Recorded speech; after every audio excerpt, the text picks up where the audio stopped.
Yeah, probably I will have to watch it again because today I'm a bit slow.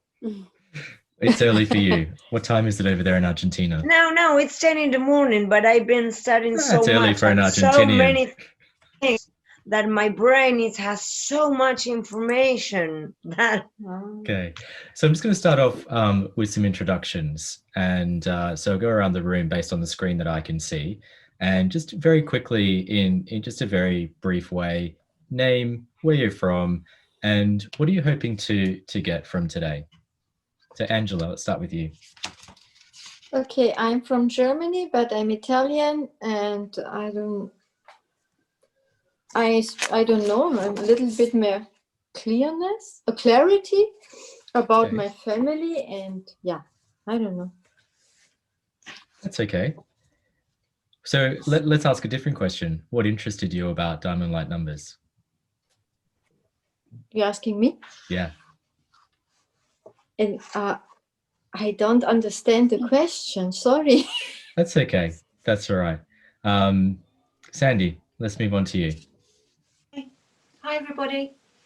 I'm in the UK. I grew up here from the age of 4, but I was actually born in Southern Ireland.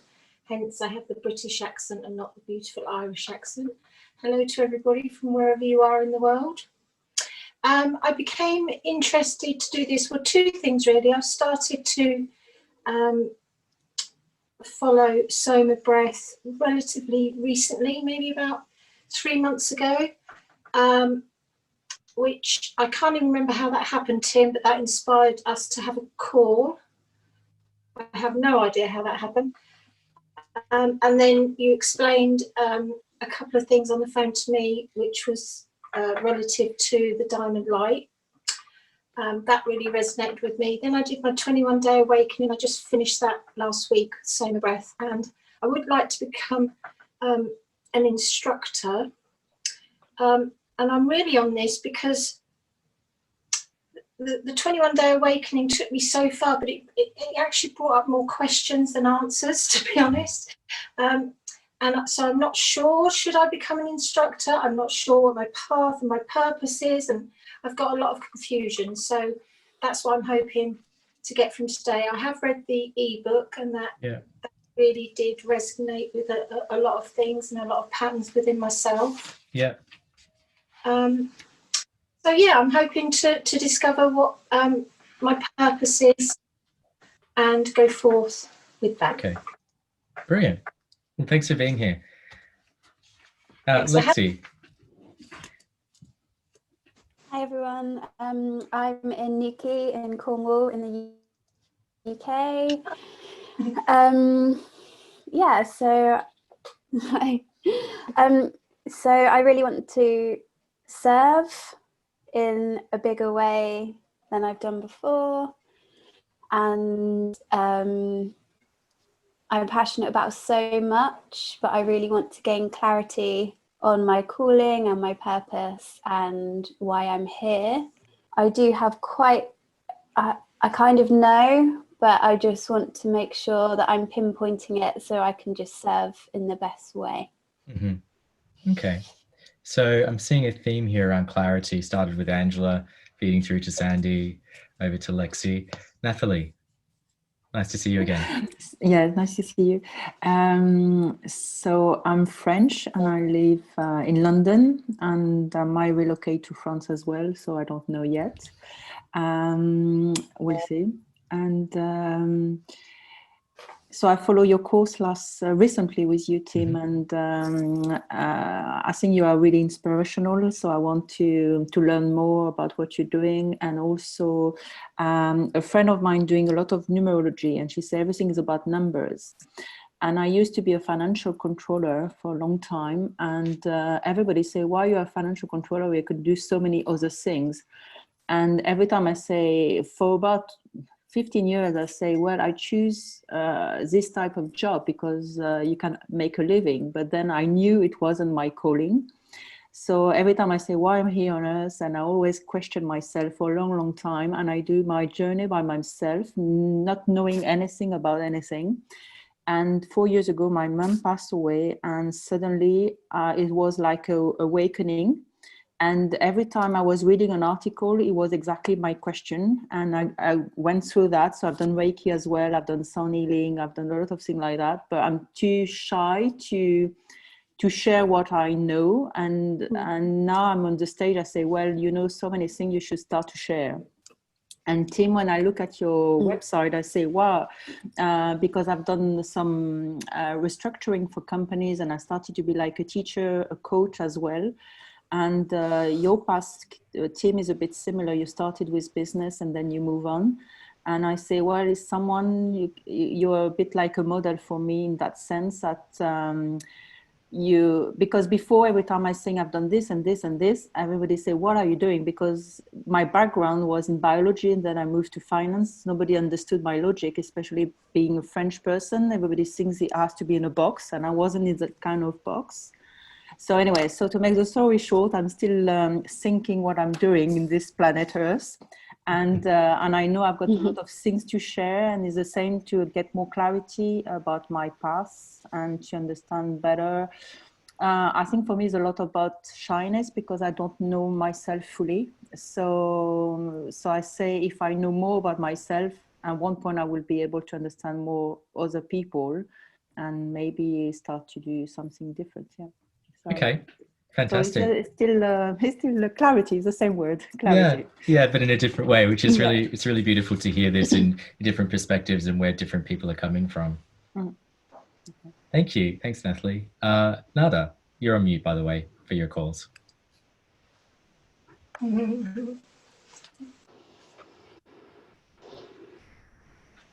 I'll ask you to unmute. There we go. There. Yeah, it's good. Yep, good. Okay, so I'm Nada, and I live in France, but actually I'm from California. But I've lived here for 20 years, and this is my new kitten called Nikki. Oh. And cute, huh? And I live in this farmhouse, and I do Airbnb, and I rent out. I just have tenants who just arrived. They're jumping in the swimming pool right now, and my 3 kids are grown up and they left. But I still have lots of questions about about our relationships, you know, and it's interesting to see the patterns. That's why I'm interested in this diamond light thing. And actually, I've been doing Wim Hof for 4 years. This will be my 4th winter of going in my pool all winter and doing the breathing. And last Christmas, I discovered Soma when I was in Bali, just by chance, on this actual tablet, which my son gave me as a Christmas present. I started to do the Soma with Niraj, and it was like Wim Hof, you know, super good. I mean, it was like very psychedelic for me, and so it ties together a lot of things that I love, which is music and meditation, and I'm an artist, and I visualize a lot. So yeah, Soma is really good for me for that. And also working with Tim. I've been working with Tim for, I don't know how long now, Tim, a few months, huh? For sure, 3 months maybe. For about 4 months. Yeah, Tim puts up with me 3 times a week. I love seeing you 3 times a week. At least we have a good time together. Tim is a great teacher for me. At this point, I did a lot of serious Tibetan meditation with visualizations with lamas, and who, you know, are great teachers. But at this point, I'm not into adoring gurus anymore. So Tim, I'm sorry, I adore you, but you're not my guru. Anyway, I'm not anybody's guru. No, I'm not, and I'm pleased. Yeah, I'm pleased not to be. Comes with too much pressure. The great thing. That is a wonderful thing about Tim, that he doesn't want us to fall at his feet and call him Guru Tim G. You know, but you have a lot to teach us, Tim. You have really a lot to teach us. And that last course that he put together on the 5 elements was super, super good. And even today I've been doing 1 a day still of those. I've been doing them over all of them, and I did the integration one today. It really puts you in a good state. And the diamond lights, I think, comes into that 5 elements, at least. Yeah, the way sometimes with the solar and lunar thing, we were breathing into those different places. And you showed us already the diamond lights chart, Tim. Yeah, I have. So I got once really before. interested in it at that Brilliant. point. I think at that point, it was at some new moon breathing session that you showed that to us. And so I'm very intrigued now. I made a chart here of all my children and my brother and my parents with their numbers. Don't be daunted, anybody, if you haven't already done this. Okay, I did that today, and I did a drawing of the thing so I don't have to look in my phone to find it, because I don't have a printer, so I couldn't print that out. So I'm ready to roll. Great. Thanks, Nada. Lisa. Yeah. Hi, Tim, and everybody here. I'm Lisa, and I'm from Liverpool, UK. Hi, everyone. Tim is my favourite Soma instructor. I can't Thanks, hear Lisa. her. Yes. Can you speak a little bit closer to your... I don't know where the microphone is now. There it is. That's better. But I'm trying to hide my tooth because... We can't see it. Yeah, it's yellow. It's a temporary filling. It's a temporary tooth. We can't see it, but now you've pointed out, we're all going to look. Don't worry, I don't have makeup. I'm not like that normally, but my smile is me. You know what I mean? I'm like Mona Lisa. Okay, so first of all, Tim is my favourite. I know now, Tim, since joining your breathology and looking more at your website, since signing up for this, the reason why I love you, because I think divine guidance has connected us together. But also, I'm into numerology, I'm into chakras, I'm into light. I'm a light worker. I am divine light. That's it. What else can I say? I love numbers. I'm a master number 22. I'm a Reiki master. I'm a Soma instructor now, training as a master instructor. I am a light worker, and what I do is heal. I'm a healer. So I'm also a single mum to 3 beautiful children, and I'm excited about today. I'm a Kundalini Reiki master. Many years ago, about 10 years ago, attuned to that. Never did anything with it except I visualize crystals within chakras, and when I do Reiki, I put crystals in chakras. That's kind of my thing. I've done shamanic. We lost you again, Lisa. Your sound. Oh yeah, you're back again. Where did you get up to? We got up to your Reiki master putting crystals in chakras. Okay, so to put the crystals in my many years ago, I was introduced. Well, God, it's like 15 years ago now. I was introduced to a guy who was he was an American guy, and he'd gone over to America, and he'd trained the spirit of the crystals, because I've always said we're not just flesh and bones, that we're energy as well. Awesome. Also that there are spirits in crystals. So I've done a lot of shamanic journeys with crystals. So what brought you along to this, Lisa? I like diamonds and light. Every woman loves diamonds. I know, yeah. But it was the diamonds and the light. I don't know. Okay, brilliant. Well, let's explore that a little bit more. Thanks, Lisa. Okay. Romy. What can I say? I'm going to introduce, I'm Romina. I'm from Buenos Aires, Argentina. Very far away from all of you. Sorry for my French. I would love to have British accent. I don't have. It's much better being French. I'm not going to explain Tim because he knows everything, but for the rest, I've been working with Tim. Tim was 5 months ago, 6 months ago, almost half a year, 5. It's almost 5 months 6. ago. When I started, now I understand I was totally lost with a job that I didn't like, and now I'm working already in graphic designs, in community management, and I'm learning a new career. My life, I'm more secure of myself. So it's all your job, man. You What did the brought you magic today? for my person. So, well, as I always follow him, and well, I read the book in advance, and I was interested in the numbers, so I tattooed my gifts, and I know that I have challenges, and I'm here because, well, we all love our gifts, and gifts are easy, but I want to learn how to deal with my challenges, because I'm a person that I'm full of energy. I don't know if you people know me, if you realize it or no, but I realize now that before I was very insecure and not negative, but always thinking, oh, they might fire me. Oh, they might. So I was always thinking of the bad things that could happen. Now I'm always thinking in the good things that are going to happen. And so I start to manifest. Everything start happening in the way that I wanted, because I realized that I was using all that amount of energy, I was using that in the wrong way.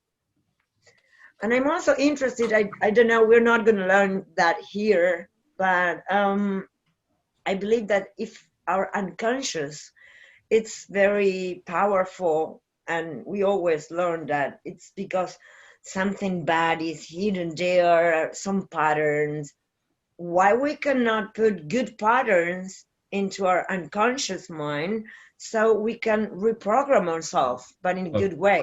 Yeah. I'm still trying to find out how. I'm doing Okay. hypnosis, soma meditation. Let's find out. I'm sure I will do it. Brilliant. So I want you to, so now that you've all listened to each other, and I'll just introduce myself in a moment. I realize I tend not to do that because I just assume people know me before they come here. But I just want you to listen to two words that Romy said, because you're going to hear them later on. And Romy said, I want to learn how to deal with my challenges. And the two words being deal with. Okay. You can't deal with them. It's not going to happen.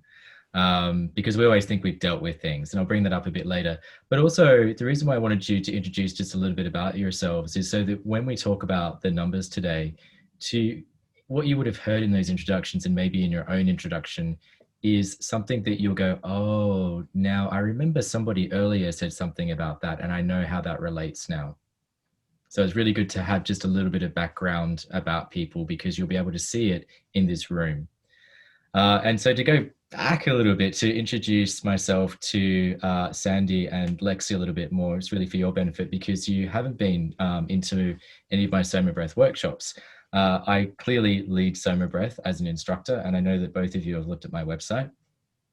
I've been on a spiritual path, as you could call it, for God knows how long, maybe 20 years. It feels like a lifetime. And I was working, as Nathalie said, in the corporate world, 20 years, leading teams to win complex projects. I was traveling to, more recently, I was traveling all around the world, to Afghanistan, to Iraq, to dangerous places. And for a spiritual person, it was like, okay, how does the spiritual guy end up in a war zone? And what the hell am I doing there? But I was there because I was having an adventure. My whole life when I lived in the Middle East was about adventure. I moved to the UK in 2015 to be with my partner, because we were living long distance. And it was here that I really started to step outside, or to get the feeling to step outside of the corporate framework. And it was actually in Dubai where I started to really go deep into my own healing journey. So I've been on the deeper healing journey for at least 10 years of learning, studying, working with people from different traditions. So like many of you, I've worked with Reiki. I don't have these labels. I don't like them too much, but I've worked with Reiki. Clearly, I'm instructing diamond light numerology. I do diamond light activations, and I'll talk more about what those are. I've worked with shamans in Peru to do medicine work. So working with ayahuasca, working with San Pedro, working with mushrooms. So I've had the psychedelic experiences as well, but I've also had a lot of challenges in my life. So I've been through some pretty traumatic experiences in my early life.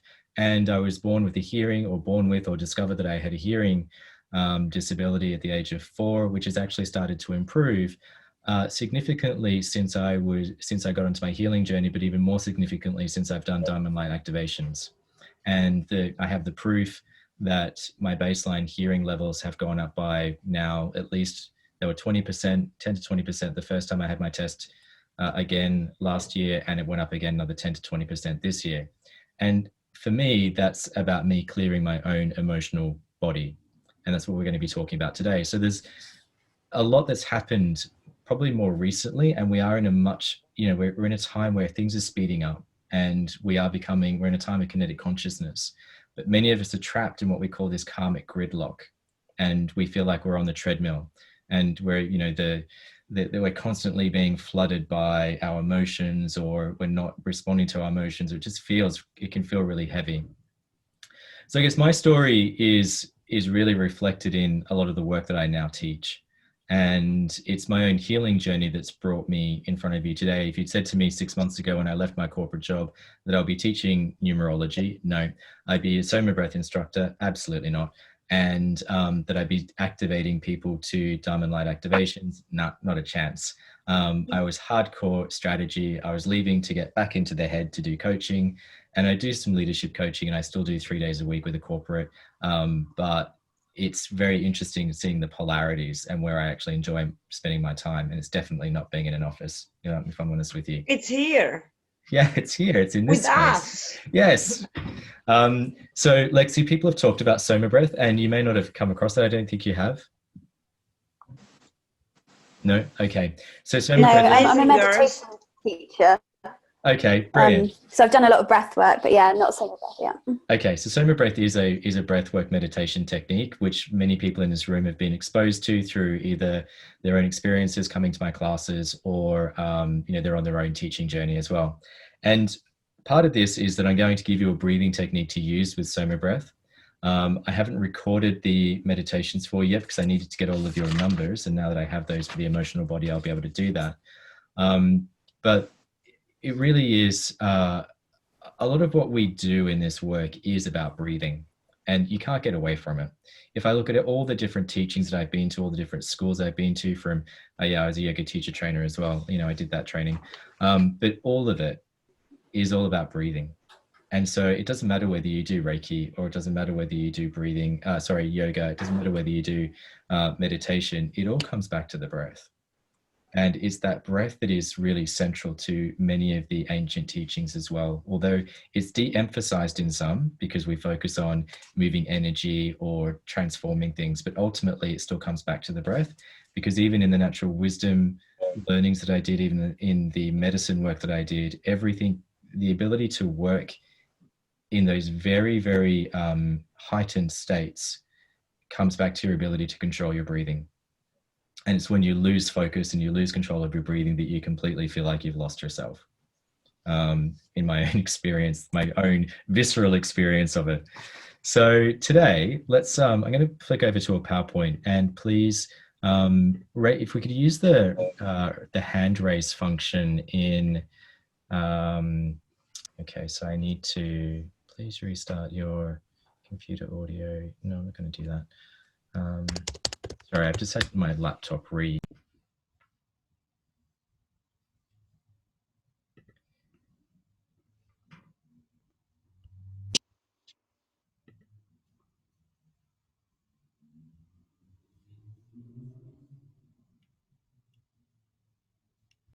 Again. All right. So let's just start off with a very simple breathing technique. And what I'd like you to do is just close your eyes, and we're going to breathe in through the nose and out through the mouth, just in a count of 4. So it's your own count. And as you take your first breath, just know that you are breathing pure love and pure light, and imagine it being taken down into the base of your spine, purifying and awakening and revitalizing your physical body. And then as you take your next breath, also filled with love and light in your mind's eye and your imagination, see that now filling the area of your solar plexus and bringing purification and communication with your soul. And with your third breath, breathe love and light down into the center of your heart, into the center of your chest, and imagine your heart opening, expanding as you receive this love and light. And on the fourth breath, take the breath into the nostrils and reach it up to the top of your head, to your crown, to your higher mind. And just see yourself filled with love and light, and see a crown of stars gently come to rest on the top of your head.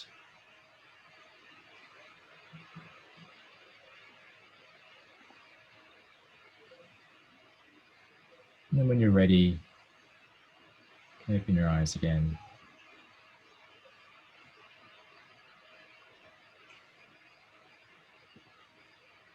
Okay. So that breathing technique is something that you can do at any time when you want to be recentered. So very simply, it's the base, it's the solar plexus, it's the heart, and then it's right up into the higher mind. So it's 4 simple breaths. And when you do your diamond light work, you may want to start there as a starting point, just to really fill yourself with love and light through each of those channels.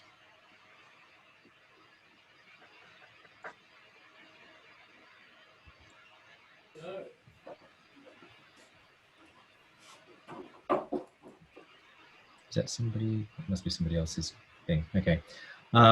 Okay, so I want to read to you a message from the Union of Love and Light. And what Diamond Light numerology is really about understanding your energetic patterns. Okay, so somebody else is now sharing their screen.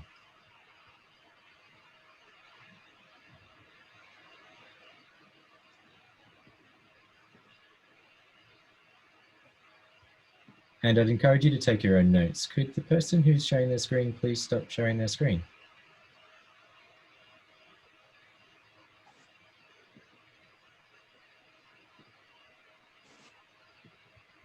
Okay, I'm back again. Sorry about the tech issues today. All right, so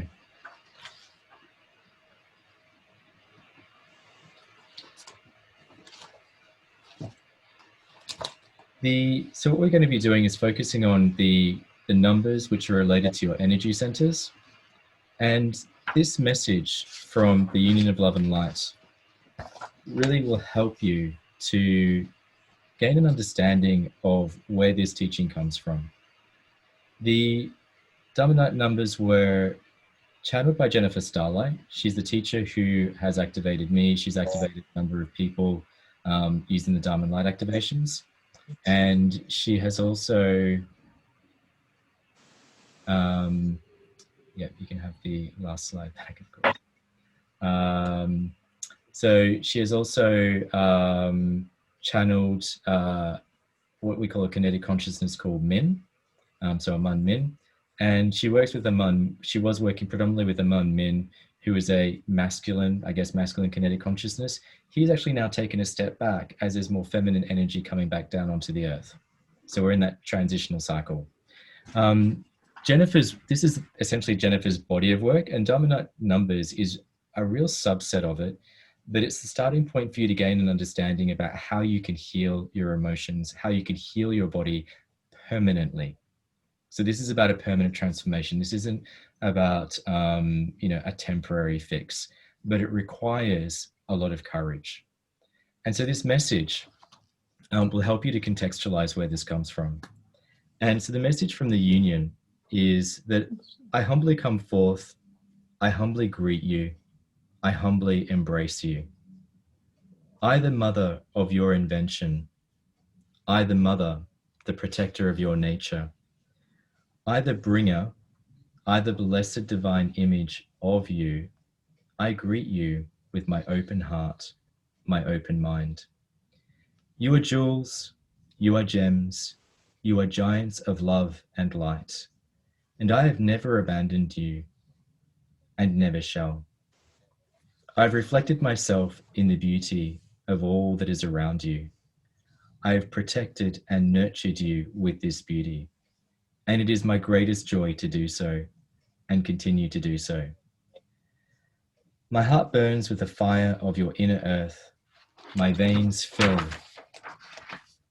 with the rage of the grand oceans and rivers on your earth.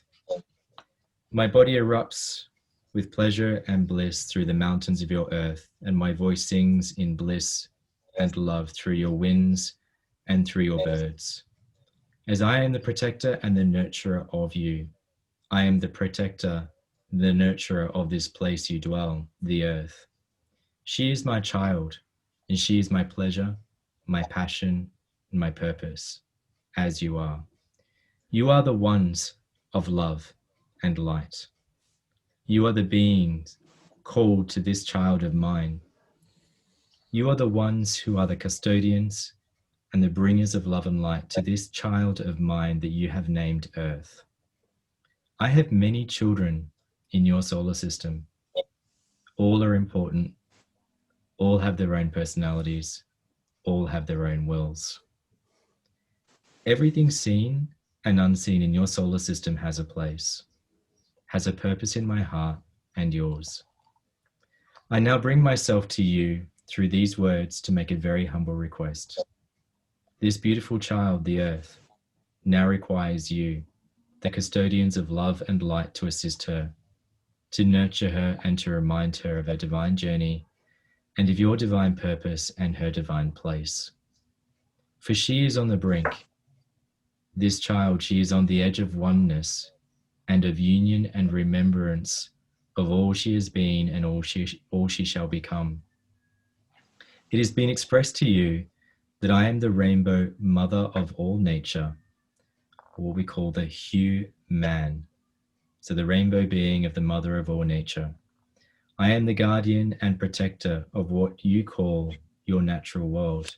However, I am also the guardian and the protector of your very natures, your very instincts, the natural world that lies deep within every body. You are the sun, you are the moon, you are the stars, you are the cosmic consciousness that you thought you were not, that you thought was out of your reach, that you thought was outside of your soul. You are the hologram of everything in existence, be it your earth or in your universe. You are the perfect reflection of all that is. I wish to put this another way. You are the holy gram of light and love. A gram in your thought may be a very small measure indeed, but in the pure creation of love and light, even what appears to be minute, be it a gram or a grain, even of sand, of stone, or of water, it is divine and it is filled with purpose and passion. You are, each of you, very powerful and perfect. This is because love is powerful and light is perfect, and it is the perfect hologram of love. And as we will continue to repeat over and over, you are love, you are light, and that is all you are. You are not this sin and doubt and fear that you think you are. The heart of my child beats a new beat, a new rhythm, a new way. For each and every soul that returns to remember, they will bring new life, new hope, new dreams to my child, the earth. The earth is now releasing her denials, her pains, and her fears of her journey and her evolution. And you too shall do the same, so that when the union of your heart and your soul is in union with this child, the earth, and her heart and her soul, you too will evolve and be all that many thought they could not be. I hear your every breath, your every heartbeat, your every thought, your every call for help, and I send you this beauty to nourish, to heal, to protect, and to nurture you. I, the rainbow mother of all nature, I reside in you as a man, as a woman, as child. This sacred grid, this waterfall way, this rainbow snake, this is I. This is you. This is all that is. the eternal Father of all nature, fans the flame. So Father of all nature, fans the flame of light. The eternal Father of all nature is the passion, is the purpose, is the play. So in union, I, the Rainbow Mother of all nature, with the eternal Father of all nature, bring you protection, nourishment, knowledge, passion, purpose, and play. You in the purity of your essence reflect back to us who you are. You are our human holograms. You are our inspiration. You are our light force. You are our purpose. You are our infinite. You are all, the mother, the father, and the child. With my love and my light, I will help you embrace the sacred grid deep within you and deep within your earth. I am with you. I am infinitely with you. So that is the message from the union. And hopefully that provides you with some understanding of where this comes from. And it really comes from this place of remembering that when it's all said and done, we are beings of love and we are beings of light. So this is the symbol, the infinite symbol of love and light. Looks familiar, right? Yeah. Yes. And we're going to see this symbol again a little bit later on. But remember this symbol, because if you think about B, the letter B, if you were to look at this slightly differently, this is like a shift on the letter B. And so you are infinity. And in a way, your beingness, so your ability to be, is the ability to be infinite. And you can't really, I look at it on the page that I have, so it makes a little bit more sense to me, but hopefully you can see it. In terms of what we're going to do today, we're going to talk about the Kabbalistic tree of life. Is anybody, raise your hands if you're familiar with it? You No? are very little. You've heard about it. It sounded Just interesting. Kabbalah. I didn't dive into it, that kind of thing. Yes. Yeah. Okay. Yes. So I've been studying it for a while. awesome. Great. We're going to talk about the three temples in each human. And the way that Jennifer and Min have written human was actually HUE. So all of the hues, all the spectrum of the rainbow, and then the man, the mother of all nature. So it's human. The magic of magnetics, the three intentions for healing, your own sacred equation, and then looking at your emotional relationship numbers. Now I'm going to call a break at 3:30. So I've got 45 minutes to a break, and that will just give us a bit of time off Zoom, comfort break, tea, coffee, whatever you need, and also just a moment of reflection. And if anybody needs to step away, again, just raise your hand on use the reaction, the hand raise, the thumbs up, whatever you need to do, and we can accommodate that as well. Okay, so message from Jennifer. Some of this has already been said, but this is simply to say that we wish to express to you that we understand there's a chakra system, and we wish to call it your diamond lights. And the reason why, in part, is because we, the union of love and light, know how precious diamonds are in our world, but they also beautifully reflect the purity and the magnificence of light itself. And so essentially what the union is saying is that you are all diamonds. You are all purity and beauty. And you are multifaceted, and you are all precious. And it's within what we traditionally call the chakra system, which we're going to sort of name the diamond lights today, is where your gifts and challenges lie. So this is the where of what so this is where you'll find your compass. And it's also the how of shining the light of your heart. And so your chakra system becomes a navigation point, but looking at it from the archetype of the tree of life. So it's not we're not going to be talking about the Severan chakra system today. We're going to be talking about a different take on this. And you would have heard there's been the 7 chakra system, there's a 12 chakra system. You've heard all these different ones. They're not wrong. Okay, they're just different perspectives. And this is another perspective, but relating it to the tree of life. And we're also going to be focusing, there we go, 10 spheres, the 10 diamond lights. But the diamond light numerology has been around for a while. It's 2003 that Jennifer first channeled this. But when I was reading again and listening to myself reading this message from the union, it really sounded like it was written for today.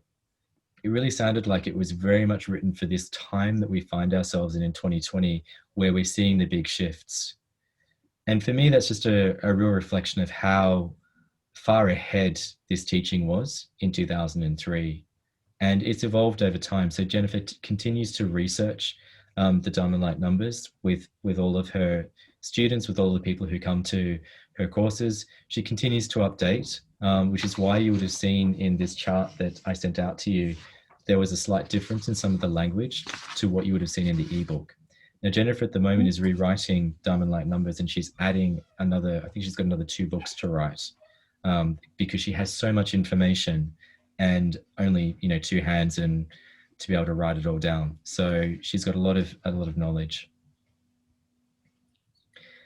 And please expect that today you're probably going to go away from this feeling a little bit overwhelmed by the amount of information that you get. I've added in a couple of extra slides from when I first went through this myself, because I felt that there were a couple of things that would have helped me to contextualize it a little better. And that's why I've lengthened the time of the workshop, but also to accommodate questions. And be okay with the fact that you might walk away from this going, I'm just really, my head's blown off. I'm not really sure what's going on. Be okay with that and just allow it to sink in and to be with that. Because the moment you're into confusion, that's actually a good place, because it means that something's shifted. And you almost need to not know where you are to allow change to happen as well, because that can be part of the control mechanism that we have. I've got to know everything, otherwise, I don't know what I'm doing.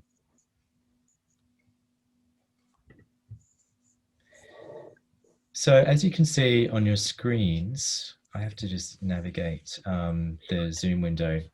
Sorry, Tim, I'm taking pictures of every slide. Is it necessary, or are you going to send so them? I can't send you these slides because they're not, this is Jennifer's proprietary information. A lot of this information is already in your book, in the ebook. So I don't need to take pictures.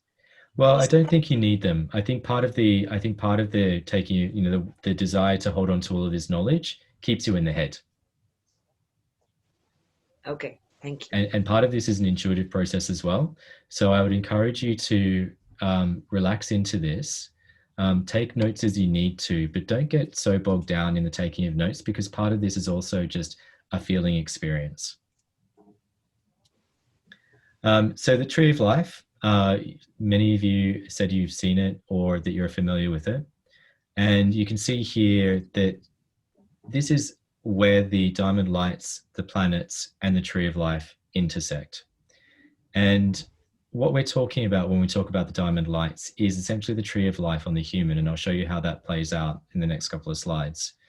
But anybody who's had any experience of studying or working with the Tree of Life would know that this is a very deep practice. It's also a very deep exploration. I'm currently walking, for anybody who's interested, the Tree of Life through a book called The Shining Paths. And what I can tell you is that through this work of walking these paths, this is a path working experience, it's very deep and it impacts you in very subtle ways. And I recently reached the point at which most people don't want to go any further. And I noticed in my own life that I was feeling lethargic, a little bit overwhelmed, really a bit kind of meh. And when I spoke to Jennifer about it, she asked me which path I was up to, and she said, oh yes, that's the gateway into the tough stuff. And it's not because I'm consciously working the tree, it's actually a very subtle process. But this tree has been studied for thousands of years. And it's been reflected in different teachings for thousands of years. And this tree really is the reflection of the universe in you and you in the universe. So it's the true teaching of the as above, so below. And so the correspondences for diamond light numbers is, you can see 1 to 10, and we talk about having 10 different spheres or 10 different diamond lights. And you can see that they have been colored in the same colors that we use for the 7 chakras. So we have 1, which is the earth, and you'll see where that sits.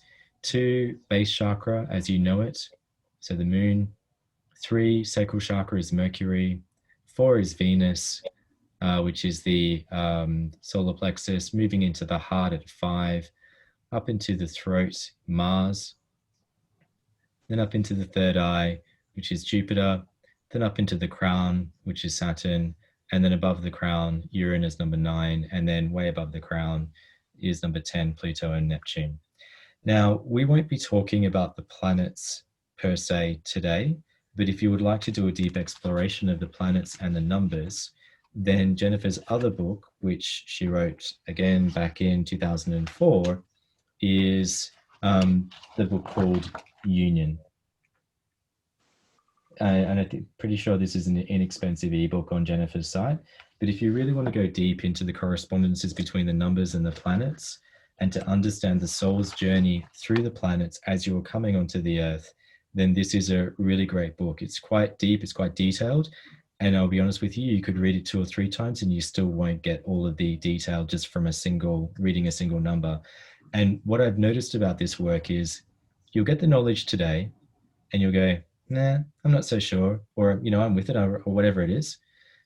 And it'll start to play out in different ways, and you'll have little realizations and things will unfold for you. And every time I return to this work, I see something different. And that's very much the way the Tree of Life works. It's a very subtle unfolding in your own life. And so don't expect that today you're going to have the clarity that you may be seeking you may have it in an instant. I'm saying you won't, but don't be disappointed if you don't walk away today saying, oh, well, I'm still not really sure about this. And I'll tell you why in a moment, because it just keeps you in that place of being stuck. And part of it is letting go of this need to know and to live in this moment. I'm just going to pause here. Do you have any questions on anything that we've covered so far? 10 chakras, Tree of Life, diamond lights versus a chakra system. Good. Okay, I can see that. Well, I do, Tim, but I won't trouble you with my detailed questions at this point. The book again, it's called Union. It's on Jennifer's website. No, the other book. Okay. The other book is The Shining Paths. I already bought that one and I'm on the second path now. Yeah. It's very trippy. Yes. So for anyone who wants to do path working, enter it with a real respect for the work. It is, as notice, it's trippy. You have to record each path every week and walk a path every week, and you have to record it and listen to it once. And you can't get attached to it either. And as I said, things will come up for you and you'll just think, oh, really? So you have to really approach it with a reverence and a respect for what it is. Okay, so in terms of the Diamond Light energy centers, these are found, as I said, in the chakras. And the Kabbalistic Tree of Life is an esoteric map into our invisible magnetic bodies. And these magnetic bodies play a major role in our well-being and in the evolution of our consciousness. Okay. Now, we each possess a unique internal template of the mental, emotional, and spiritual magnetic fields based on our birthdays. And we each have within us 3 temples of light as Min teachers. And these temples are the temple of the moon, the temple of the sun, and the temple of the stars. And the way that this corresponds when we look at each of these temples is that you can see, if we were to go from the very bottom, from the earth to the moon to Mercury, all the way up to number 10, you can see that the 3 temples would be the temple of the moon at the bottom, the temple of the sun in the middle, and the temple of the stars. Those of you who recently did the elemental work with me will remember that we had this discussion around the fire, and fire being in the solar plexus, which is in the temple of the sun. Mm-hmm. and also the temple of the moon. We often, when we do soma breath, the lunar soma, we're often working with the emotions, and the emotional correspondence of the moon is in the water.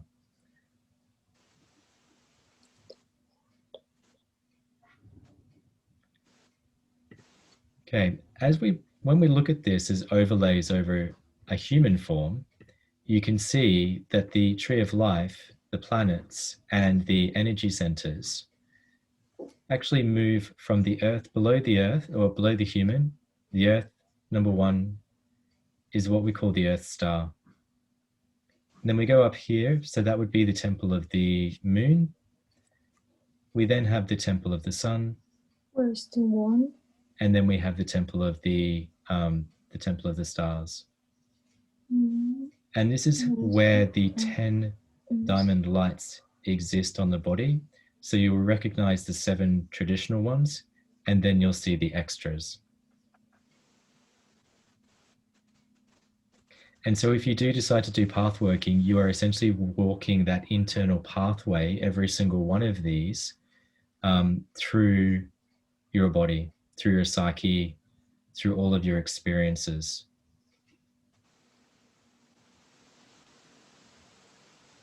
It's important to have this understanding of where these energy centers are on your body, because this relates very directly to the emotional experience that we're going to be talking about in a few moments. Is there any questions about this, or is it clear? Clear? Okay. All right, there's also 4 aspects to being human. And the way that Jennifer describes it in Union, and this is one of the things that I've added in because I felt it was really helpful for understanding us a little bit better, is it's formed by these 2 figures of 8, or these 2 infinite braids of light. And when I looked at this, when I see this in Jennifer's book, I actually prefer to see it as the Vitruvian Man, because I could almost imagine that woman's arms out. And so therefore it's easier for me to imagine then those braids of light. And this also links corresponding, it has the correspondences to Reiki, where you've got the left and the right. And so you receive and you give. So the receptive, feminine, watery energy, and then the giving of the energy using your other hand, and that's the more fire, masculine. It's also the correspondence of when I'm talking to people about different elements of healing. I'm like, oh, what's happening on your left side? Oh, let's explore that because that's the feminine side. Let's explore that one, the other side, because that's the masculine side. And so I found this really, just for anybody else who does other healing work, Diamond Light is complementary to whatever else you're doing. It's not here to conflict with. And Diamond Light actually, what I know about Diamond Light, it goes with almost anything. And those of you who've done Soma Breath with me would have seen it being used in different ways as well. What's really important to note about these 2 braids is that the one that goes from the top to the bottom encapsulates the 10 and the 1, so the Earth and then the Neptune, Pluto. And it meets in the heart center, so that's the spark point, so that's the spark of union for that. And then the second braid, the female water, the male fire, the flash point for that one, it meets in the solar plexus. And so that heart center solar plexus relationship is really important when we're doing Diamond Light healing. And we'll come to that a little bit later. But this was just to give you that deeper understanding of the auric field. Most of us understand it as that bubble around us. But the way that Min describes it is really, it's that braid of light that goes around from the top to the bottom and then from the left to the right. And so it's that infinity symbol again, coming together over the human. And this is also part of the grid. So when we talk about the grid or your own energy grid, it encapsulates your entire past, your present and future. And these braids of light anchor you in your ever-present moment, your eternity. But again, you can find out more about that in Jennifer's book, Union, if you want to go deep into it. But this is helpful as we start to explore the body in more depth. And the eternal memory, for those of you who deal with the Akashic Records, recognize the eternal memory is the astral plane. It's what, it's the record of all of our experiences. And then the eternal motion is what's happening in our life down below us, below our feet. You know, the earth is always in motion.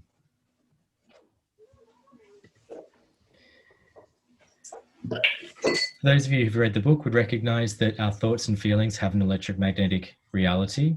And we're going to be talking about magnetics and electrics as we go through today. Rumi, you asked about how do I reprogram? Part of this is about reprogramming your perception, and it's about letting go of the emotional charge, and we'll talk about that as well. But your thoughts and your feelings are, so what happens in your life is a reflection of your thoughts and your feelings. And that's one of the biggest teachings that you'll get from Diamond Light today. So understanding the emotional body. Our emotions, and those of you who've maybe been on my Diamond Light Breath Fest, which I think Sandy is where you came across some of this work already, is that the emotions are the bridge between the human conditioned mind. So our mind is being conditioned, and the vast intelligence of our souls. So those emotions are a really important point. And many of us can feel either catalyzed, so we can be motivated into action by our emotions, or we can feel a bit icky and contaminated by them, and we don't want to have them, we don't want to feel them. And any transformation for us needs to start with intention, but it also starts with transforming the emotional body. So many people that I've worked with, and more so since I've been teaching Diamond Light work or working in this way, a lot of what I see come up for them appears up here in the mind. And I do a lot of leadership coaching, and I work with people as a coach. And they often come to me with things that they say, oh, you know, thoughts, beliefs, all this kind of stuff. But when we dig into it and we kind of go a level deeper, we often find that there's an emotional charge underneath. And that's the bit that's being denied. That's the bit that's being repressed. That's the bit that people don't want to look at. And people need to get out of the belief system that the emotions that they're having are the enemy. I don't like that emotion. I don't want to have it. It doesn't feel nice. So I'm going to push it away. It's the enemy. And we actually need to start to shift that perspective to a place of compassion, to a place of love for ourselves and for those feelings and emotions that come up, as overwhelming as they may be, and to really look at them as messengers for us. Because each emotion is a messenger alerting us to where something is out of alignment. And we can't hope to live in this, what we call a kinetic consciousness, but we can't live in the moment if we are always feeling victimized by our emotions. And I'll be really honest with you, I have my own challenges with emotions. I'm not perfect. We all have them. And I have to remember this myself. Thank you very much. Because when these we things all come up, always think that you are, oh my God. No, you don't. I also have my own challenges with these things. We expect a degree at the end, so we're going to be master of ourselves. And I think it's an everyday job. It is an everyday job. Thank you, Romy. It's absolutely an everyday job. And it takes practice, right? We can't hope to get to this in one day. This practice of understanding the emotional body, or being courageous enough to step into our emotional body, is that first step. And it's when we start to take those steps and we realize, oh, that wasn't so bad. Oh, I think I can go a little step further. I think I can take the next step. Then we're able to open ourselves up to more intuition, more trust, more compassion, and we can take these steps forward. But we can't hope to get to intuition when we're stuck in the rigidity of our emotions. And we magnetize our experiences to us based on our emotions and our feelings.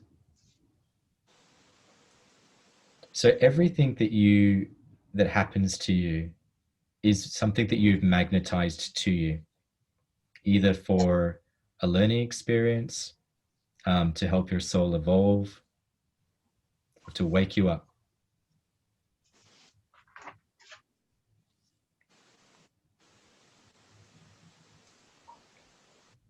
Where people fall into victimhood is where they remain unconscious of their emotional patterns, because everybody will have an emotional pattern. And this part of this teaching is to help you to become aware of those patterns so that you can start to transform them. But where people get stuck is where they don't take responsibility for their part in the story that they're playing out. And I can give you an example even from 2 weeks ago, where I was in a discussion with somebody in the work that I'm doing, who, if I'm really honest with you, spoke to me like I was a piece of shit. And this woman was not very pleasant towards me. And I remember having the conversation with my partner and saying, oh gosh, I had this really interesting day, this person. And I found myself telling a story about how this person had treated me.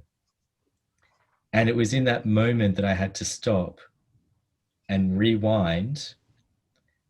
And because I was making out that she was treating me in a certain way, and I had to remember that I allowed it, that it was me who was having the reaction to what this person had said.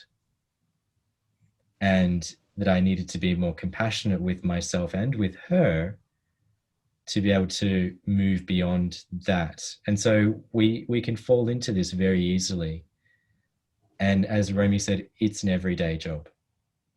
Because too often we're very busy pointing out there, oh, he said, she said, he did that to me, she did that to me, oh, this makes me feel like this makes me feel like that. And that keeps us out of healing. That keeps us stuck.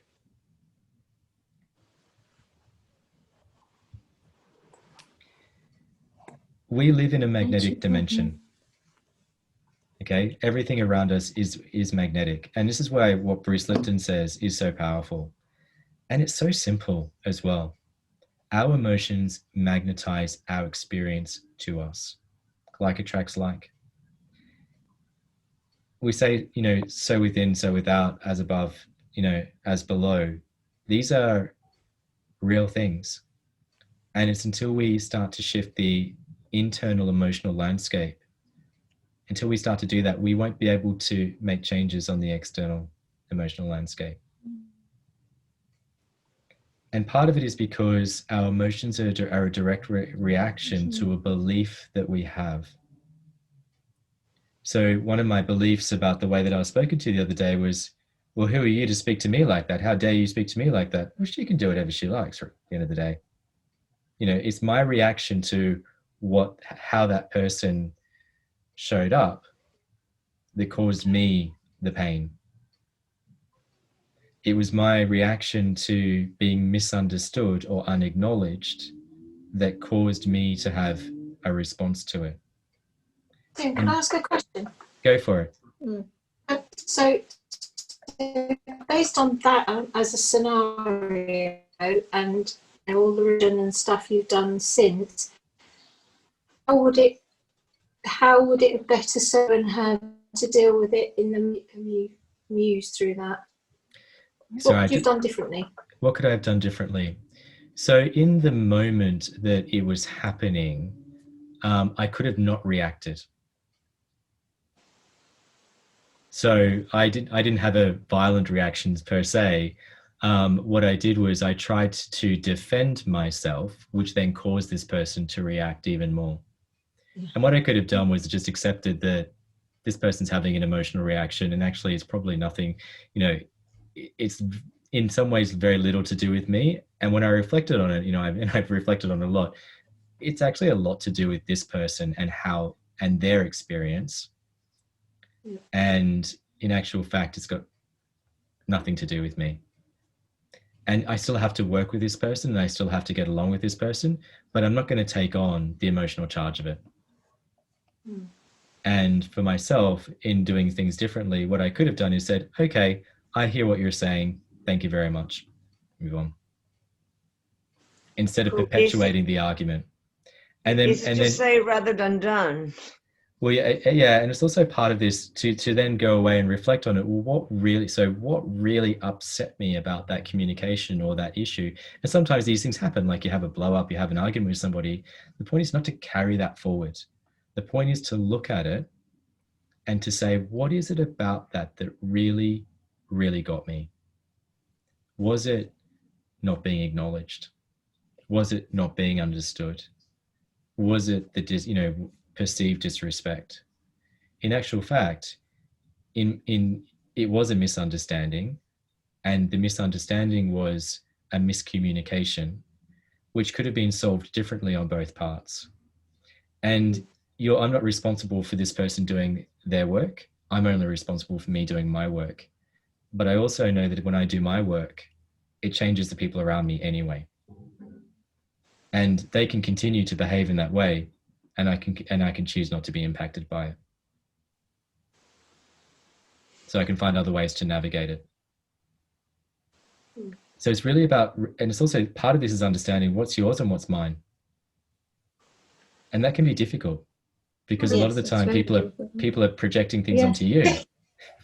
It happens in a nanosecond as well. Yeah. And so part of it is to go away and say, is that mine? That's not mine. Yeah. And it's not that we become passive. And I'm not saying be passive about it. What I'm saying is find other ways. And so if somebody tries to tell me, oh, I see that you are, it's like, I don't need you to speak for me. That's not how I'm feeling, but thank you. And then you're having a different conversation. What I am feeling is this, and I'm being honest about that. But we have to start to get honest about how we are feeling, and to really start to get honest about that, we have to understand what we're feeling. So we have to get some more knowledge. We also have to be really accepting of the full range of our emotions. That means from excitement, joy, bliss, ecstasy, all those good ones that we want to have, to depression and sadness and anxiety and anger, and those other feelings that come up, the discomfort.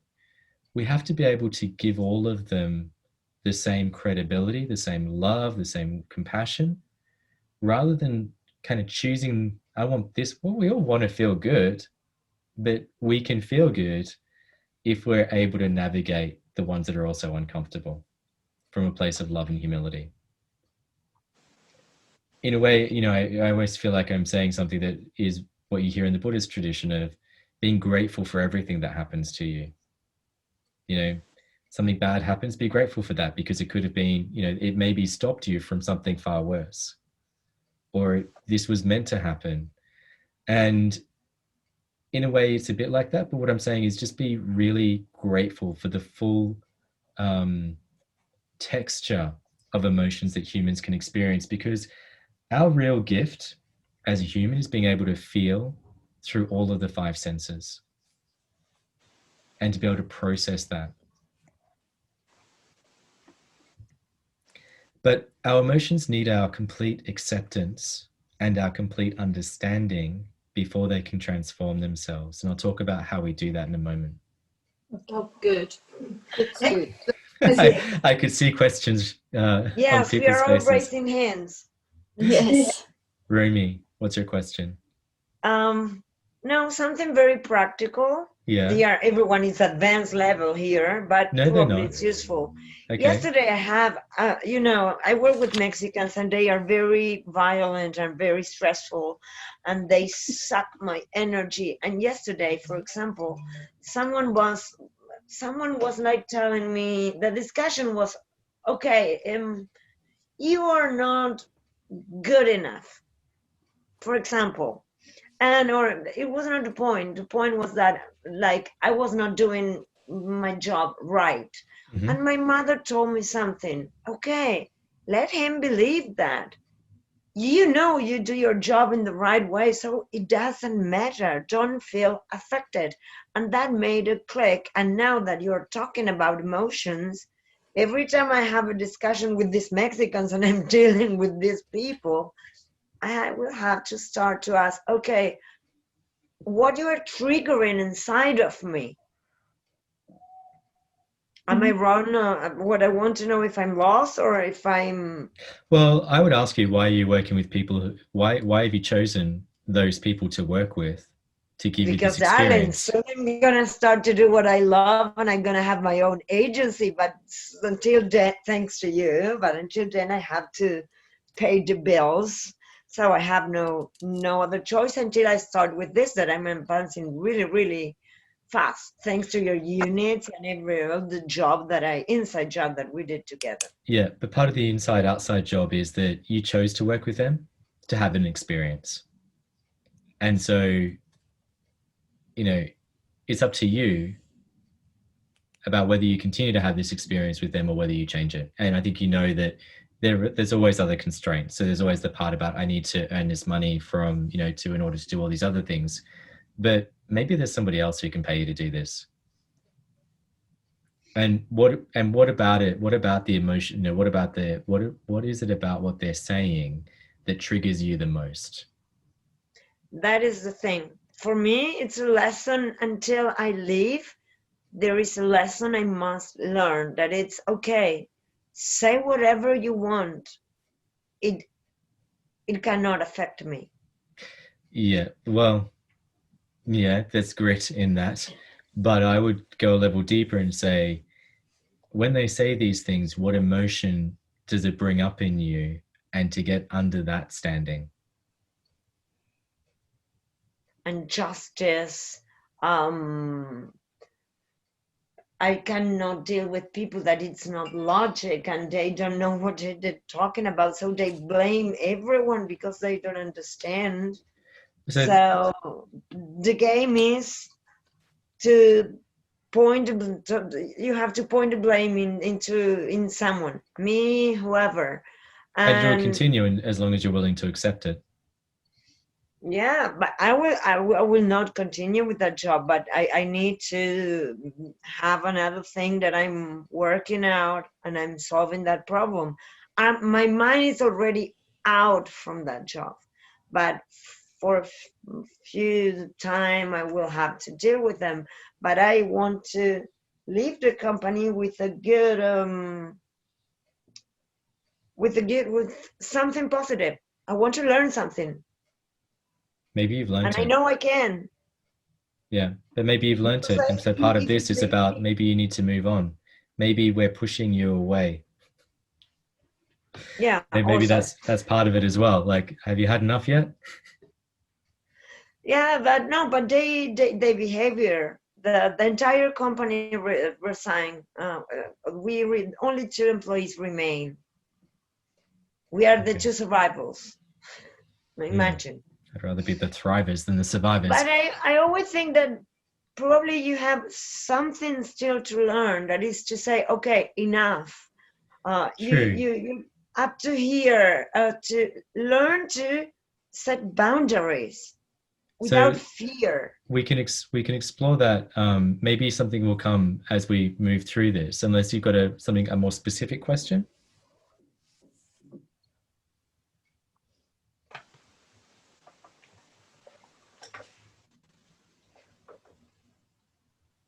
Did we lose you, Remy? Me? No, I bother you enough already, please. No, it's fine. I was going to say, something may come out of the next couple of slides that may help you with this. But I just wanted to check in unless you know I'm dealing with this since we start working together. Thanks God, now I'm going to soon retire from this place. Okay. All right.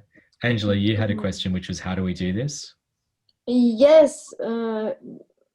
I'm really interested because I already told you that I saw it in your interview. Mm-hmm. Well, I felt it. Mm-hmm. And sometimes the only thing, how do I understand this emotion? And this is yes. All right. Good. So you're interested in learning how we do this. Mm-hmm. So there's 3 intentions. Okay. And the 3 intentions are the intentions for your healing. Now, people get intentions a little bit wrong. I say wrong. They don't understand what intention really is. People approach intention, and Niraj in Snell-Breath is different in this respect. He really gets this. Intention has to come from a place of feeling. You have to want something to change. You have to feel. So when we talk about understanding, which we'll come to in a moment, you have to feel the understanding. You can't just do it from the place of the brain, because it doesn't work. And so the 3 intentions of healing are understanding, acknowledgement, and acceptance. Now, understanding is really important because you have to, every emotional response or reaction is created from a misunderstanding or a wrong belief about ourselves or about somebody else. So, as I explained before, I had a reaction to how somebody spoke to me because I was my emotional reaction. You know, it was my emotional reaction. She's not responsible for my response. I am. And so it's for me to come to what drove my emotional response. What was it about what was said that got me so upset? And I can look into that and go, well, isn't that interesting? You know, when I did look into it, I was like, oh, that's really interesting to see where I was caught up. And that gave me then insight into what I feel I needed, and to be able to give that emotion or that feeling understanding. I understand what you need. And a lot of our arguments with people, a lot of our discussions with people come from this place of, I mean, how many times have you heard yourself saying, you don't understand me. You don't accept me. You don't acknowledge me. I'm not present for you. I'm not visible for you. I mean, how many times have you heard yourself in your lifetime saying these things? A lot. Yeah. And what's interesting is that it needs to come from you to yourself first.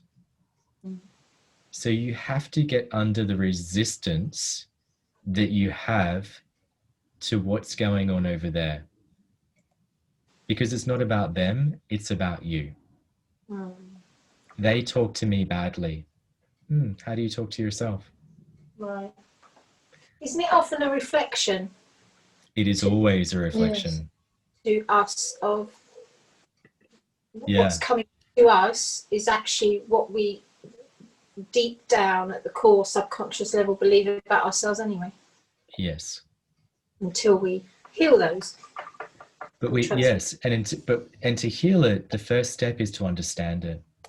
Is to really understand what that response is in us, not in them, in us. Because we can't heal them. I can't heal you either. I don't have a magic wand. I hear, you know. No, I hear oh, you do energy healing. Voice. you can take. Oh, I've been to a healer. They put this energy in me. They took this energy out of me, and they flew it across. You know, whatever. No, they didn't. Energy cannot be destroyed. It can only be moved or transformed. You can't destroy energy. And feelings are energy. Okay, they're energetic imprints in the body, and we can store them as we do. So the first step to emotional healing for you is understanding your emotions, is the willingness and the courage to have the feeling. So you have to actually be willing to have the feeling first, to then explore that feeling. What is it about that hurts so much? And this is where people often stop. Okay? Yes, Lexi. I was just going to say, it's only a misunderstanding because, as you said before, we're pure light and love. So any emotion is a misunderstanding because at that moment we forget that we're light and love. So if we bring it back to the breath, drop out of our mind, feel the light and love, we remind ourselves of what we truly are, and everything else is a social conditioning. Yeah. Wow. Yeah, sure. But because we're in a magnetic world and we're stuck with the magnetics of the human body, we still have to deal with all this stuff as well. Yeah. And so part of this is deep. Oh yeah, totally, and it's not easy. No, it sounds To like feel you that. sit with every emotion. No, but it's To get to love and light, you have to sit and feel every emotion and unconditional love. You love every bit, every emotion. What you said is so profound, to guide though. you back to who you are. Yeah, and what you said is it's really profound what you said, because it really feels like it's, you know, oh, we just need to. and it's true. Not easy. No, Yeah. but it is true. I really But resonate with Lexi, that. you know what I find out? That when I talk, I have a friend, Marta, and Deslab, and a few people that really into this, the same that we are. And we understand each other in a different way. There is no violence, there are no attacks. It's like we vibe in the same place and we understand, even if we have differences. The problem is that sometimes you jump with, your path jumps into person. You have to live with other people that they are not, sort of speaking, evolve enough to understand all this. So they behave in a way that you have to, I feel that I have to go down and try to be compassionate and understanding, because they're not going to do it. And you have to be that to yourself. Go ahead, Lexi. Sorry. I was going to say, you can't change anyone, but as Tim just said, you can transform energy. And if you're being the love and light and you're being that frequency and that vibration, you can be an alchemist without even doing anything. So just by being that high vibrational love and light, you can transform people's energy without doing anything, just by being yourself. Yeah. Yes. Yes, but they can still go on walking all over you, and then you can just be smiling and still get walked all over. If you can. Well, You allow it. I say If you allow it, but that's the question. But for me, Tim, my question is, I'm wondering if number 2, acknowledgement, if that shouldn't be first. And first you acknowledge the emotion and then you try to understand it. No, so I don't understand why understanding is first. Because to be able to validate the emotion, you have to understand firstly what the trigger is. And then you have to be able to feel the emotion. So I get acknowledgement is, oh, I feel you, as part of that. But the first part is to have the feeling first, and to be able to allow the feeling its expression, to understand why that feeling has arisen. Mm-hmm. And so it's not the perfect language. You know, I agree, it's not the perfect language, because you've got to have the feeling. So I've got to acknowledge I've got a feeling. Yeah, oh, there's a feeling. So I acknowledge it's there. Yeah, I get that bit. But acknowledgement in this sense is, and I'll explain it to you in a moment, is slightly different. It's more validation. It is more validation. So and the validation comes from this place. So when you understand, oh, I've got this feeling, and and so the way I do this in healing with people is just go into your body and find that feeling, that anger that is sitting right in the pit of your stomach, in your solar plexus, that whatever it is, and you feel it, right? And it's like, oh, hello, anger. Why am I angry? Tell me, why are you here? Why are you so angry about this situation? And when you start to have that conversation, that's when you're getting into validation. That's acceptance. Acceptance comes later, but firstly, you have to be able to have the feeling first, understand why it is there. And validation is acknowledging it from a place of love, humility, compassion. Anger is okay. I'm allowed to feel angry. I feel you, anger. Thank you for being here. What's your message? And to dialogue with that feeling within yourself, because feelings are like any other form of energy on our planet. All energy is looking for is, validation of its existence. And so a lot of our feelings that we feel, or those things we feel are trapped in our body, are looking for validation. So how many times, or how many people have had an experience that they thought was unpleasant and they pushed that feeling away? Or they're in the moment of something and they went, I don't want to deal with that right now. Yep. Okay. Yeah. And the part of this is about the word deal with. I don't want to deal with, or you'll often have people say, oh, I thought I dealt with that. And how did you deal with that then? It's not even not deal with it, not wanting to actually feel it. Correct. I don't want to get to any understanding about this because I'd rather not have the feeling in the first place, because to get to an understanding means I would actually have to have the feeling. I would have to allow that feeling to arise. I'd have to look at it. I'd have to understand why it's there. I'd have to, really feel it. And then I'd have to validate it by acknowledging, so part of the understanding, the acknowledgement, it's almost like there's 3 steps, but really they go hand in hand. And it's giving the emotion, the expression, but the validation through the dialogue of understanding it. So when I do this work with people as a guide, as a facilitator, I'm not taking away their pain. I'm holding space for them to explore their emotional experience and to guide them through the process of that dialogue. And so as a coach or as a guide, however you want to call it, it's really about holding that space, because I can't wave a magic wand and take it away. But I can be here and I can do things from my side, which can help you, but ultimately only you can transform your own pain. You created it, you have to take it away. Angela. It is, but it's also about pain in the body, or it's only a feeling? Pain as well. But it's pain as well. Yes. But because there is always a pain that always comes again and again and again, and I ask, but it goes away, but it comes again. So let me give you an example of a woman that I know who worked with somebody else who's been trained by Jen. I know her because she worked with me.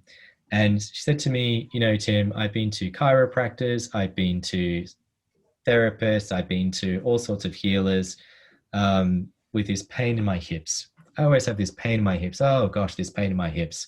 And there's this story about this pain in the hips. And essentially, I said, maybe you should go and see this person that I work with. And she calls me maybe a month later and said, and I'm going to swear a bit here, but she calls me in Dubai and she goes, hey, Tim, how you going? I said, yeah, good. She goes, I fucking hate you. I was like, what? That's rough. And I was like, wow, ouch. And I said, oh, how's your hip?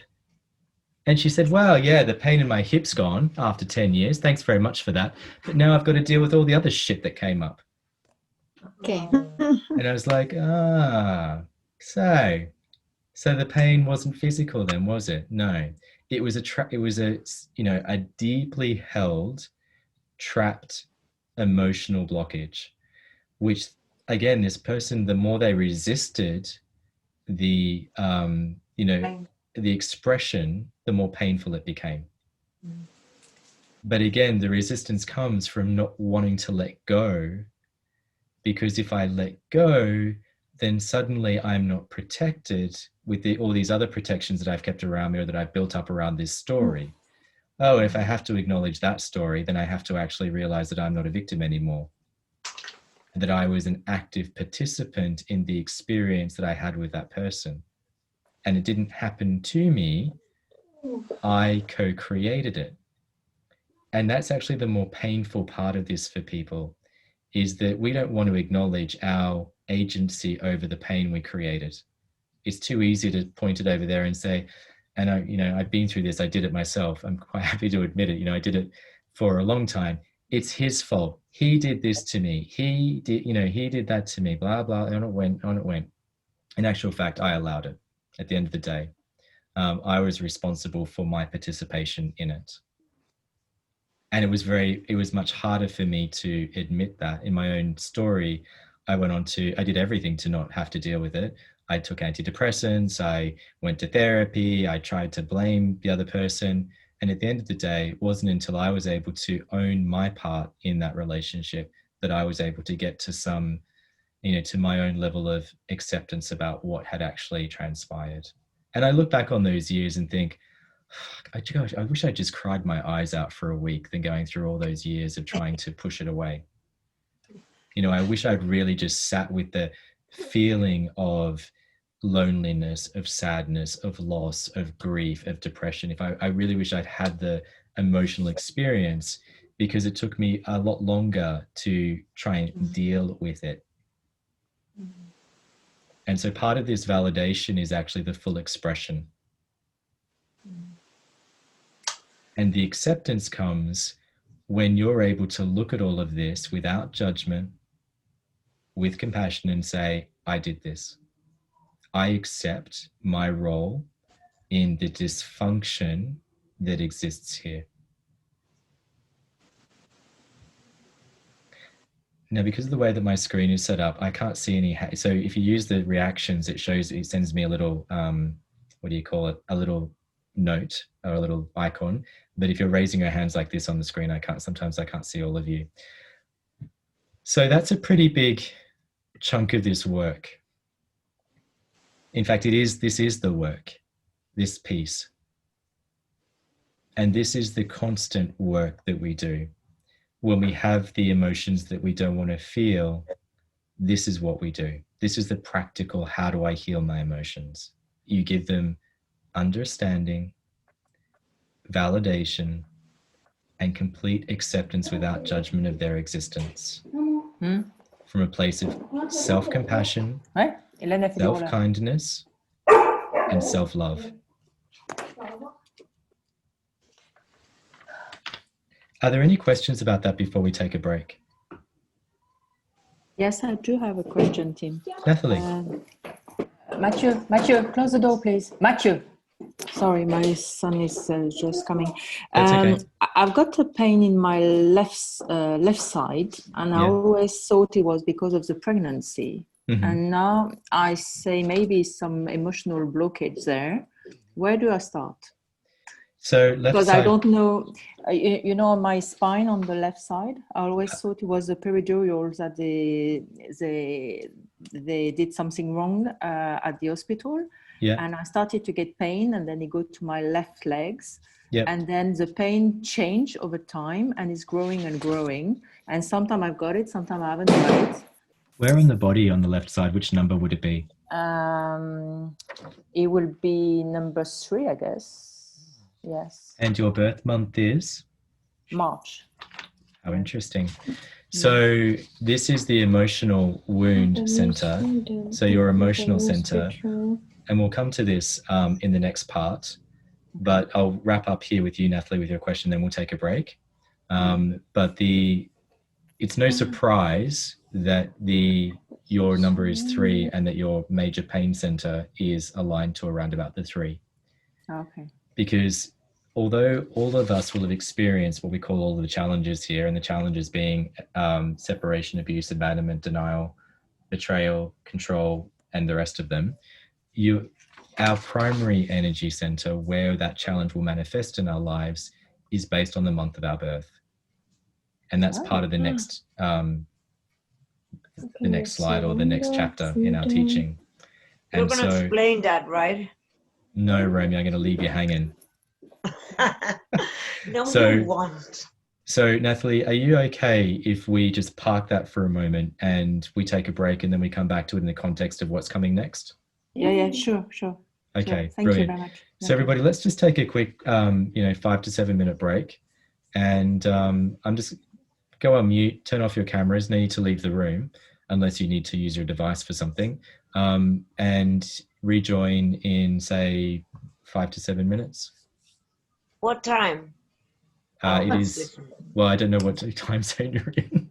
15:42 here. 42. So let's make it, okay, let's round it out to 10 to whatever it is wherever you are. Okay.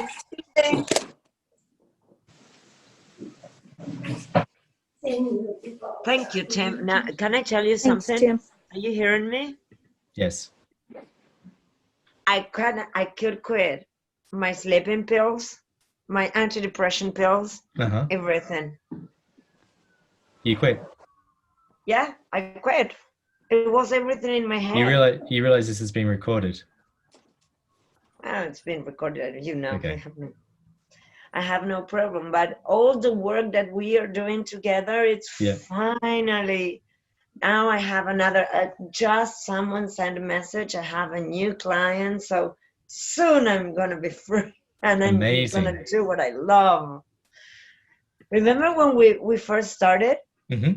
Ages ago. I did all the units. I found out that I wanted to be a graphic designer, and the creative part was.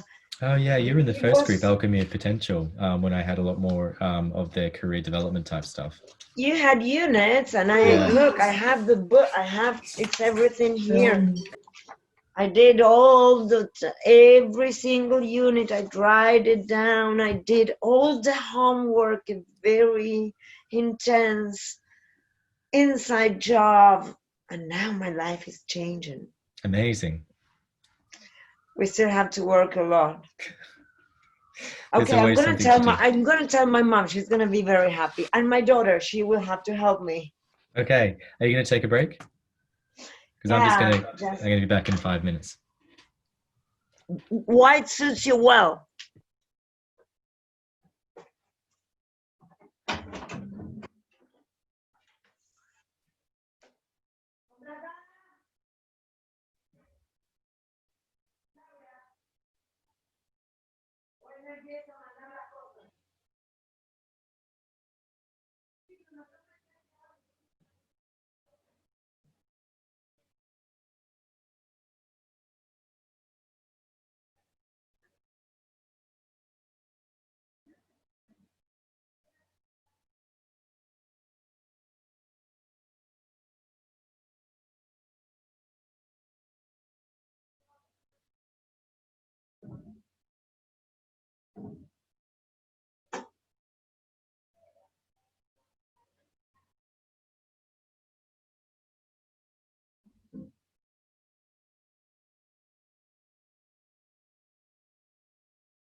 Is the pace okay for those of you who are here, Lexi? Yep. Yeah. Okay. So we need to get through the foundation bit to get onto then the numbers, but it's really important that we have this understanding, because with this understanding, that then provides the foundation. And this really is a foundations course, but it provides the foundation for what you do with your understanding of the numbers. Oh, wow, I want one of those. Nada?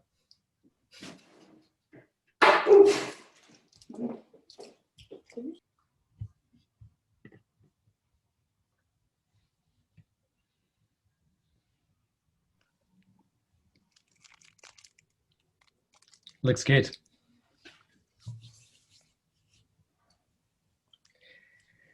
I know. I'm lucky. Yeah. I've had good tenants lately. I never buy this, Tim. No judgment. I'm really just excited that you've got ice cream and I want.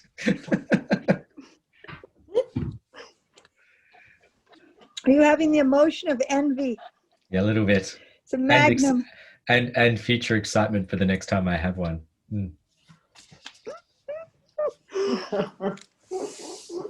Sorry.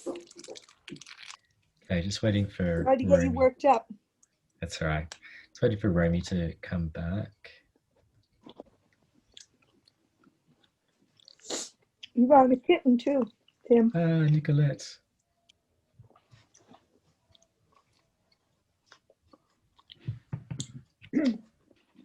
My kitty cat went to sleep downstairs. He got bored with me.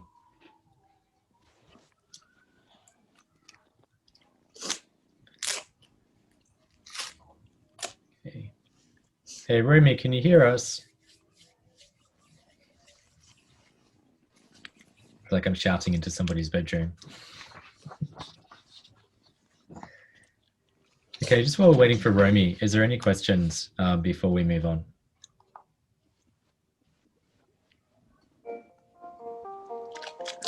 Hold on 1 second. Hello? Oui, bonjour. Sandy, any questions from you? You're on mute, by the way.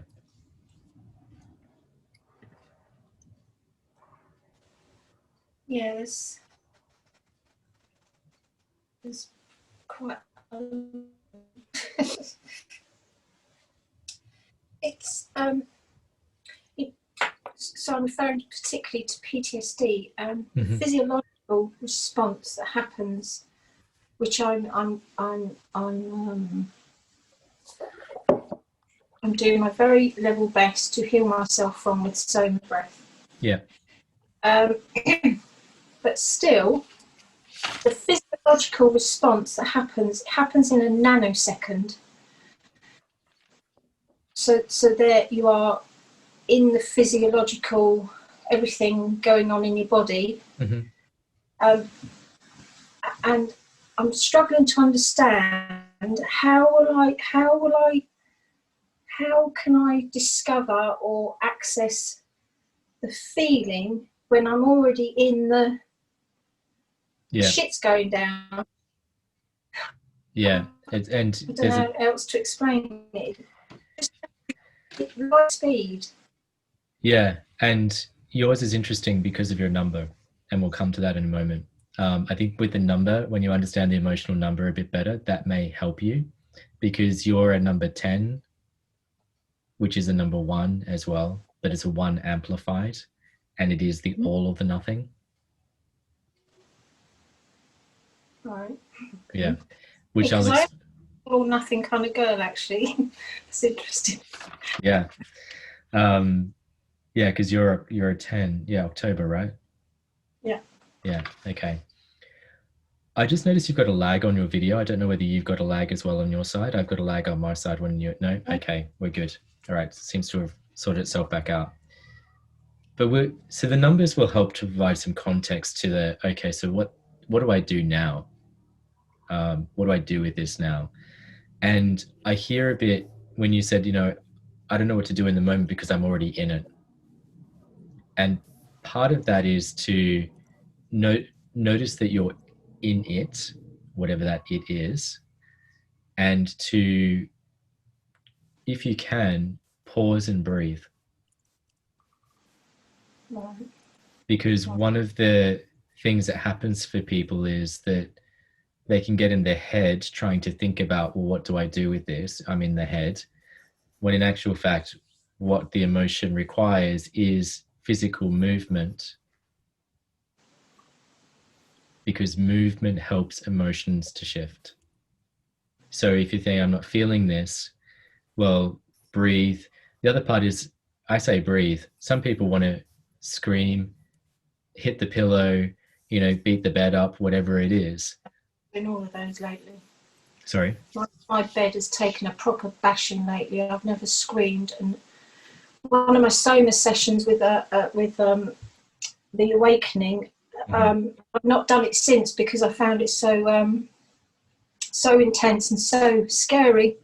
I was literally screaming and roaring like a bear. But I've been through it. I allowed myself to just keep going through it. I was bashing the pillow.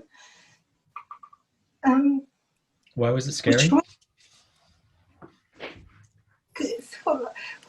It ventured into the point where I could have gone from bashing the pillow to literally bashing the walls with my feet. That was the scary part, because I would have been to say, I don't want to harm myself. Yeah. I suffered as a child.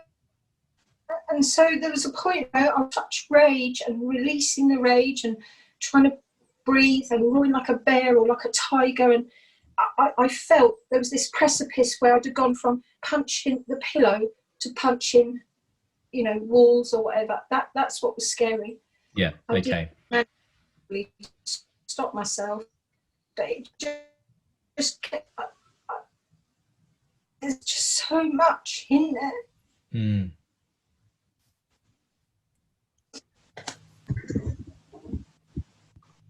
And so part of this exploration. Just keep doing it.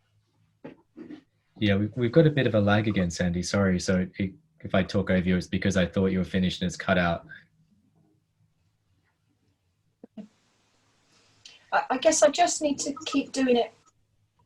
Keep doing it until, and I recognise the safety for myself, which is to just keep bashing the pillow rather than, hitting anything else, and just keep doing it. There's that, but there's also the deeper understanding of, so when you're having this feeling of rage, locating it wherever it is in your body and approaching it with gentleness and humility. So I feel the rage and it's there and I want to give it expression. So, the physical expression might be, as you called it, hitting the pillow, but it's also coming to this, what is it that you really need? Really asking that question and just being patient enough to, because some people think, oh, I didn't hear anything, so I never get the answer. But it's just sitting with that from a place of love, like, thank you so much for showing me this rage.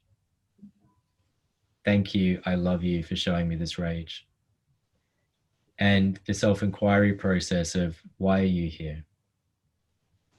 What is it that you really want me to understand? What is it that you really want me to know? Because that then takes you to that next level of what's underneath this. And breathing into that place where that rage is. With the controlled breathing, you know how to breathe now with Snell-Breath. So breathing into that space with love, just allowing it to be there until it shifts. And it may be that emotion moves to another place, that whether it's rage or another feeling comes up somewhere else in your body, and tracing that around your body and saying, oh gosh, now I've got this other feeling over here. Well, what's that all about? And going into that place. Because all of this emotion is moving around. And sometimes, as I've said to other people who are on this call already, is that it sometimes gets to here. That feeling. Yeah. Through the throat. Well, yes and no. This is actually where it gets stopped. Mm-hmm. Because this is the seat of the ego mind. Well, if I hold on, if I release this, then I won't have anything else to do.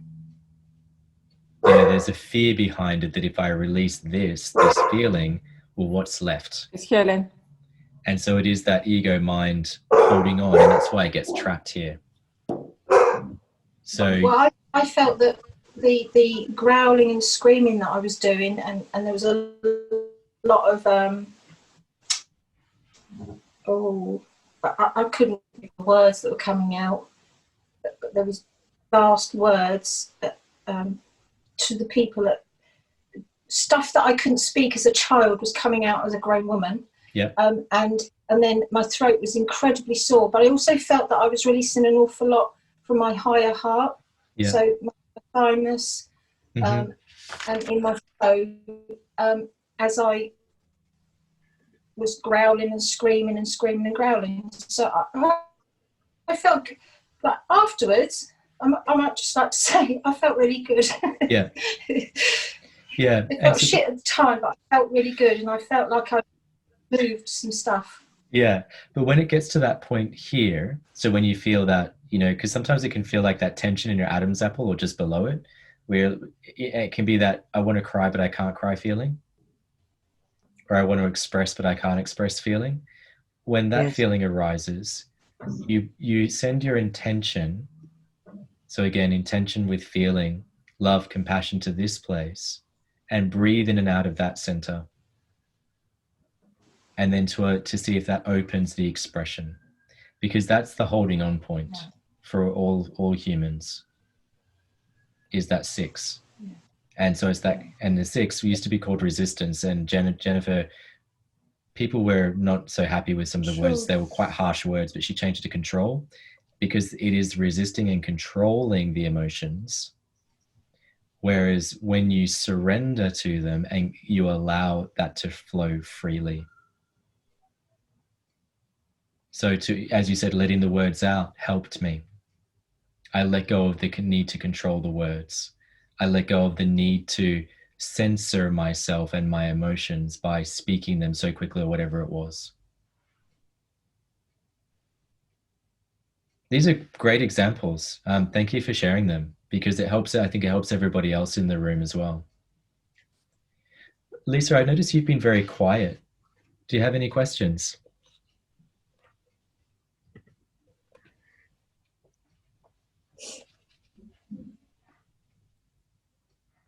We can't hear you.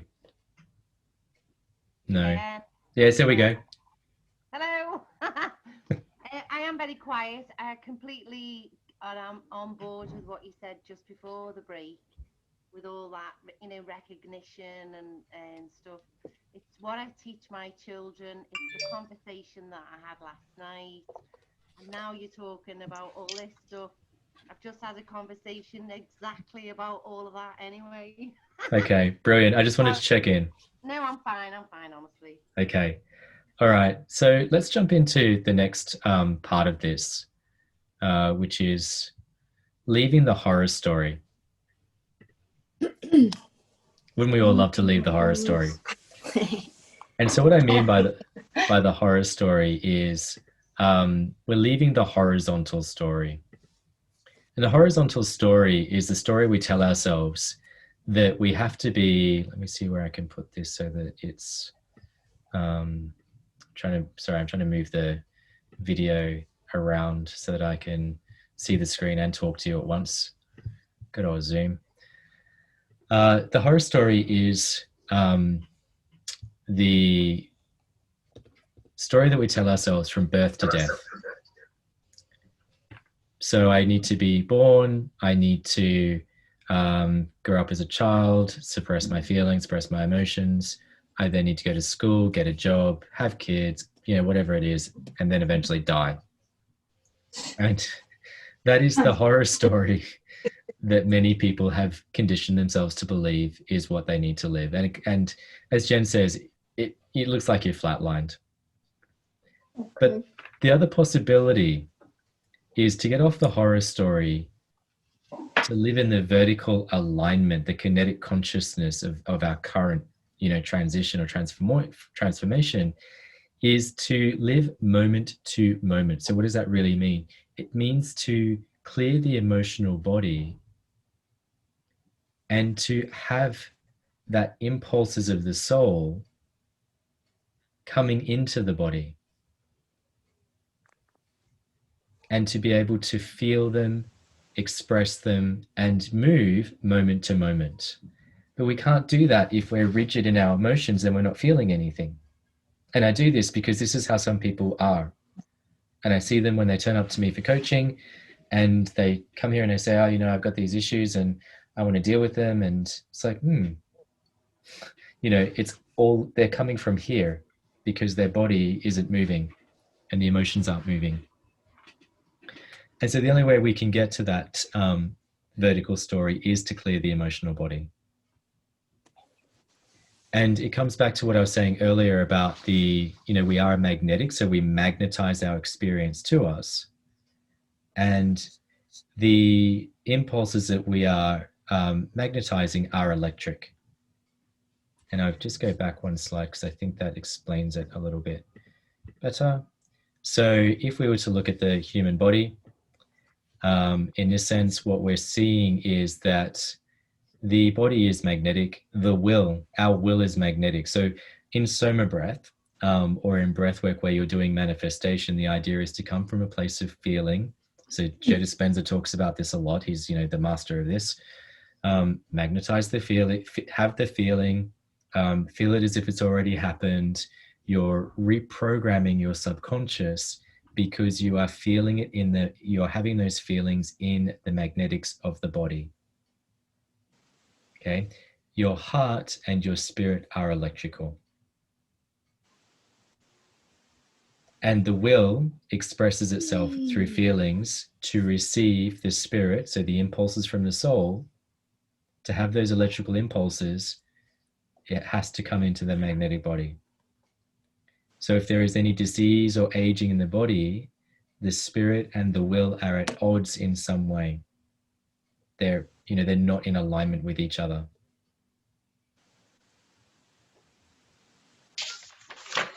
And the only way to bring them into alignment is to clear those emotional magnets in the body. Because you'll continue magnetizing the same emotional experience until those emotions are cleared.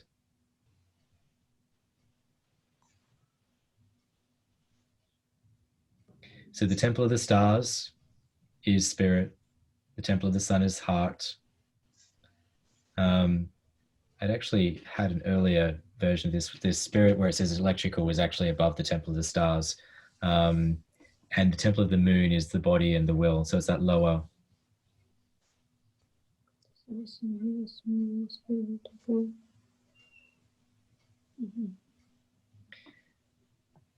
So in actual fact, this should be a thing like this, with those two temples, and then the will and the body is really down here, but I was trying to show the whole human body. You have to be able to create that frequency in your own body, and the only way to raise your vibration is to let go of the dense emotions. We can't destroy them, we can't deal with them, we can transform them or release them. It's energy.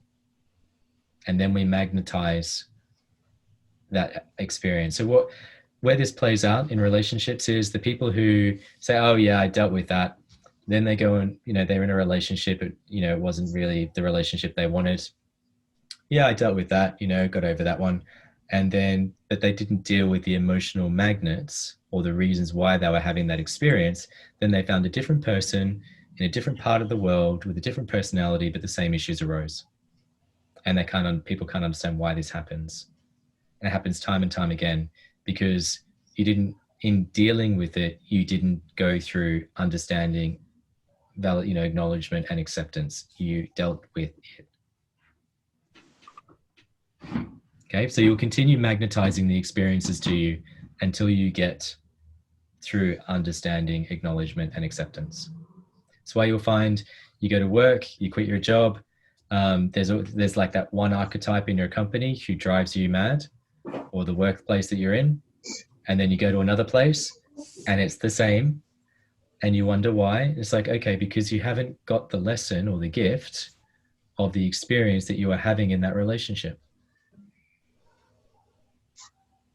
Does that make sense? Mm-hmm.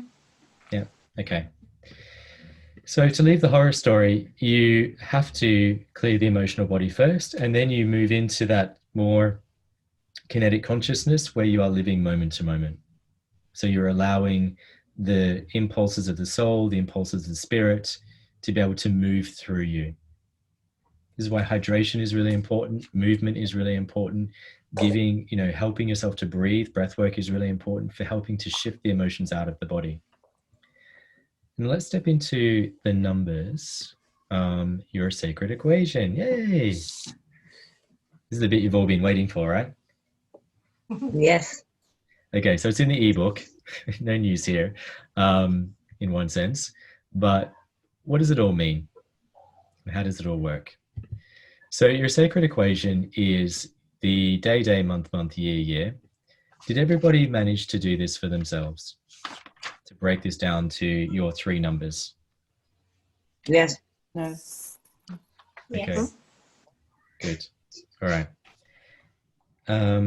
If you haven't, I have them here for you. You have them here.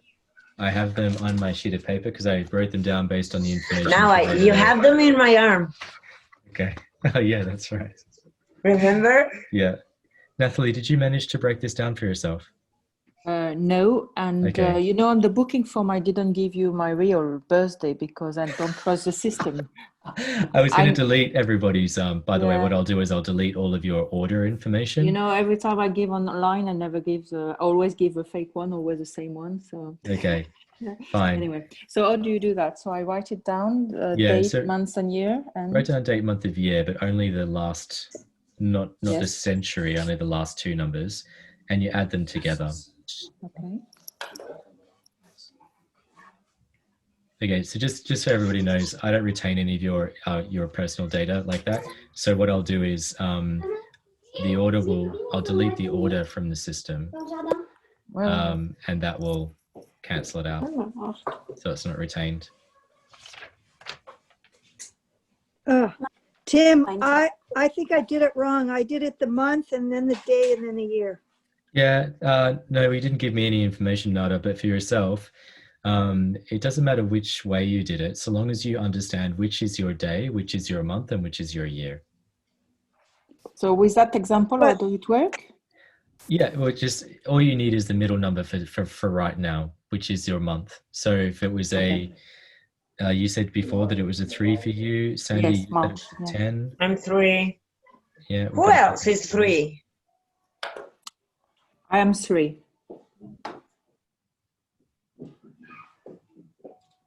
We've got quite a variety of numbers today, actually. So this will show you then on your chart where your primary emotional challenge and gift is.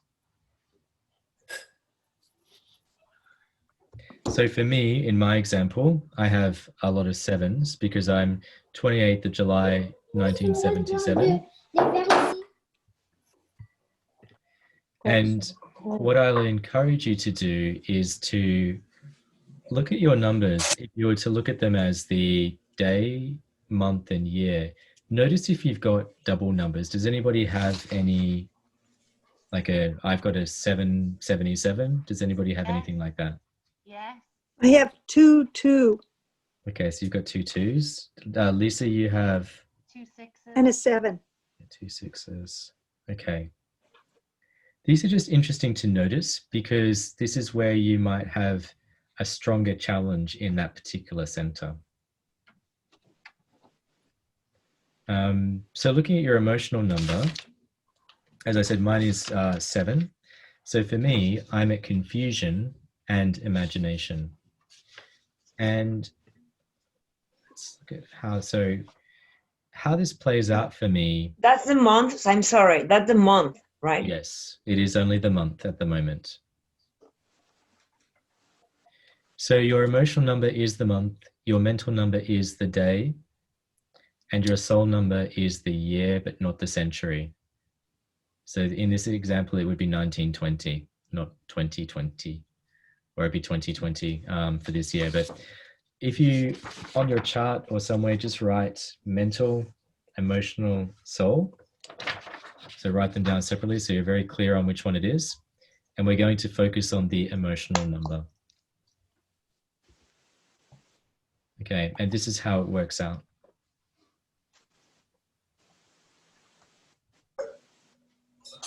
Sorry, which one's the day? The day is your mental. Is it Yes. mental? So in this example, the 23rd of the 658, 2 plus 3 equals 5 is your mental energy. 0 plus 6 is your emotional energy. And 5 plus 8 is 13 equals 1 plus 3, which equals 4 is your soul energy. So you reduce it down to a single number. Now for Sandy, you have a 1 0. The difference, so 10 is unique. And a 1, anything that has a 0 after it is amplified. So it's like a double powered 1. A very strong, very, very strong 1. So for my day, I've got 29. So that make 11. I reduce it to 2. You do. I don't put 11. No, 2. it's a 2. Okay. So sorry, Tim. Yes. So my year is 1990. So it'd be So yours- 9, but it's double power because of the 0. Correct. Okay, cool. So for your soul number. And also if anybody who has a double number like 727, which I have and somebody else who has, yeah. So that also means that you pay attention to the fact that it's a double 7, but you also need to reduce it down to a 5. So for you, Lexi, you would also pay attention to the 0, because the 0 has its own frequency, but it is essentially it is a strongly powered 9. So when we look at the soul numbers, and we'll talk about this, let's deal with the emotional numbers, but we'll talk about how we look at other numbers as well as we go through. It can get very confusing very quickly if we try and do too many things. Now, Jennifer is creating a new course on mental energy for the mind. We don't talk about the mind right now because it's more important for us to work with the feelings and the emotions, because in this century, in this place that we're at, this is where most people are stuck. They're already operating from the mind. They've divorced themselves and dissociated themselves from their feelings and emotions, and they're not really in touch with them. So it's more important that we focus on that, to clear that, to then be able to deal with the other bits. So Jennifer's next course will be on the mental energy. Now I just need to change this. So you would have already seen this chart. As I said earlier, we all carry each of these energies. We've all experienced an array of experiences within each of these challenges. And I know that when some of you were first introduced to this number system, you reflected to me in a way that demonstrated you were in a little bit of judgment about your numbers, saying things like, I don't like these, or I don't understand these, or I don't resonate. This is not me. Betrayal, it's awful. Ah, and Put another name. no, no, because betrayal is the energy that is most felt in the heart. Okay.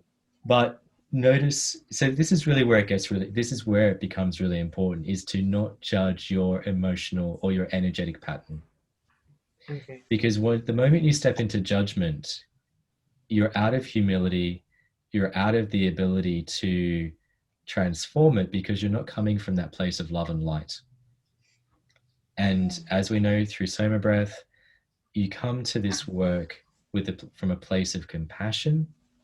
You come to this work from a place of humility, from a place of curiosity, because you can't transform from a place of anger or resistance. What you resist persists. So judgment of your emotional patterns leads to more resistance, which leads to those emotional patterns persisting.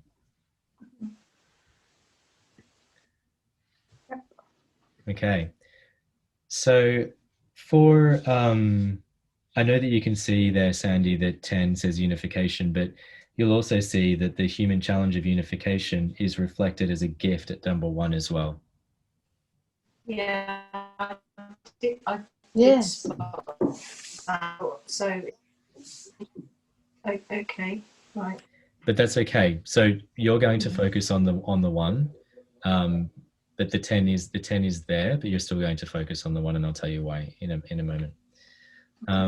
As we Tim, can you explain about when you've got 2 digits similar, when it is 0, for instance, if you've got 20 or 9 or something like that, when you've got 0, where 0 appear? Okay. You've got double digit on 0, for instance. So, okay, so you won't, unless you were born in 2000 or 1900, you won't have a 00 in your year. Oh, yeah, you know, but for the date, for instance. You know, when you say you got several digits the same, if you got your birthday like 0205 or 2009 or something like that, you've got a lot of zero. Yeah. So that doesn't mean anything? So the 0 is only when it's after a number is when it becomes meaningful as a amplifier of that particular number. The 2000s is interesting for this generation because they're in a different generation to the 1900s. And there will be people who were born in 2000, and so they will actually go to a 0 as their soul number. Thanks God we're not. Like my Tim, like my daughter, she's the 1st December 2011. So on your system, she's got 1. The 12 there's another 1, and 11 she's got another 1. So she's full of 1. Yeah, and so you may find as you look at that there's an amplified energy of separation. Okay. And so this is, so you can see Nathalie's already paying attention to the patterns within the family and also the patterns within the date. We're going to come to that in just a moment. Yeah, just excited. Yeah, I know, I can tell, which is great, which is brilliant. And the reason why, as I said, we can get very confused very quickly. So I'd just like to stay with the emotional number first. Does everybody identify their human challenge on this grid? Yes, I'm abandonment and creativity. Well, creativity is a gift. Yeah, I only tattoo my gift. I didn't tattoo my challenges. Good. They sound really bad to put in my arm. Come on. You know, Tim, I'm a 3 as well. Yes. And you said the 3 is for the emotional, yeah, the number of the months, yeah. It is, yeah. And in fact, since I started this journey, I can't stop creating painting, singing, a lot of things like that, and I don't know where it's coming from, and I realize it helped me a lot. So that means that free myself by doing creativity. I should do more. Well, when you are able to start to transcend your human challenge, so as you start to open up the emotional body and to transform the emotions in that energy center, you will then move into the spiritual gift. So you'll see that gift starting to play out. Great. Thank you. Are we going to go through and just say if we've seen our number? Yes, have you seen it? Yeah, that was all. Okay. So I'm number 9, which is conditioning, which is very true for me. I kind of didn't want that full-time job at a very early age. You know, I didn't want to do this. I'm very much like that. I'm a and then consciousness is what I've been aware of for many, many years, and what I do when I meditate and tap into my higher consciousness. So okay, brilliant. Lexi, you got your numbers, yeah? Yeah. And Nada, you know yours? Yeah, but Tim, I'm like, can you hear me? Yeah. Like I've got a double abuse, plus my 20 makes me a super abused person, which is true. I have suffered a lot of abuse. There's no doubt about it. But now for transforming this, like if I'm super aware of the fact that I was raped by my father, so I was really abused. And what do I do about that now? I just fly into that 7 of that soul thing, because I've got number 7 for my soul. Or the abuse thing just becomes my foundation. How do I transform that? Okay, we're going to get there in a minute, but yeah, thank you. So you're a 2. Yeah, we want to know, we have the numbers. What do we do with them? Okay, good. You've got the numbers. I'm going to go through them one by one. But what I want to show you first is that once you discover your emotional number, you also need to pay attention to its companion. And here is the companion chart. Oh, this is a different deal. Was your... They take a picture of that. your emotional number has its companion, and the companion is the master number of 11. So it adds up to the master number of 11. So for me as a 7, my companion is 4, which means that when I'm overloaded with confusion, I could step into denial.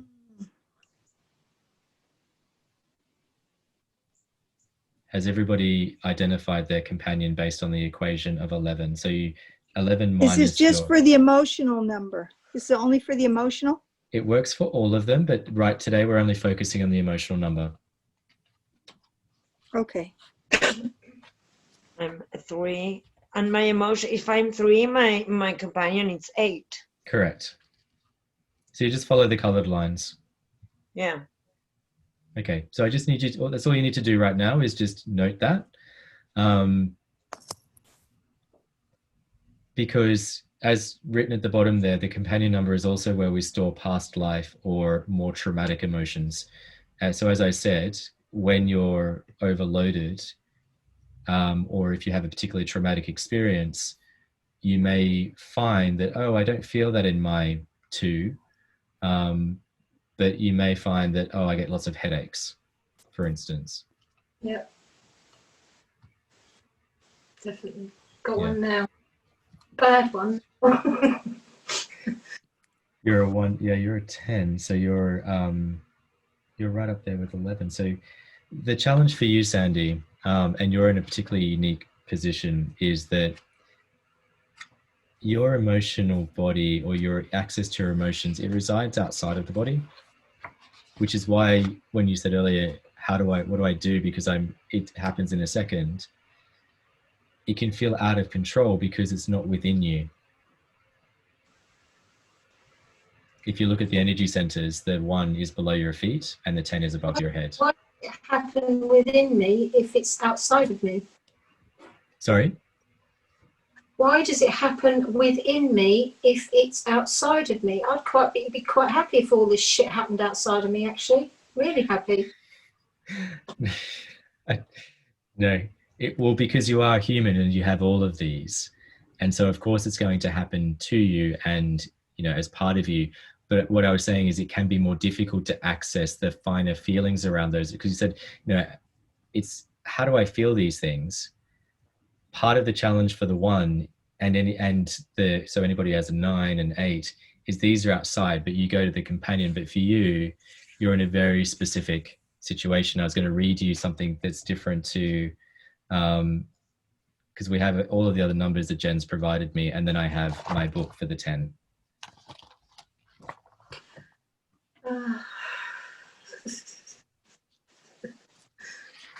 You're special. Question, Tim. Yes, Lexi.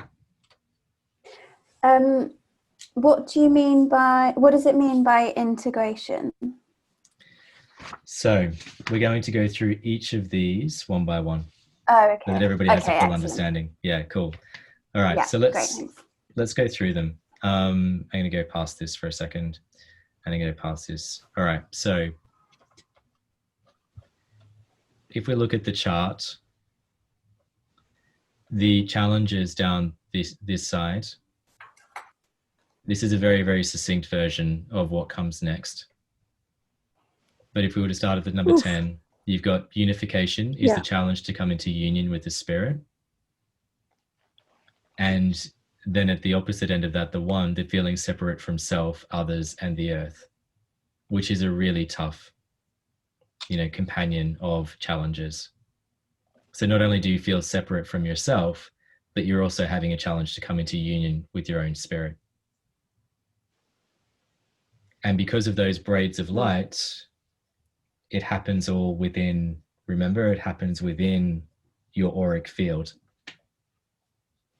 If we look at the 9, which is conditioning, programs are the programs, they condition our lives or contaminate our lives, and the challenge is being imprinted by the belief systems, which Lisa talked about.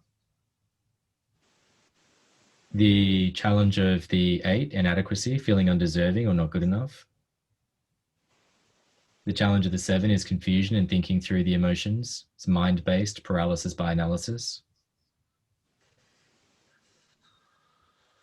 Control, controlling the emotions or others' emotions.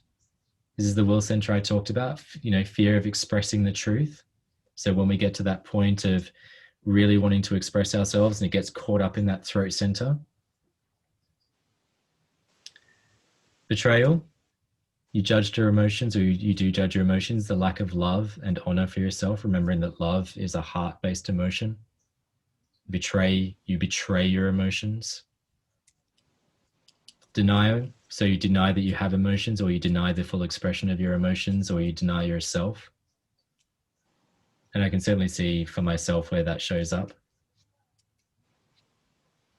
Abandonment, so I can remember working with a coach for a while who at the end of our agreement just disappeared, or towards the end of the agreement, we hadn't even finished it yet, just disappeared and thought that was okay.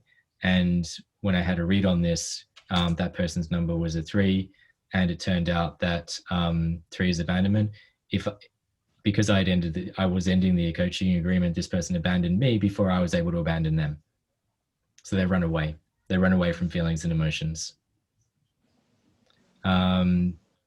Abuse, number 2, abusing yourself, feeling abused by your emotions. And so you feel that your emotions are abusive towards yourself. And then separation, feeling separated from self, feeling separated from others, and then feeling separated from the Earth star or the Earth itself. So this is a very, very quick synopsis of the challenges. But the wonderful thing about challenges is they have an opposite, which is their gifts. And the gift is, if we look on the other side of it, is if you look at the 10, when you've started to work through the challenge of coming into union with spirit and the feeling of separation from self, you end up in this grounded present state, both with the earth and with spirit. And this is why the 10 is really, you can see the opposites here. It's really quite a difficult polarity. When you transform and transcend the energetic pattern of conditioning, you lead by example. And you're in alignment with your higher principles. And this is why 9 people tend to be highly talented. They're very good at a lot of different things, but what they can do is they can feel that society feels that they shouldn't be doing all these different things. Like, why don't you just do this? Why don't you just do that? When in actual fact, you've got so many gifts and talents that you need to be able to embrace your ability to be good at those things. So 9s are very good as emergency services workers, and you'll often find they're emergency service workers because they're very observant. They're able to detach themselves from the drama of what's going on and notice who needs what and move around that space very easily. When you go from inadequacy and transform that, you're into integration. So you feel integrated in your life, you feel abundant, you're able to share a deep wisdom and inspiration because you are integrated in your experience. So mind, body, soul feels integrated. For people like me, in the 7s, when we are able to stop thinking through our emotions, because this is where my energy center gets blocked, we're then able to free up that space for imagination. So we're able to project one's reality and feeling and trust our feelings rather than thinking through our feelings. And for me, with my hearing issue, which some of you are aware of, it's on the same sort of meridian plane as my 7. And so it's no surprise that as I've been clearing my emotional 7, my hearing center's been freeing up as well, because that's the physical correspondence line for me. Control. So when you give up controlling your emotions and surrender to them, you have total acceptance of self and others. And so you can accept that somebody else is being a dickhead or being unpleasant or whatever else it is, because you don't feel the need to control it. You're in acceptance of it. You can't change it, but it doesn't impact you because you're able to allow that. And you're able to more easily surrender to your heart and soul's desires without trying to control the outcome. So you find 6 people are always trying to control their emotional experience by keeping it bottled up here. They don't express their truth, but that they also then try to control the experiences around them as well. So controlling other people from having emotions, controlling other people's emotions. On the flip side of betrayal is freedom. So when you stop judging your emotions, you're able to feel free. You have, you stop feeling betrayed by others, and you're able to step into service to others. So for me, if I look at 5, 5 is my soul number.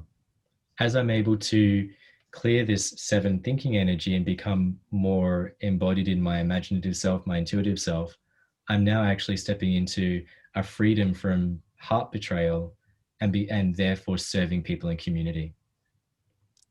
And so for me, it's been that log. So I'm following my soul's path to being community because I'm letting go of the betrayal of my soul.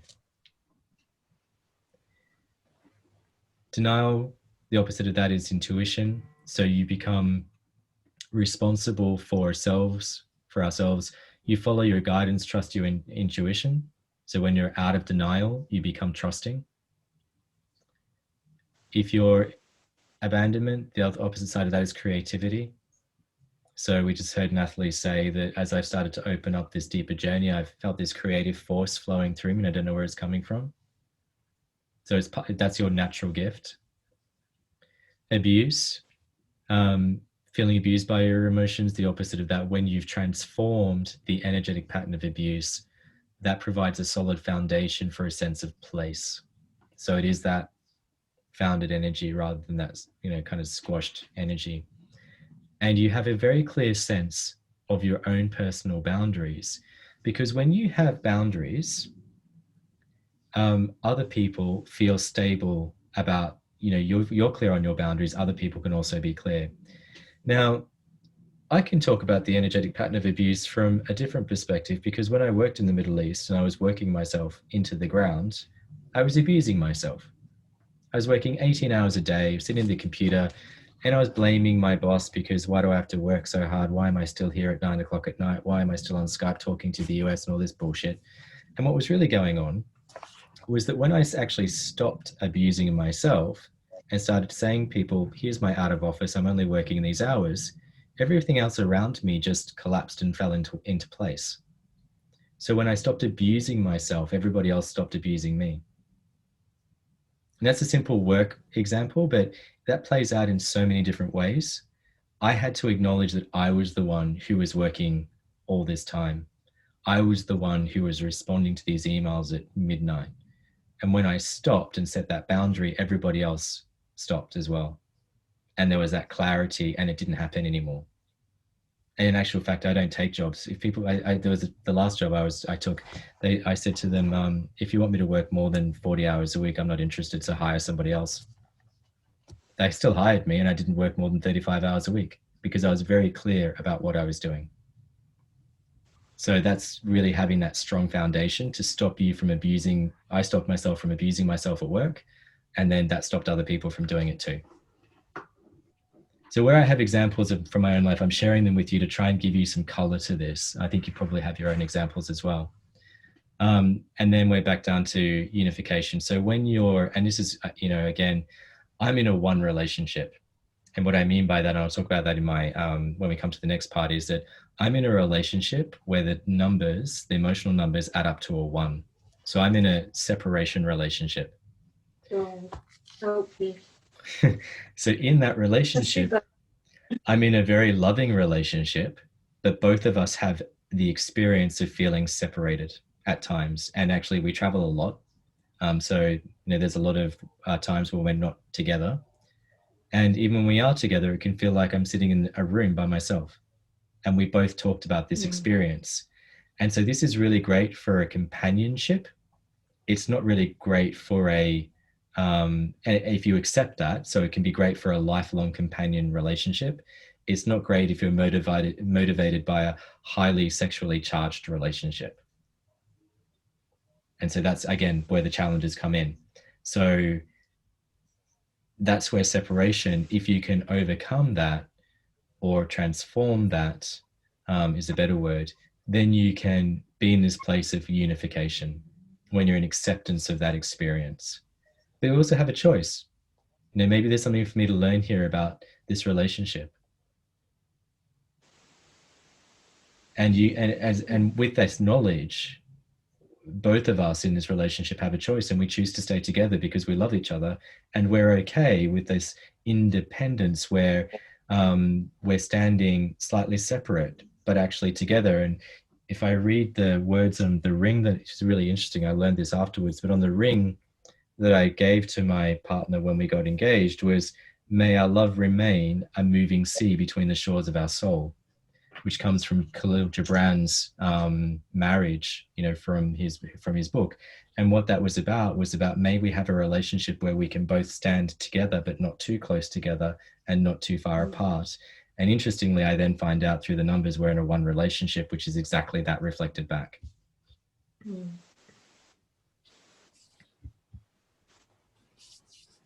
So that's just my own experience. Yes, Lexi. So does your mental, emotional and soul number all have the companions?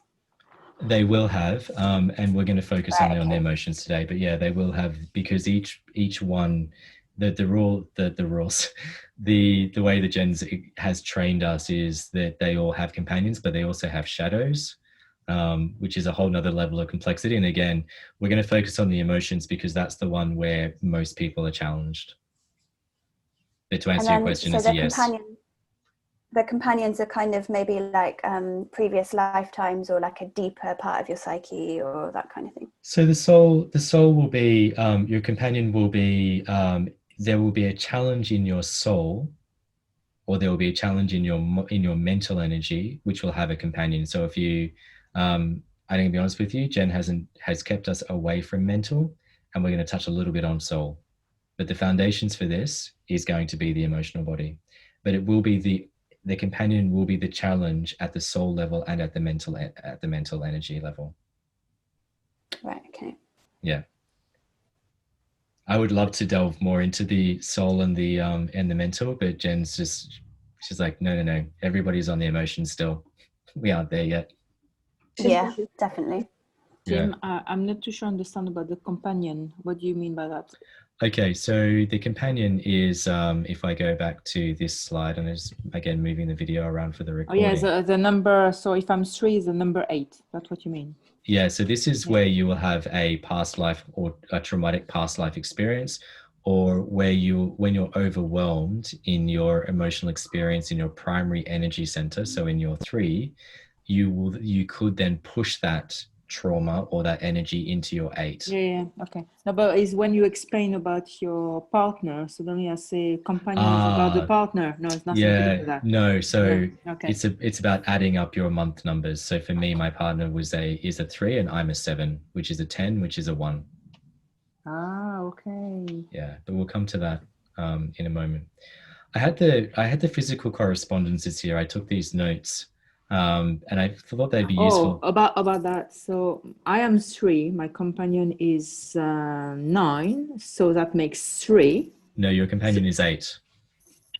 No, but I mean my partner. Sorry. Oh, sorry, 3. So that makes 12. So I've got 3 again. So that means the more I am with this companion, the partner, the more I will feel abandoned. So you reinforce. We'll come to that. We're going to come to we're going to come to the family numbers in a moment, but we're going to focus right now on your numbers. Yeah. Okay. Yeah. Cool.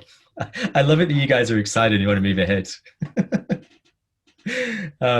Okay. So I took notes of this, and again, this is something that I put into this workshop. It's an extra because I really felt that this is helpful for people.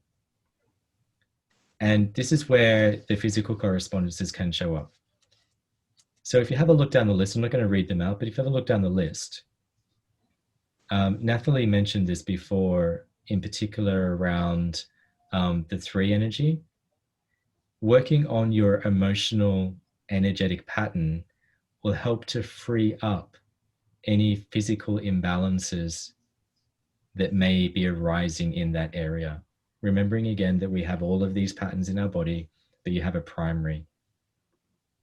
So for me, 7 linked to ear.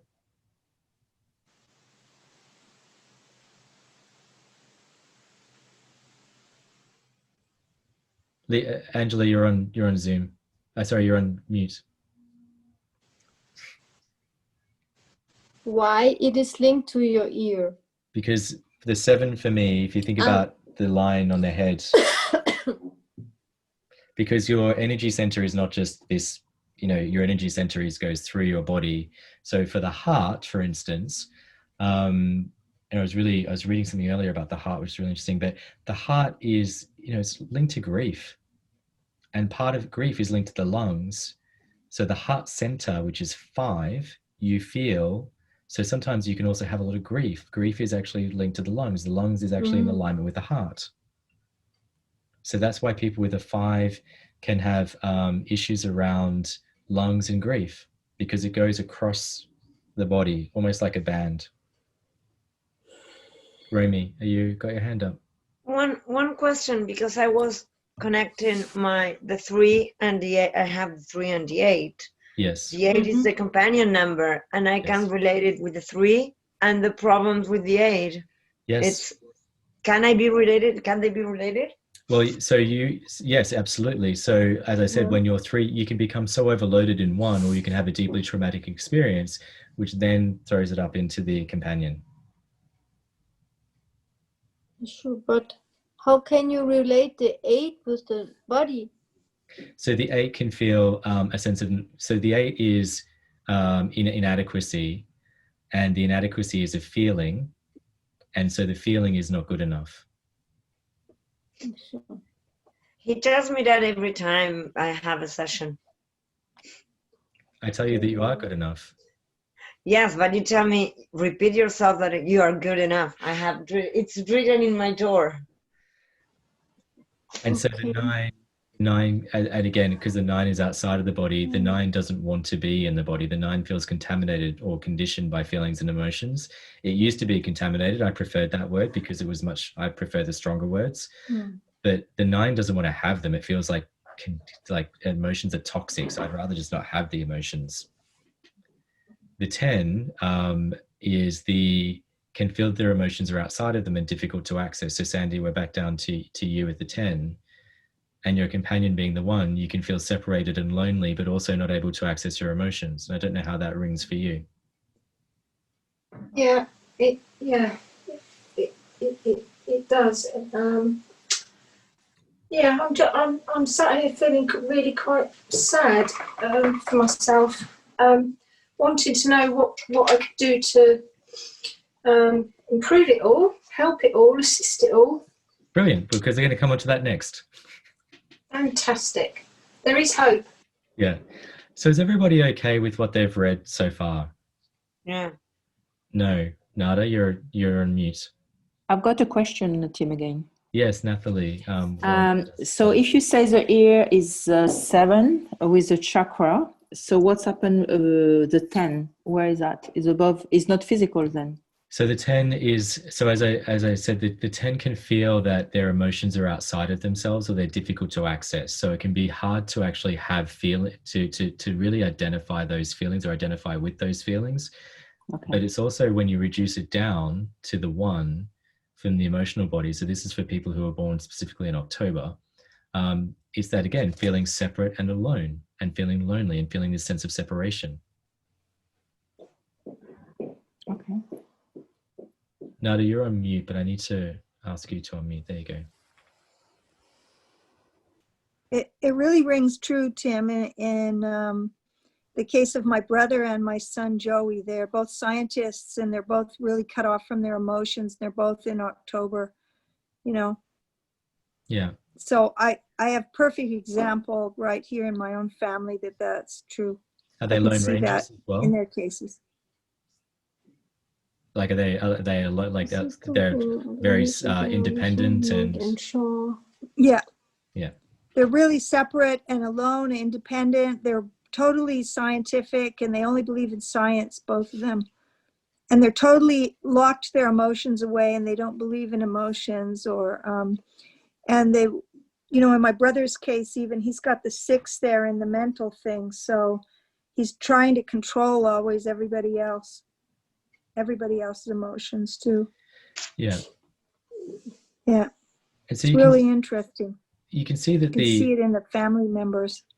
So with the ones who, I had the question before where it was how, if the 9 is outside of the body, where is the physical correspondence, you go back to the 2. And for the 8, because it's the companion. Is the companion. Right. This is 6, which then is the 5, the companion. So, Tim, you preferred the word contamination and rather than conditioning? I did prefer it. So those of you who've got the book, you will see that it says contamination. It's just that there was a lot of resistance. We can put both, huh? Yeah, there was a resistance within to that particular word, because people, that's why it's still there. People can feel toxic or they can feel conditioned. And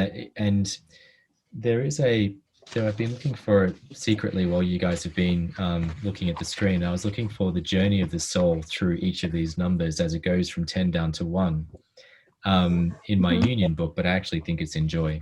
And it explains the soul's journey through each of those energy centers. So if I was to find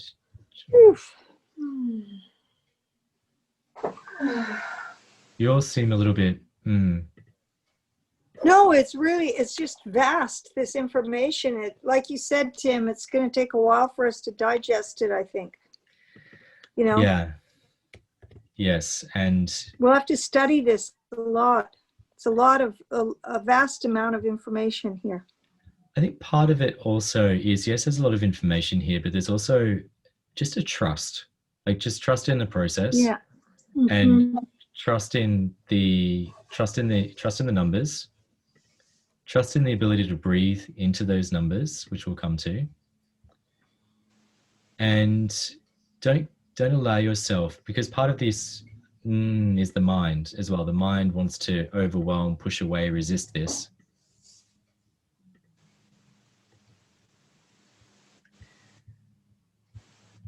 Okay.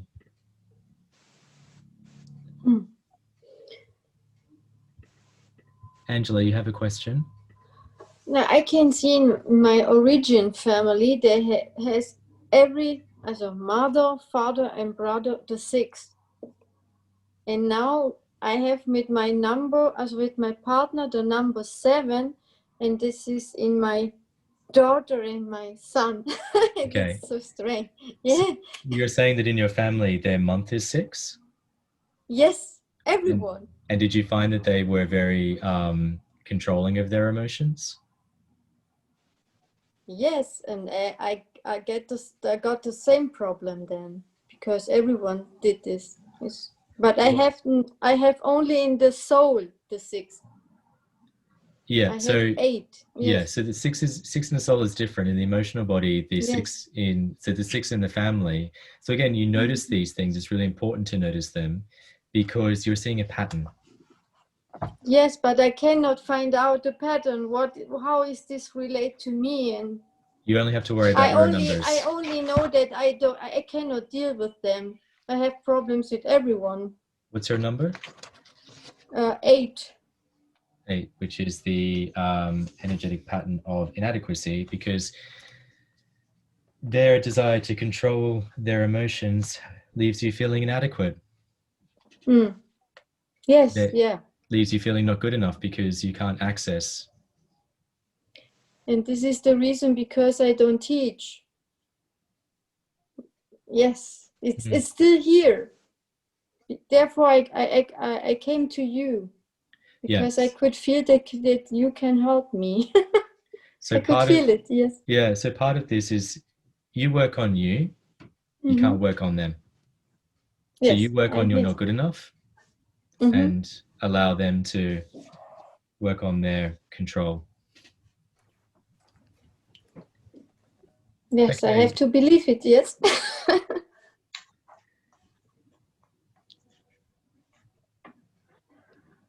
So there was this channeling that came from Jennifer's very much earlier book about the journey of the soul through each of the numbers. Would you like to hear that? I'm only asking because I'm aware of time. Yes, please. Yes, please. Okay. So the journey of the soul through the numbers is I, Darian, with such purpose and pleasure and passion, now lay before you the sacred path of your very soul and the experimental and expansive journey of your very hearts and minds. So we ask that you begin at your diamond light of 10, so that from the sacred black ray of love of the unmanifest, of infinite spirit, your soul was created. It was birthed into the experience, into light, and was placed into the divine creation of the universe. Now, before Jennifer changed number 10 unification, it was observation. Actually, no, observation was a gift of 9. Sorry, let me just read on. As you observed the universe in which you found yourself, your desire for experience and for light placed you into the very consciousness of the universe, and a contamination of a kind began.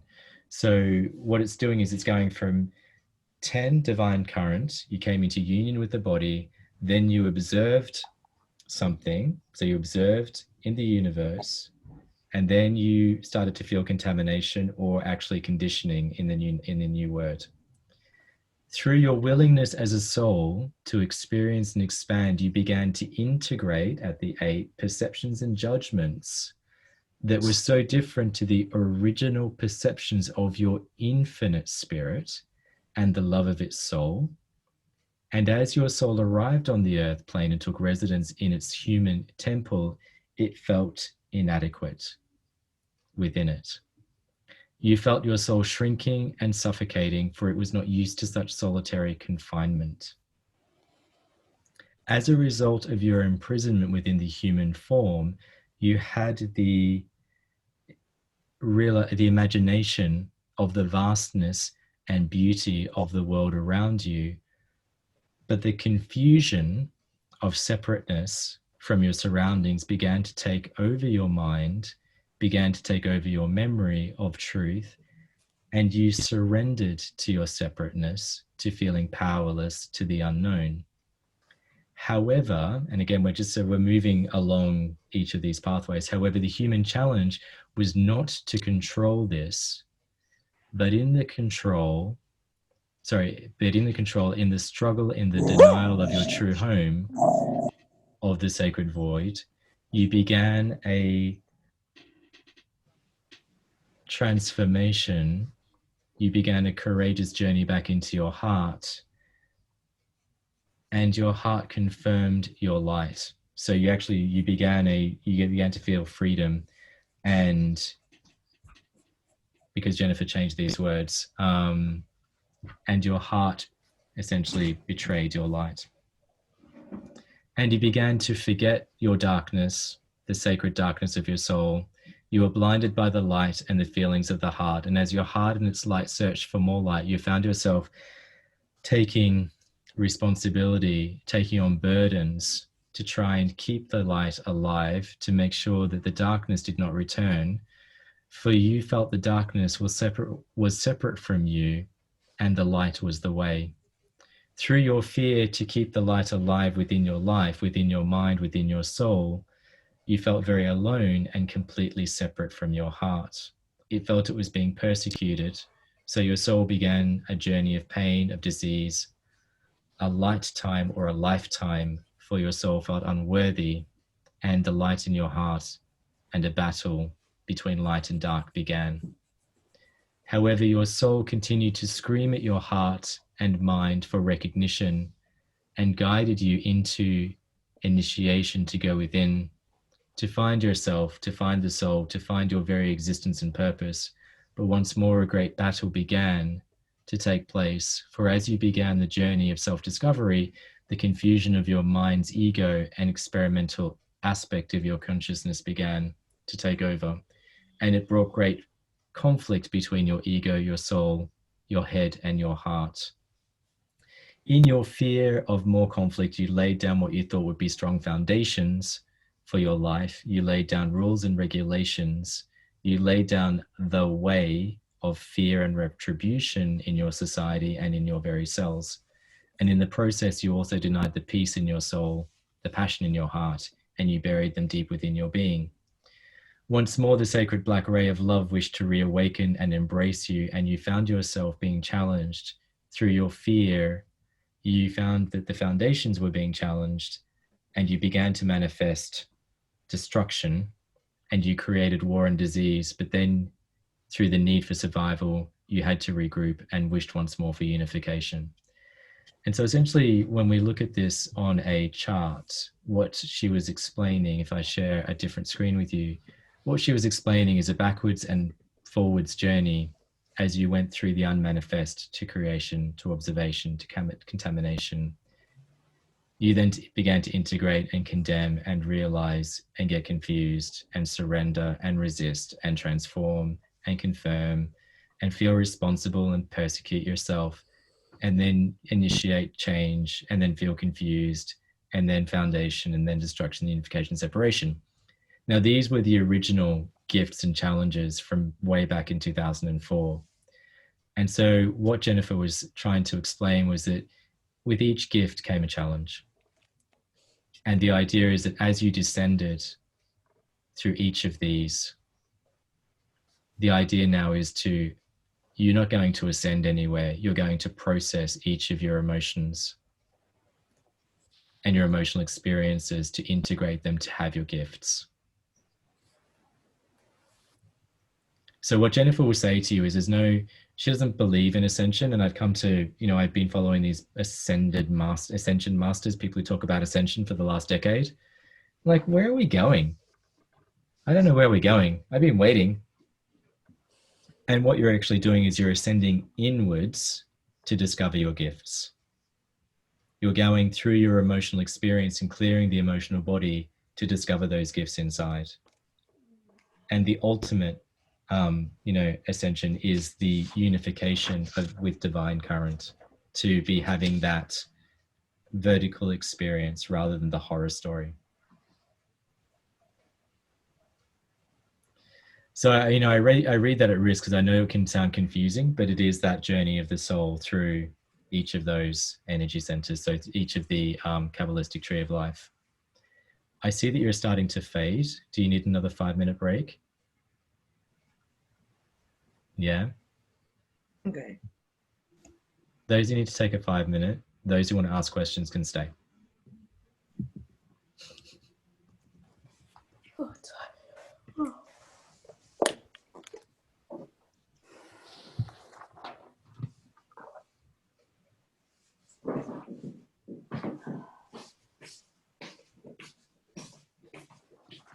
Hey, Sandy. I had to go to the toilet, sorry. Yeah, that's okay. That's fine. We've just got to, Lexi was just going to ask a question. I've just got a question for my emotions. My companion is 3, and I just want to, I think I know what it means, but so initiating the life force into the body, is that kind of connecting with spirit and soul and allowing that to work through you to be of service? Sorry, where are you reading that from? On the, let's see, where it explains about all the different numbers. Let me go back to my slide deck. The definition of each number. PowerPoint. Sorry, I'm just going to the right screen so I can see it as well. Cool. So the 3 abandoning self mothers. Not that, on the definition of the spiritual gift and the human challenge. This one? Yeah, number 3, which is under creativity. Yes. It says initiating life force into the body. So is that the union of your of spirit in the body becoming one and working with spirit for a service? So 3 used to be, 3 was so 3 in the creativity is the inspiration. It's like an electrical inspiration. Nikki. And when we bring life force into the body, where Jennifer refers to this, a lot of this is breath. Mm-hmm. So breathing, so for you, it would be breathing into the 3.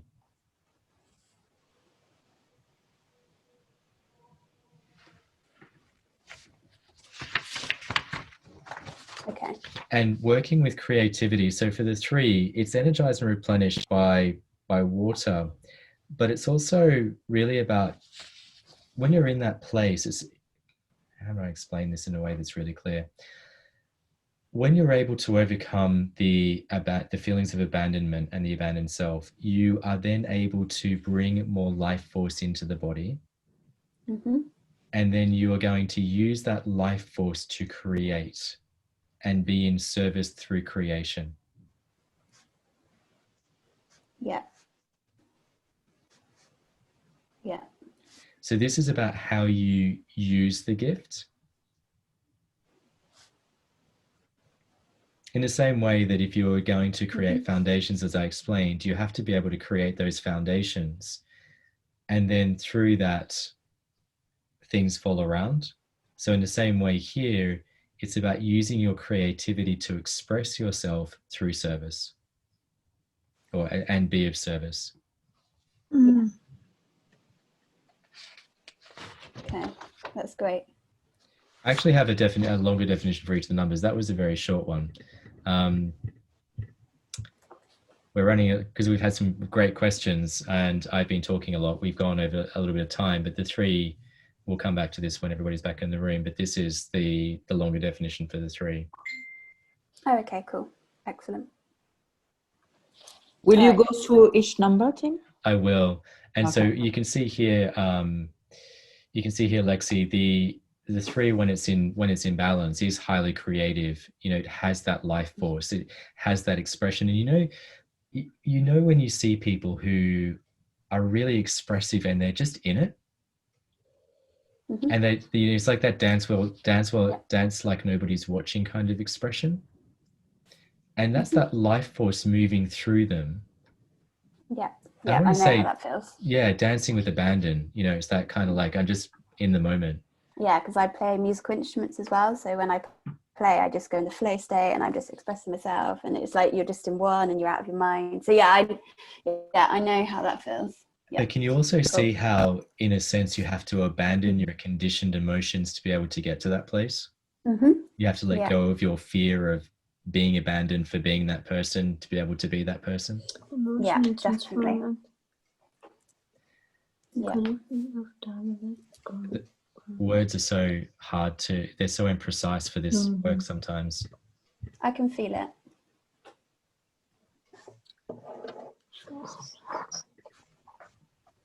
Okay, we all back. It looks like we're all back.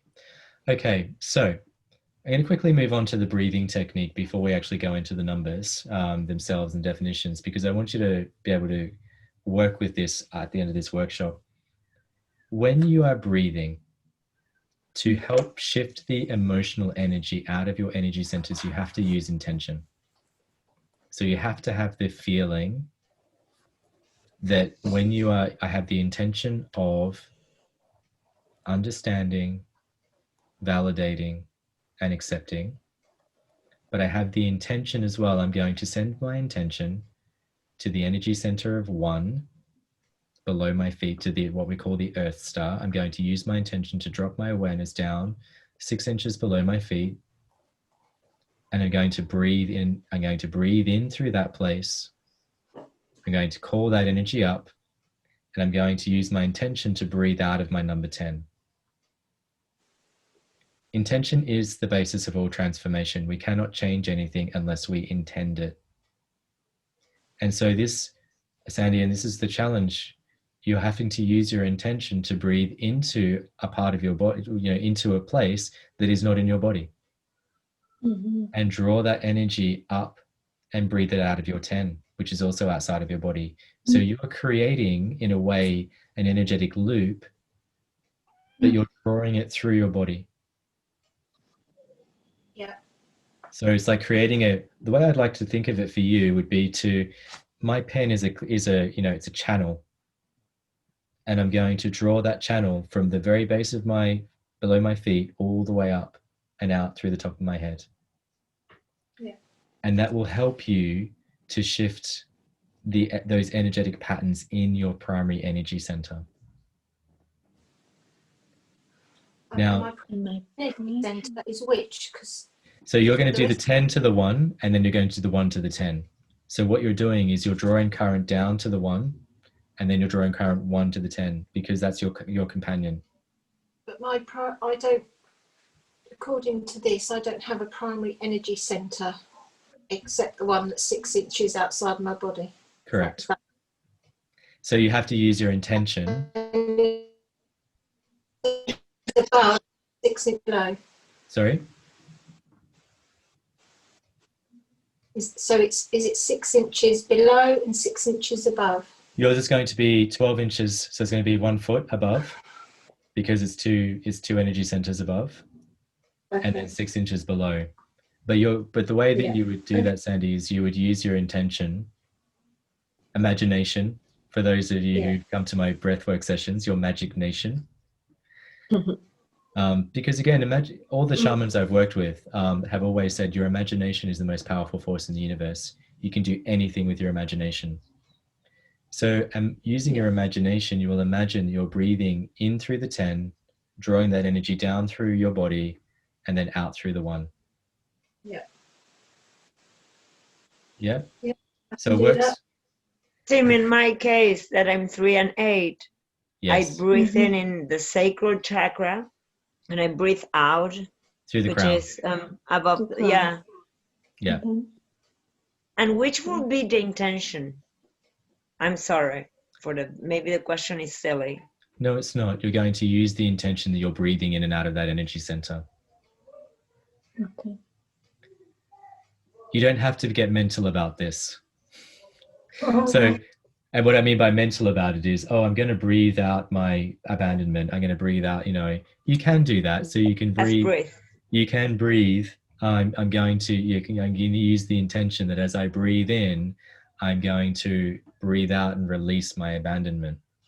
You can do that, or you can just breathe. The idea is that this is trapped energy. Okay. Okay, thank you.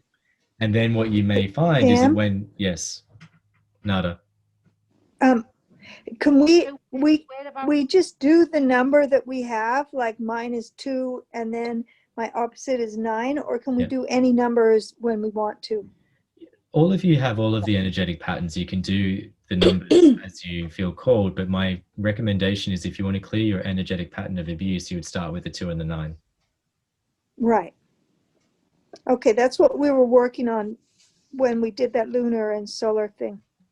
That's what you taught me before. I did it once with you in a Soma breath session, but I didn't give you all of this context. But once, did I remember wrong or Nada? Maybe you remember in one Soma session, one Sunday, we did the work with this. You did the work with all of the numbers. You worked through. Yes, because I remember. Yes. Yes, Lisa, it is. Yes, it is. Lexi. Mine is very Soma. Too.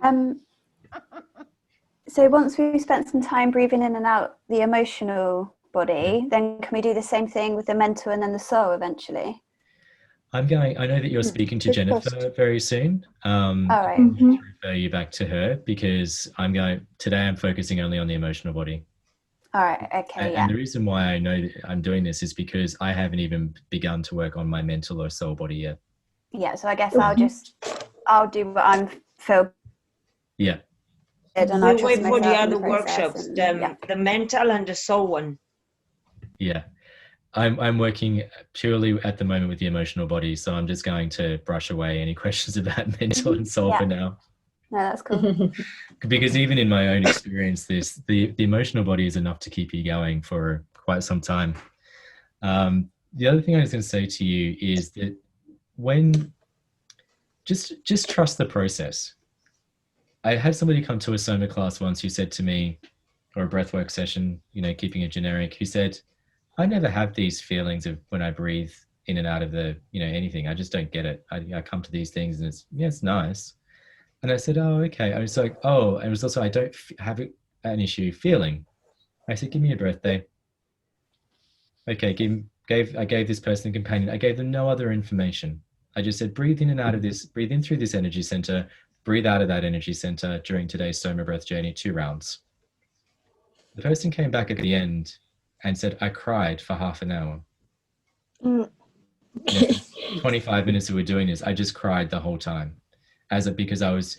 Because without having all of this mental attachment to labels and all this stuff that we've been through, what they had then done was freed up that energy. Okay. Mm. Yeah, I know it works. Beware of the desire to mystify the mind with more information. Like, it's great to have all the knowledge, but the real work comes from just having the intention to do the work. Yeah. And being in the present moment of what comes up. Tim, I have another question. Yeah. You know, we did all that work on the elements. So I'm still going back and doing those soma sessions on the elements. And then, like, say I'm doing the solar plexus, then I'm breathing in through the solar plexus, and then automatically I tend to go out through my third eye. So I am doing that when I'm doing those element ones. Yes. I'm doing all this work. Yeah. It's very beautiful. It's really powerful, all those teachings you gave on the elements and the solids. Yeah, the elements are were a separate series, and as I said to you when I spoke to Jennifer about this, in terms of how do you integrate Dharma and light with the elements, and we didn't find a complete, a neat way, because you're looking at two different things. The elemental correlation to a energy center versus what we're talking about here in terms of the emotional numbers. But by all means, as we've done before, I have taken you through a Soma Breath journey of 5 rounds where we've done all of these energy centers, and it was powerful for everybody. Yeah. Yeah, I don't feel it's a different thing, Tim. I think it's already integrated. And for me, when you went through that whole list of the soul's journey, coming down from 10 to 1, it's the same as the tree of life. If you read all the things in the tree of life, it fits exactly with all the sephirots, with all the spheres. Yeah. And also with the birth dates. It really fits together. These different packages of information, I think they're already integrated. Yeah, I'm just conscious that not everybody's done the elements, so I'm just trying to. Yeah. Okay. Okay. Sorry to bring that up. No, that's okay. I just wanted to add good. that. Yeah, no, it's great. It's great, Nada. And I know that Mete, who's going to listen to the recording, will certainly get it. But I'm also just aware that other people haven't had the joy of going through the elements. Well, Rumi did, and Angela did. Yes. I also realized it, yes. Yeah, me too. I'm a kinesiologist, I know about it. Okay. So, Lisa, you wanted to show us something about intention. We can't hear you. I need to ask you. No, you're unmuted.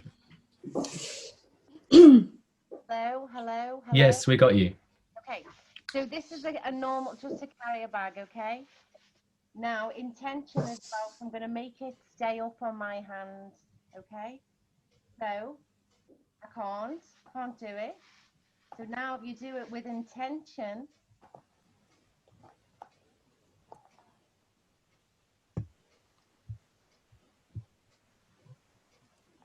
Can't hear her.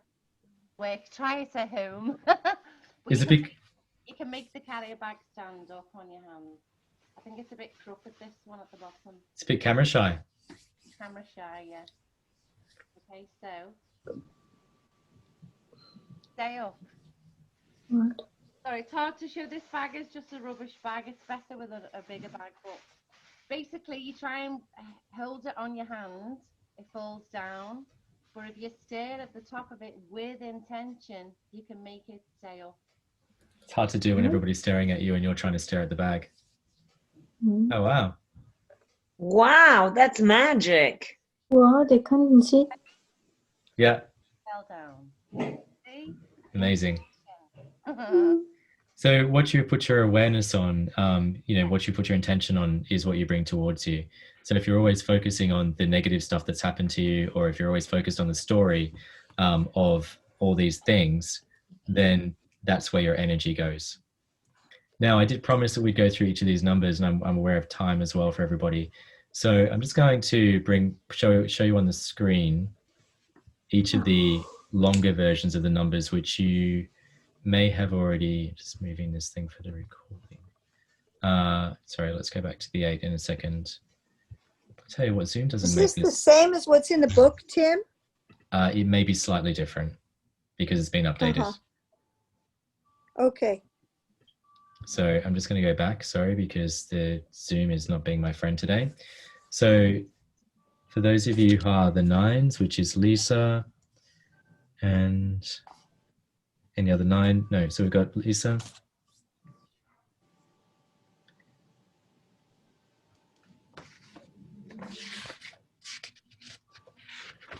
You already read this in the book, haven't you, Lisa? Yeah, I saw that you'd read it.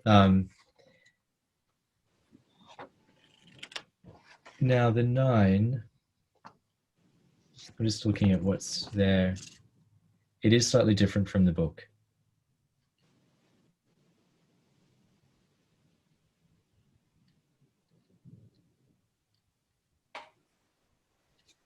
So the 9 energy, Lisa, have you ever felt lonely, cut off, ungrounded, locked in the mind with confusion, no higher purpose?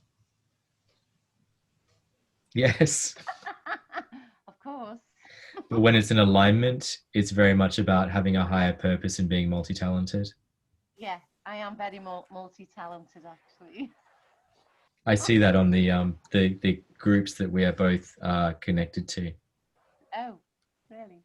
Yeah. So I know I have a very I've got a lot of high energy. I've got a lot of I've got a silver aura, apparently. You know, I'm into meditation. It's only now the last couple of years I'm finding I'm becoming more of me and what my higher calling is. Now, what's really interesting is that, and I apologize for this, Sandy, but Jennifer didn't include the 10 in this format because she reduced it down to the 1. But I actually have a 10, and I'm going to chat to you about that separately. Okay, great. But also, but the 10 is referred to the first Sephiroth in the Tree of Life. So it was that first one at the top. Okay. But it's a combination of the 1 and the 0. So for those of you who have a 10 in your family line, like many of our lives at present, we wish to turn the tree upside down and begin with the idea of this being the 10. Ja, vorne. Mute. Can't hear you too. Oh. It's all right. Yeah. I'm just muting people as it goes.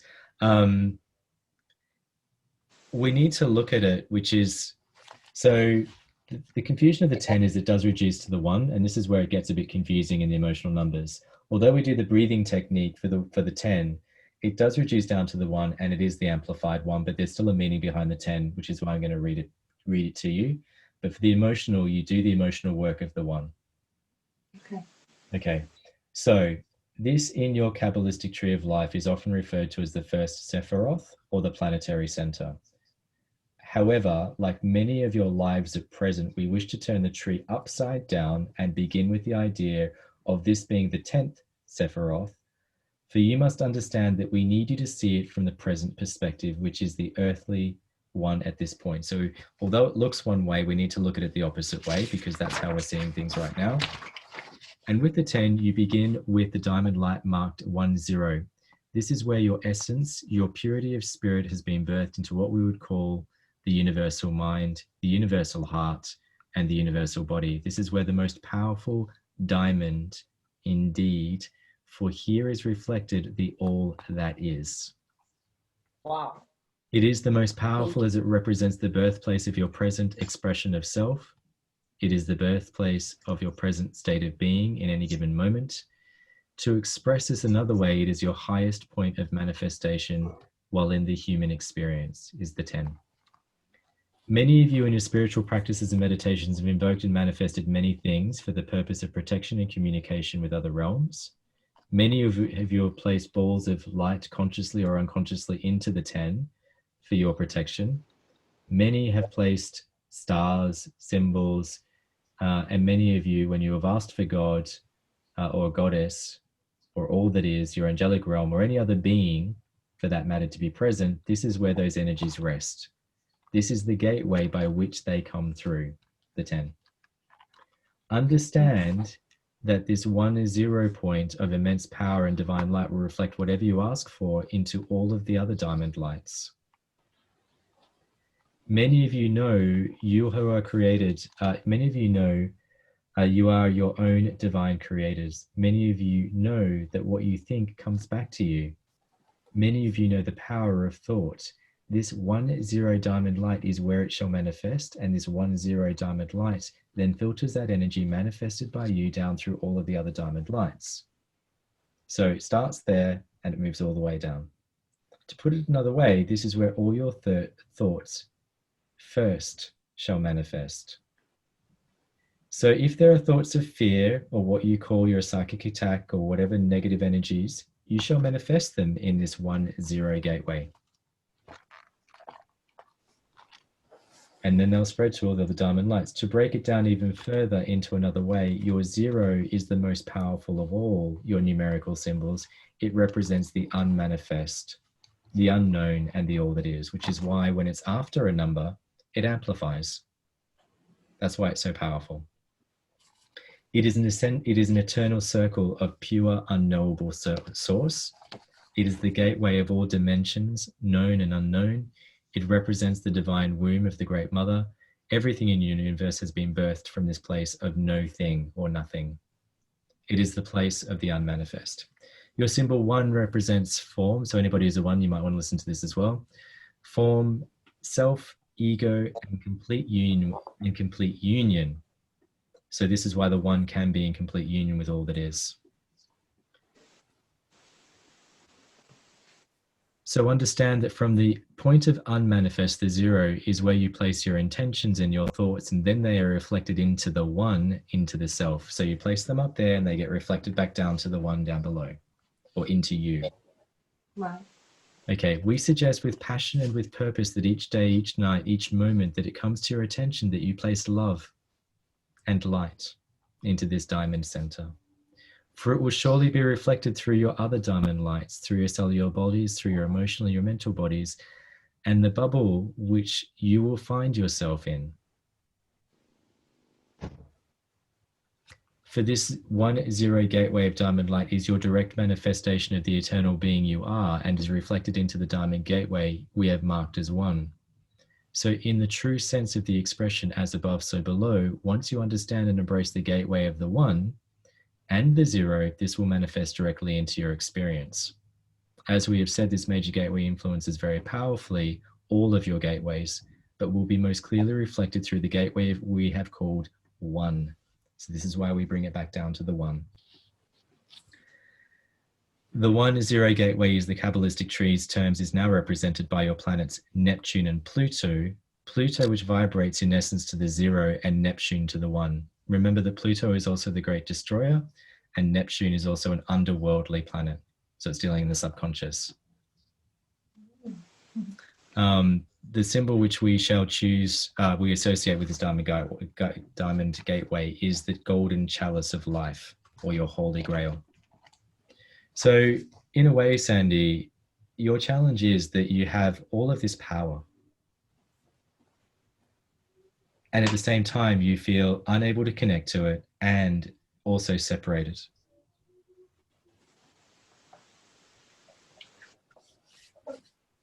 Yeah. And so breathing through those energy centers will help shift that emotional patterning. But your emotional healing comes from working on the 1. So doing that work of placing all the good intentions up there, but working on the energetic pattern of the 1, which is amplified. So as I said, this particular reading isn't in the training because we're doing foundations. You guys have done a lot of spiritual work. You're not all novices, but that gives you context to why the 1 is the place to work, because it is the reflection point of the 10. Yeah. Okay. You're welcome. So moving through to the 8. So this we talked about is integration and inadequacy. When it's in balance, it is abundant and generous.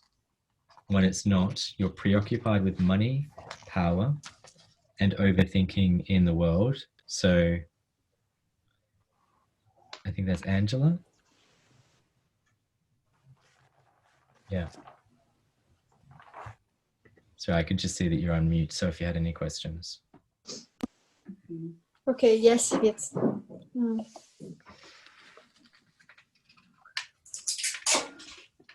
So this is also an integration point between the physical and the non-physical. And when it's blocked, you can get headaches, nervous and skeletal problems, and strong karmic reflections or conditions. And so this is why you perhaps have found yourself very drawn to philosophical and inspirational teachings in spiritualism and esotericism. And then the creativity part of this companion number down into the 3. But the transcendence for you is this transcending this feeling of not good enough, which then continues to drive you to these teachings in search of good enough. Yeah. Okay? So letting go of this feeling of inadequacy, letting go of the search out there, and focusing on, I am good enough. I am, I am a powerful being. I have, all of these words from Niraj, I have everything. Okay. These are all true, but they have to come from a place of feeling.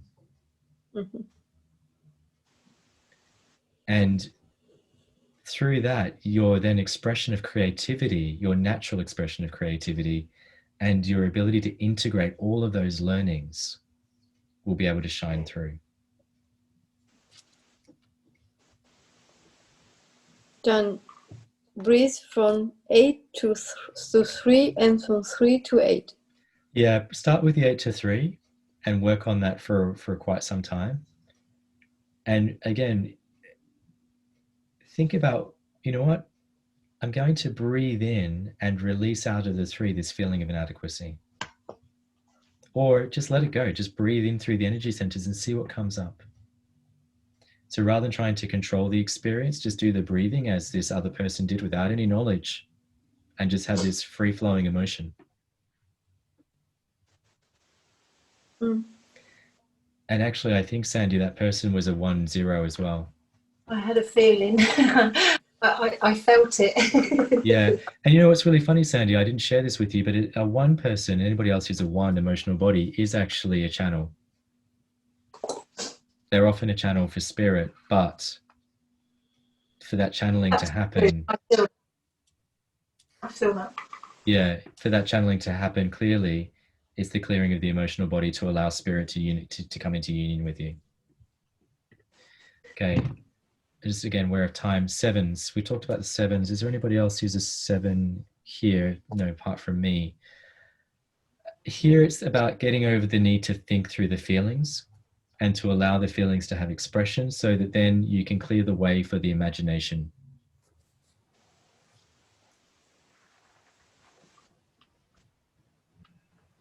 Because the overthinking for the 7, so getting into the mental energy and thinking through the feelings, is you kind of think, I'm not sure what I'm feeling, so I'm just going to try and think my way through it. And my partner will often say to me, why don't you just say what you're feeling rather than trying to think about what you want to say about what you're feeling?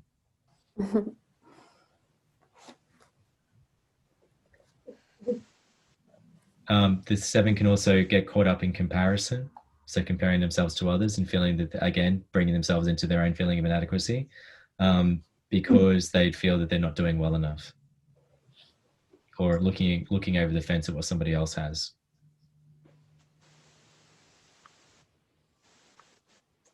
Tim, that's my date birth, not my month, but I feel related, I feel totally reflected. It's related because it's my day. Yeah, it's your mental energy again. Yeah. But also, as I said, we can all have these. And so you may say, oh, I feel that as well. It's like, yeah, but that's not your primary challenge. So you're all going to feel all of these at different points. There are years in which these show up for people. The 7 is usually on a timeline, the 40 to 47s, when you start to really feel this, if you haven't worked through it. Oh gosh, we jumped very quick. Where did we go all the way to there? Let's go back. the 6, okay, we talked about this a lot. It's about the control of the feelings and the emotion, the resistance to feeling.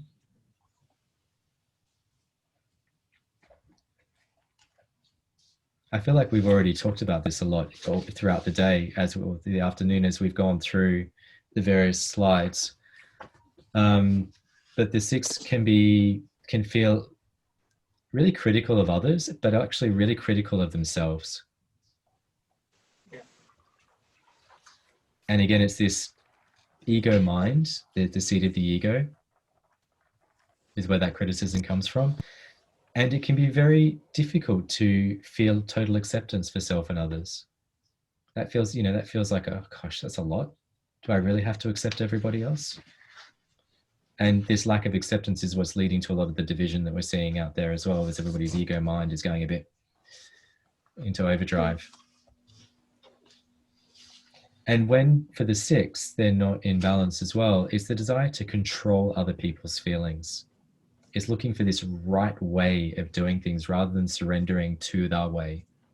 There's a great book by a guy called Michael Singer, and he calls it The Surrender Experiment. I don't know if any of you have heard of it. Yes. Yeah, Sandy has. And essentially in this book, he says that he surrendered to everything that came up, and it led him on the most amazing journey of his life.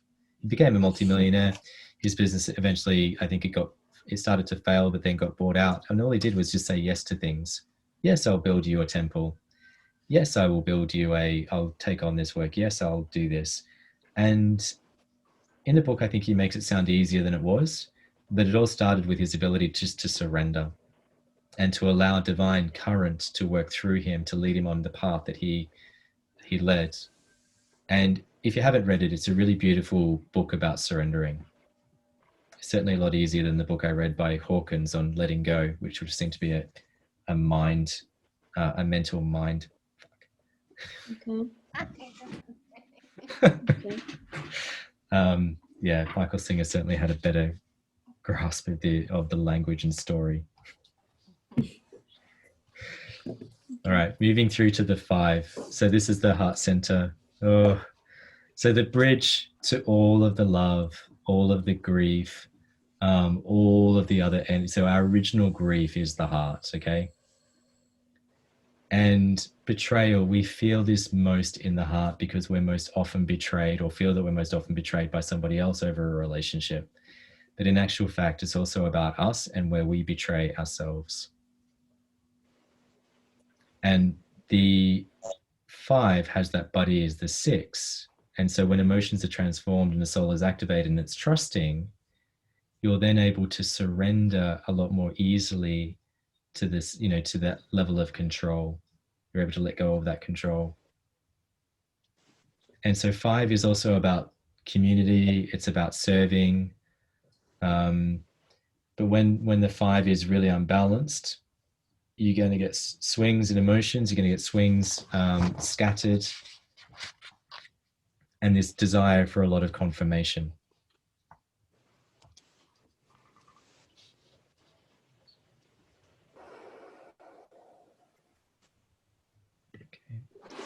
The 4, denial. Denied emotions. This is where we deny ourselves. Do we have any 4s here, Lexi? Are you the 4? In my mental, not emotional. Ah, okay. So I had you down as, I don't know where I got those dates from. I thought it's my birthday is 04/08/1990. You know what? And I was really interestingly, I wrote down 08/04/60. Oh, wow. So I completely got it wrong. That's why I was thinking you were the 4, which was completely wrong. I think I was doing something else when I wrote these numbers down. Is there anybody else here who's a 4? No.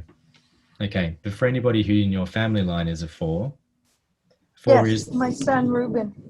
Okay, so the 4 is generally going to deny the existence of the soul, the existence of intuition, and And in doing so, this is going to leave them feeling homesick, unempowered, not able to take personal responsibility, not able to respond to the soul's impulses. And the correspondence for that is that when it comes into balance, they're then able to then work with the intuitive sense of the third eye.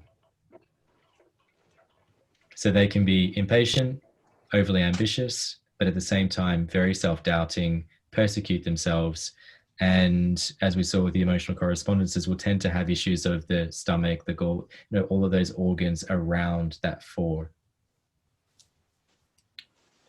So just remember also to marry this up with those physical correspondences. The biggest thing for the four, though, is actually the denial of its own inner power. So this sense of I'm powerless, which is always a great story to tell.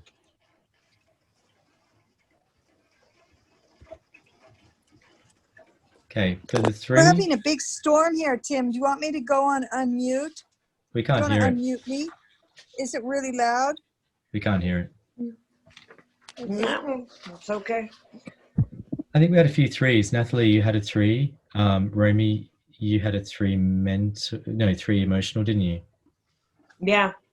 Okay. But I was wondering something. Can I ask you something? Yeah. Once long ago, once upon a time, you told me, we were talking about numbers, and you told me, focus on the betrayal. I don't know why, which is my soul ear. Yeah, I don't know The why. punch of my soul ear.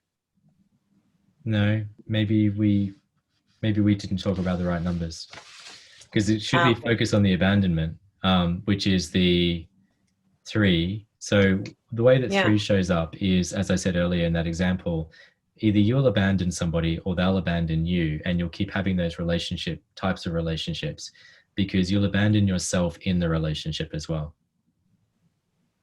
So the 3 will abandon its emotions. It'll reject itself. It'll reject others.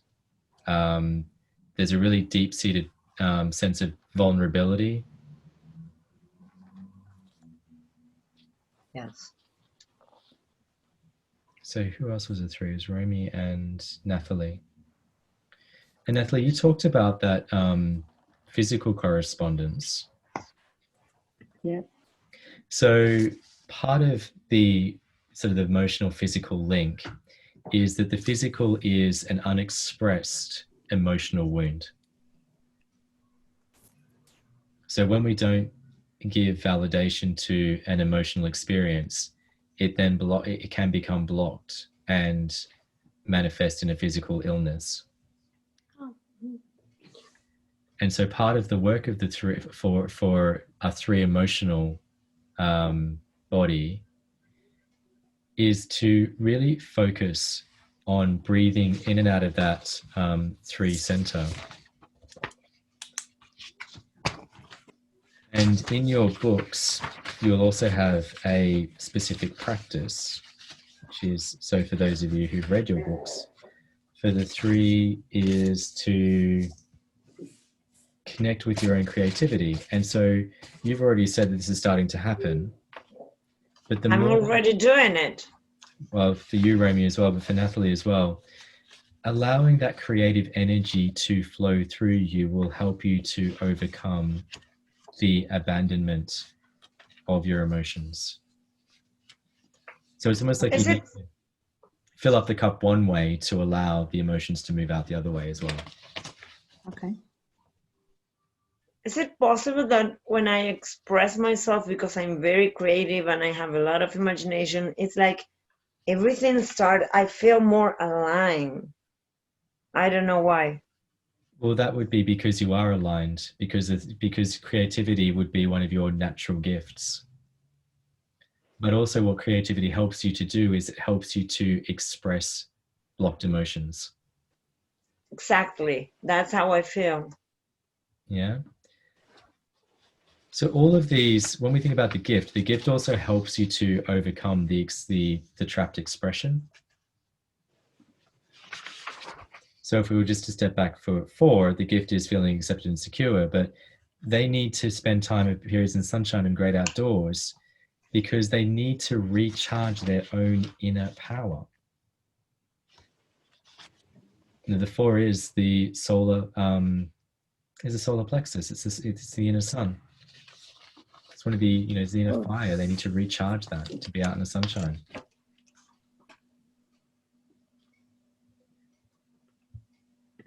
Moving on to the 2, the abuse. We've talked a lot about abuse today in its many forms, self-abuse, abuse from others. But actually, a lot of it is abuse of self. And the abuse can show up, as we've seen, in the lower chakras, the renal, the adrenal, back pain, those areas, chronic fatigue. And actually, being in Mother Nature, and Nada, I know you spend a lot of time in nature, is actually helping you. Oh, yeah. Being in a community, being in connection with others is also helping you, because it's bringing you back into the tribe from which you feel abused by. Being with you guys helps me. There you go. But also for the 2, spending time in water, regular soaks, and allowing this sense of trust to return, to flow through you. Because ultimately what the 2 is looking for is acceptance. My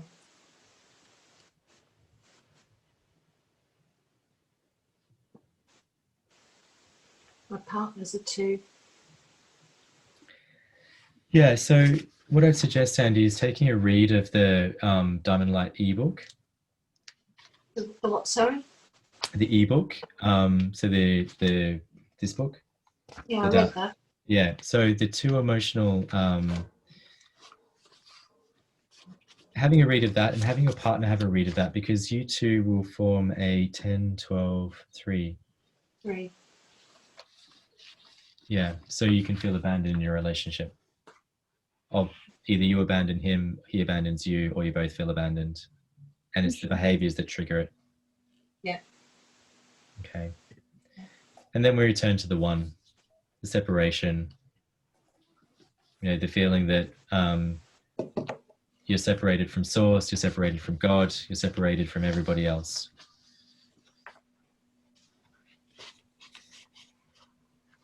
And the 1, what I noticed in when Jennifer was teaching this, what I noticed for myself is a lot of this being in nature is really helpful, but being in nature in different ways. So for the 1, it's about stargazing and wide open vistas. So feeling the expansiveness. Whereas when we look at it for the 2, it's about being in water. And when we look at it for the 3, it's about being, for the 4, it's about being in the sunshine. Nature is an antidote for a lot of us, but we don't, you may have noticed lockdown. How much of us is spending time out in nature? We're not really doing it. Now, I purposely haven't spent a lot of time on these ones because you have a lot of the information in your book. What I'm more interested in is actually showing you what happens next when you look at your emotional relationship numbers. And your emotional relationship numbers have both a gift and a challenge, as does everything else. And the challenge is for both of you. It's not just for one of you. Because you have magnetized this person to you and they have magnetized you to them so that you can have an experience and so that you can understand, acknowledge, and accept the relationship. And that may mean the relationship transforms. And that transformation is that, it could be that the relationship continues and it could be that the relationship ends. But to also, bye kitty, but to also... Oh, he's cute. He's not cute when he's digging his claws into my leg. But yeah, each relationship brings us to the next point. And it's also to be in that space of understanding that something is finished and it leaves, that's okay as well. And what would you do when it's your daughter? Yes, that's a good question. Yeah. The relationship is over? Well, you know what? Not really. Not really. I mean, you have a family bond. What I'm talking about is the romantic relationships we find ourselves in. Okay, Yeah. because otherwise I can put her outside and because they are often the ones that cause us a lot of pain. It is then you have the parent-child relationship, which is a whole nother ball game. But what I was talking about is your romantic relationships. Okay. The ones that you have magnetized to you to create the children who will again give you another experience. Okay. Because you can even separate from a parent. I have no good relationship with my mother. Okay, I go. But with your daughter, it's like, how can I go? Yeah. Was is the original story? So what you would do is, this is the original soul room. What you would do is you would add your emotional numbers together. So, Natalie, you were asking about this for your children, but for me, I talked about my partner. So we're a 3 and a 7. So we create a 10, which is a 1. So for me, it's again a 3. So you're a 6. No. Oh, you're a 3. You added it together. Come back again to a 3. So it's emphasize a 3. Yeah. So, well, in a sense, you've got a lot of 3. So you've got a lot of 3 energy, which means, there's a lot of abandonment happening in your energy field. But what it means for you in the relationship is that in the interactions that you have, you can feel that abandoned. Yeah. So all of the words around abandonment for you actually then transform into a relationship archetype where you abandon the relationship, he abandons the relationship, or you feel abandoned by each other in the relationship. Or you abandon the feelings in the relationship.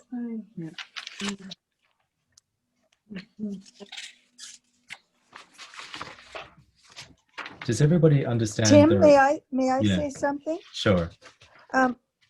In replying to Rumi about her daughter, I think what's really interesting, because I've made this list for everybody in my family, including my parents who've already died.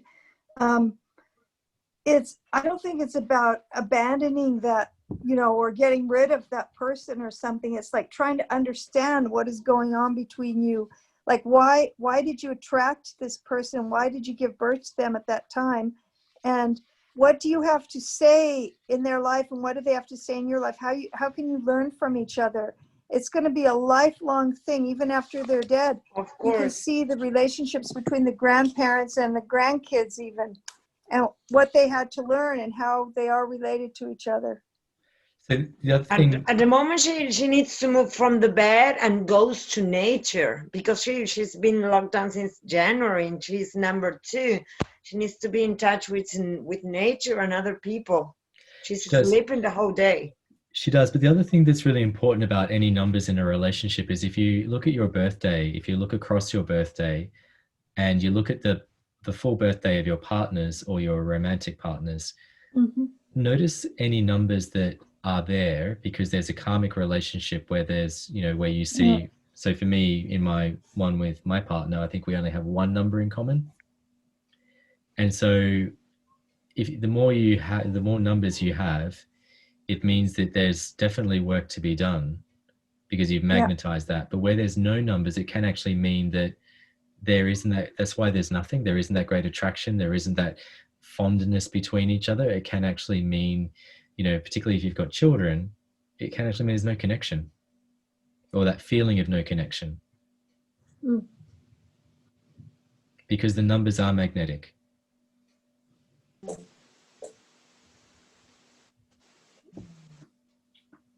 So it could be no karma, or it could be no attraction.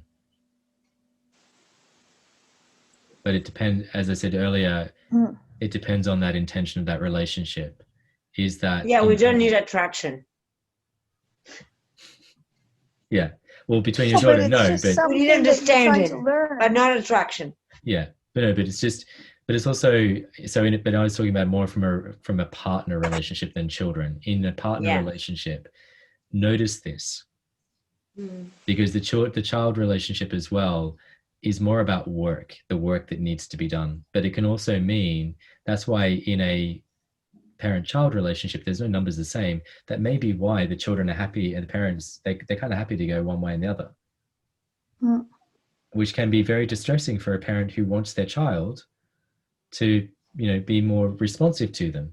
But again, look at the numbers. What are the numbers telling you? Because your number will activate their number. Now, Exactly.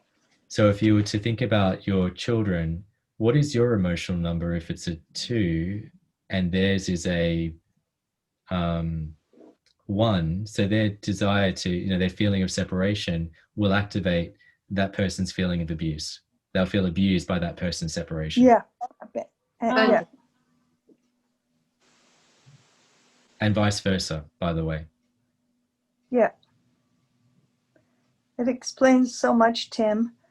I've got a lot of 2s with my daughter and my mother, and the opposite thing, the companion numbers of 9 are echoed in there, and my mother's number is 9.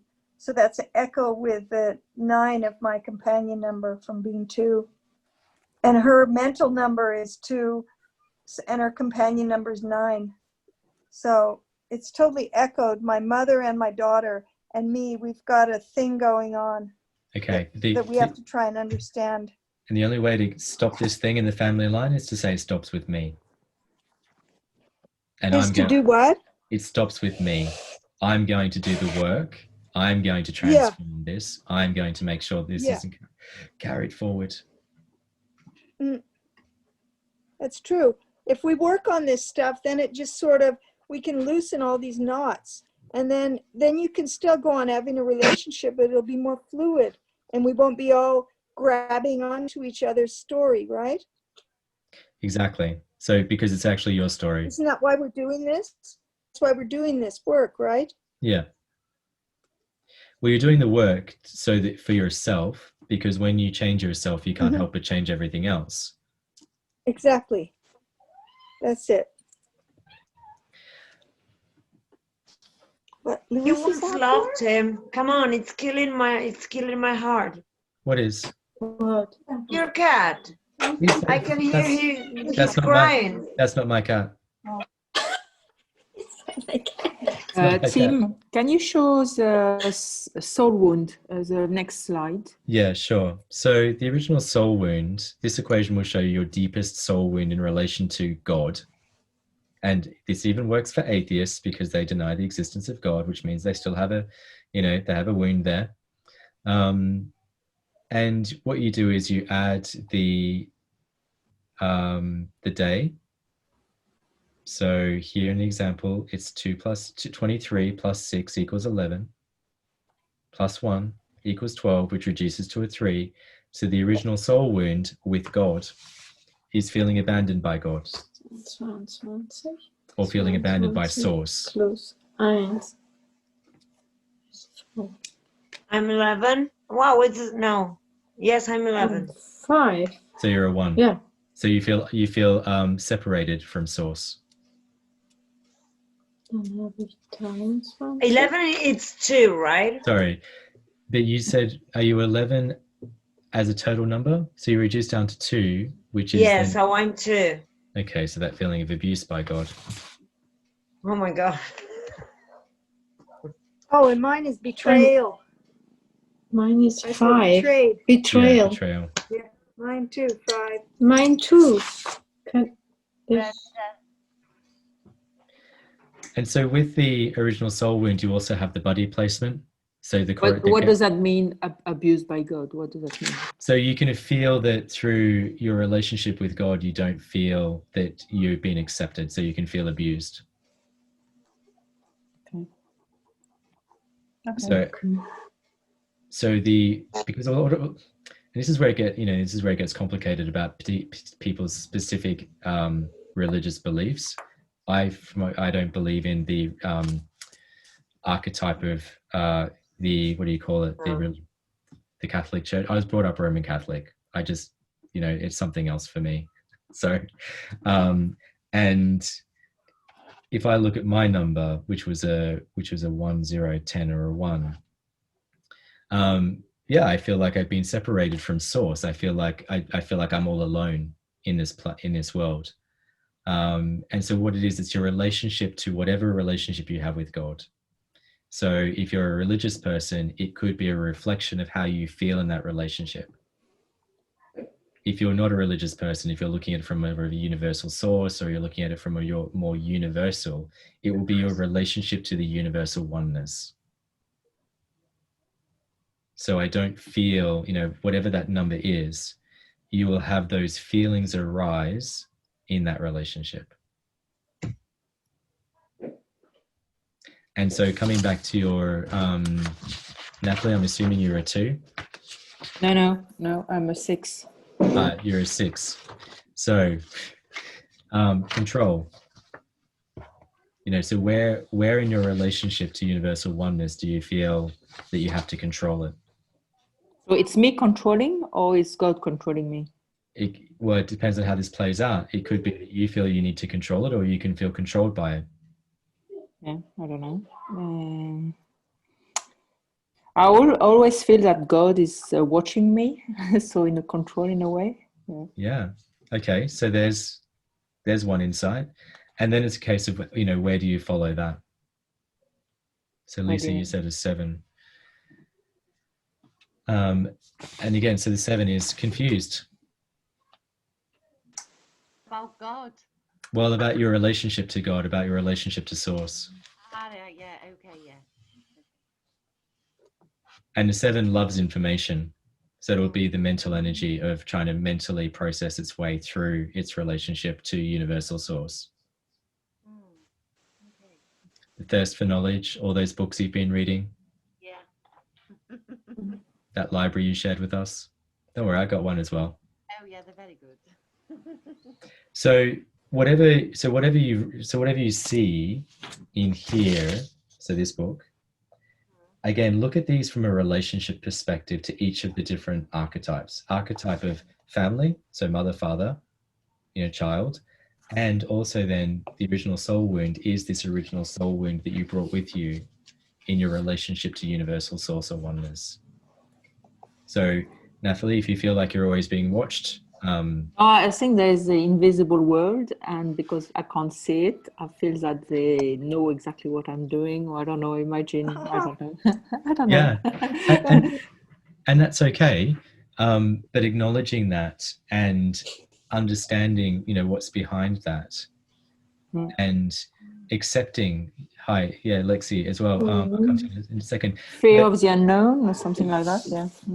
Yeah, but that fear of the unknown then drives the whole set of behaviors. And so how could your relationship be different if you weren't living in that fear? Lexi. So the denial with me, would that be me denying that I am source, I am God, this type of thing? Yeah, so denying your feelings around this. So when you deny something, you're not even acknowledging its existence, either within you.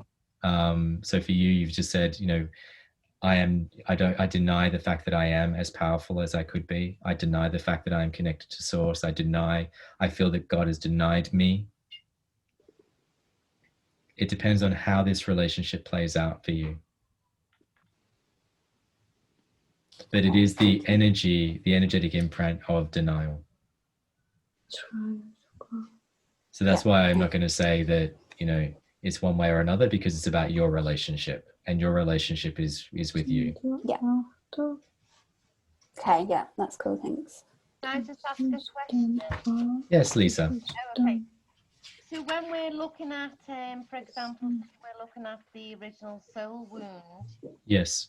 And then we turn to our book. Are we looking? We lost you. We lost your volume.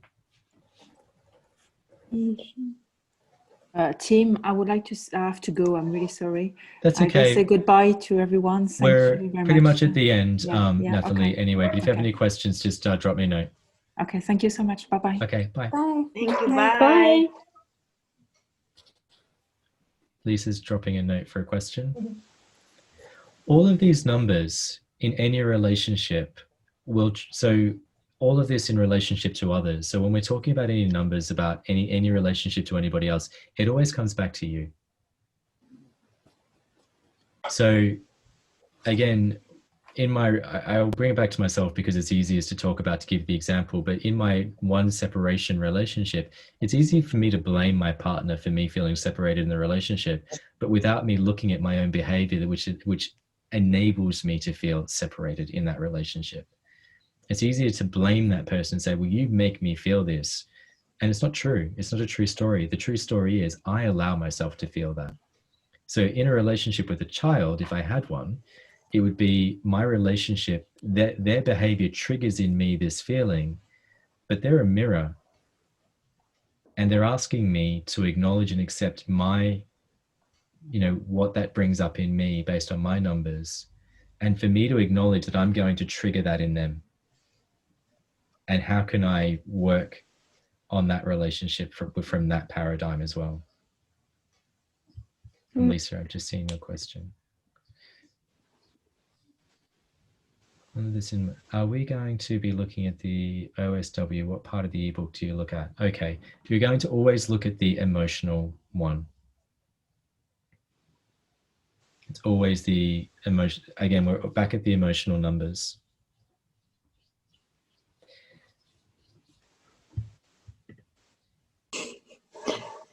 And the last part we're going to cover is your shadow number. You're going to be overwhelmed by all the numbers. And Jen and I have talked about this a lot, but you're going to get it all. The shadow numbers pinpoint the challenges an individual may encounter in relation to accepting and activating their gifts on the mental, emotional, and soul levels. So this is going to help dive you a little bit deeper into what stops you from getting to where you need to be. So when we look at shows you where your deepest fears are in relation to surrendering. So what it's going to show you is where your fears are about getting into that space. Now, the ones that I've got a slightly different set to what you have, because I'm looking at it from the emotional,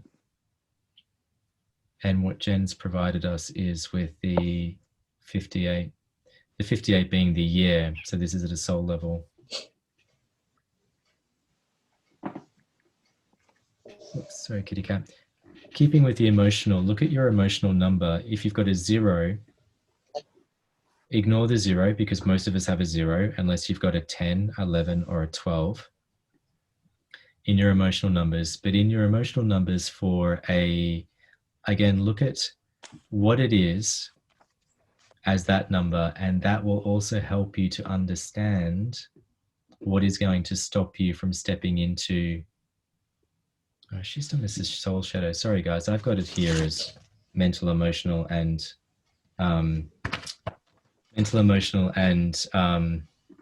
soul. If we're looking at the soul, go to your year. Everybody understand their year? I'm a 77. Yeah, put your example so we have the same year. I will understand. So it's a 77, Romy. It's the double confusion. It's the confusion that's going to keep us out of our soul's purpose.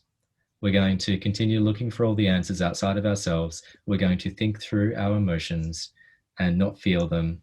And we're going to think about what they mean rather than actually feeling them. And that's going to stop us from actually using our stepping into our imaginative self and creating. Thank you, Tim. I feel less lonely now. You're the same like me, so at least we are two.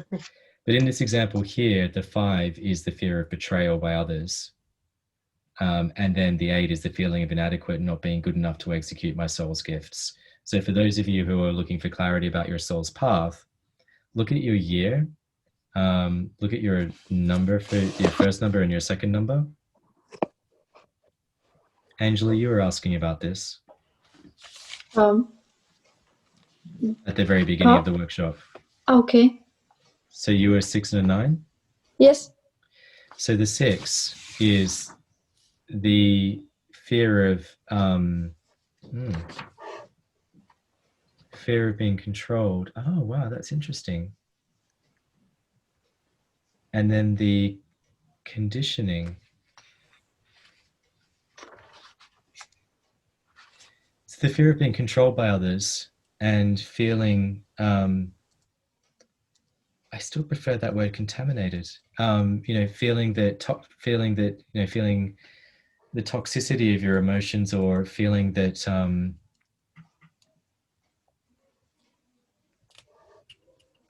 that society won't accept you in executing your gifts, because the conditioning of the soul.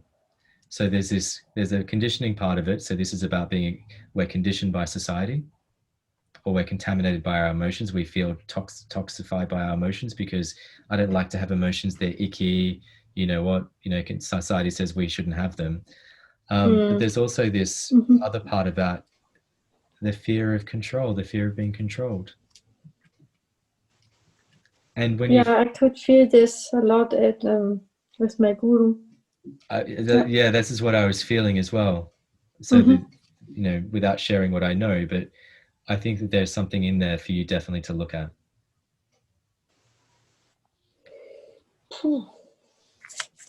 So when we do this work on our energy body, so our emotional body, we can do the breathing, but we can shift our intention and we can breathe through these numbers for each of these purposes.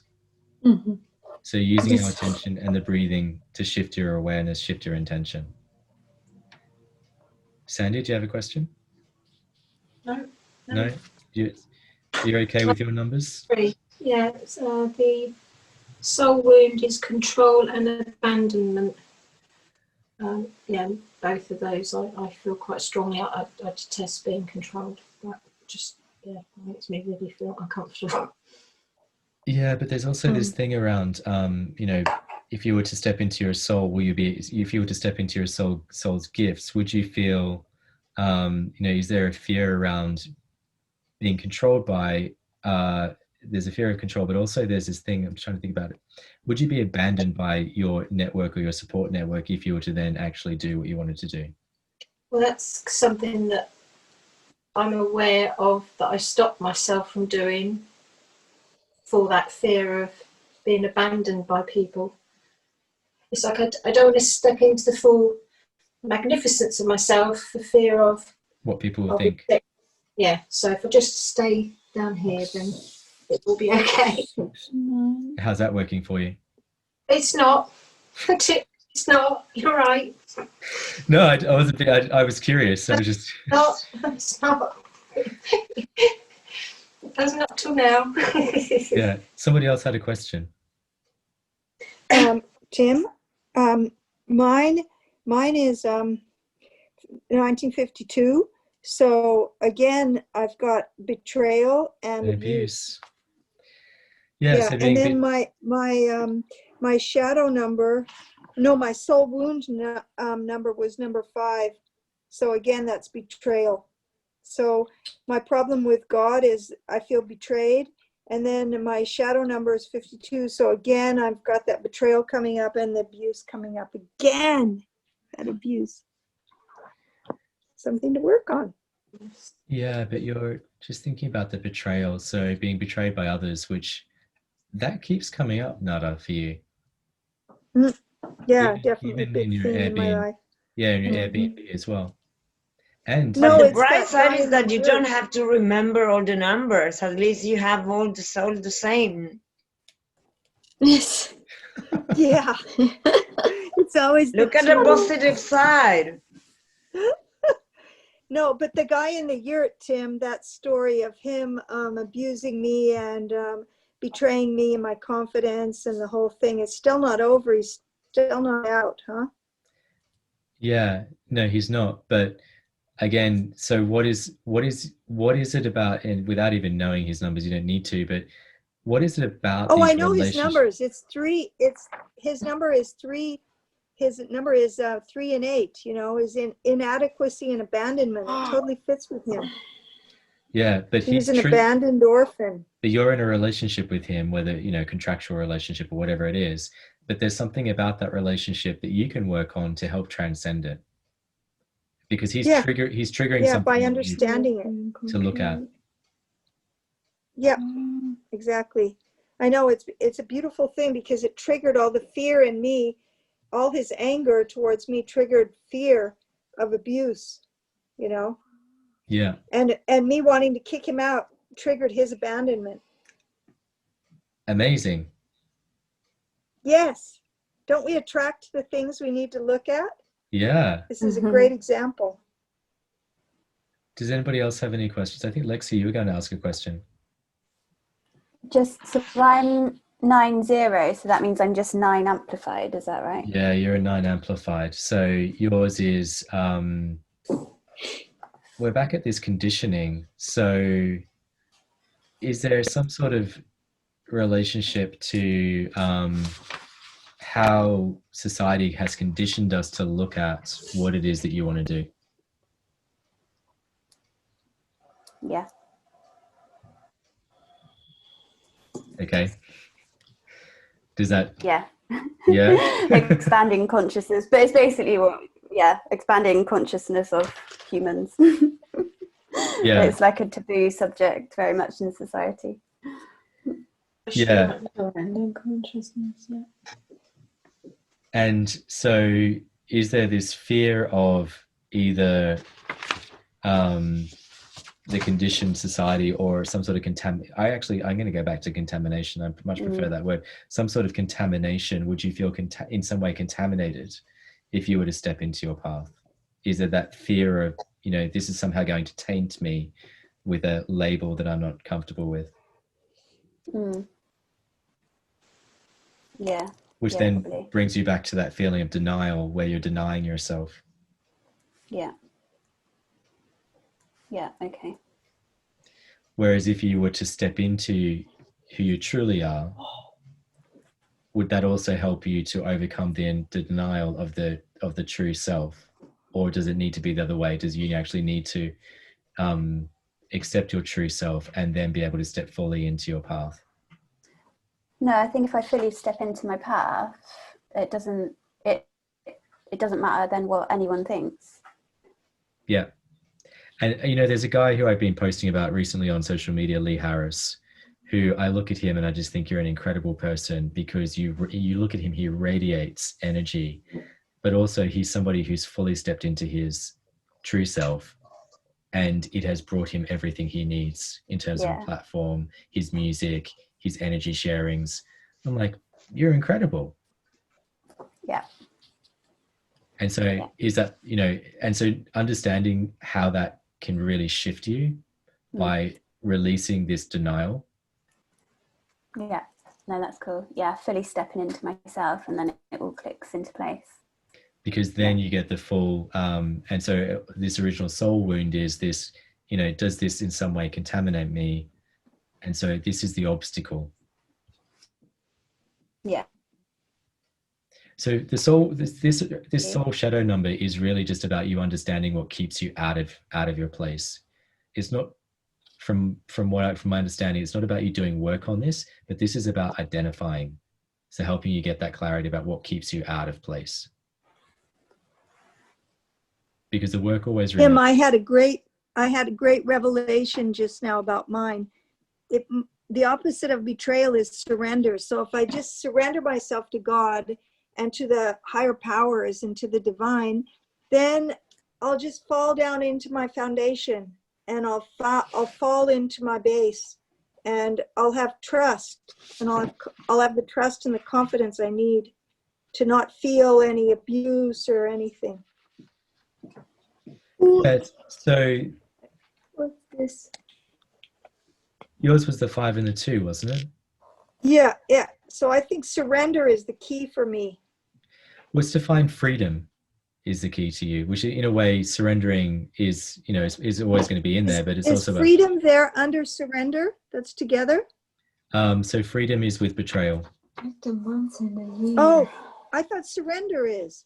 Surrender is. No, surrender's with control. It's mine. Wait a minute. Oh, surrender's with control. Wow, that's interesting because I wrote surrender twice here on my paper. It's freedom. Well, in a way, but if you were surrendered, you'd be free. Yeah, exactly. So I'm going to keep surrendering to my freedom. Okay, it's good. It's making sense. Okay, and so the union number is your highest path of service. So for those of you who are looking about Wait a your minute, we path got of another service. thing? Yeah, I realize we've gone way over time. Sorry, guys. Sisters, That's all right. month and year. Add what? What do we have to add now? Add the month and the year you were born. Yeah. The month and the year. It's 8 areas. And then is this. Was ist das jetzt?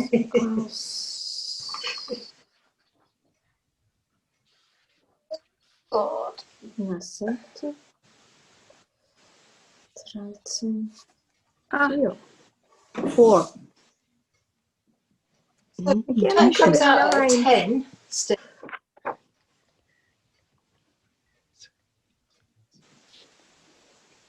Tim, Eight. Sorry, who was speaking? me, Sandy, hi. Sandy, what does it come out as? 10. 14. It is 10, man. I did. I raised my eyebrow. Like, is that for real? Like, so the month is 1. The freedom. So, Which was 8? Sorry, Sandy, go again. is that right? The month is 1. So the emotional one is a 1. Oh, wow. My soul Yes. is a 9. Yeah. So you're back at the 10 and the 1. So you know what, Sandy, I think that your truest path of service is to step into this channeling that you're not doing. Yeah. Because if you look at this, your soul path number, this is your final goal in this lifetime is to come into unification with divine current. So according to this slide, mine would be integration, because it's, what is it? My month, it's 3, and the year, it's 7. It's a 5. 8 is integration. Yeah, and so again, there's no work to be done here. This is about what is your highest path. And so when we talked about integration, I'm just going to go back to your number book, your definitions of integration. Am I driving you crazy? No, not at all. You can sing Britney Spears. I don't know who she is. Not for years. Anyway, abundant and generous in sharing their deep wisdom and inspiration. So here is if we go back to these, does this help you all? Are these definitions easier for you? No. We've got kitty cats, we've got puppy dogs. Nicolette, Nikki. All right, so does this actually help you with your gifts? Definitions. Yeah, integration. And so Sandy, your unification with the earth, unification with spirit, conduit from spirit to earth. I believe that would become a clear channel. I've written that, open up my channel as I can channel from the divine once I've healed my emotional body from the 10 to the 1 back up through. Surrender to divine current which wants to come through. Yeah, and so rather than saying when I, reframing that in your Soma breath to I am. Where did I say when I? You said it to me. You just said it now. So when I open up my channels and become, or when I become a, so rather than placing the conditional when, change it to the ever-present I am. I am that I am. Yeah. I am a clear channel for spirit. I am a clear conduit for spiritual energy to the earth.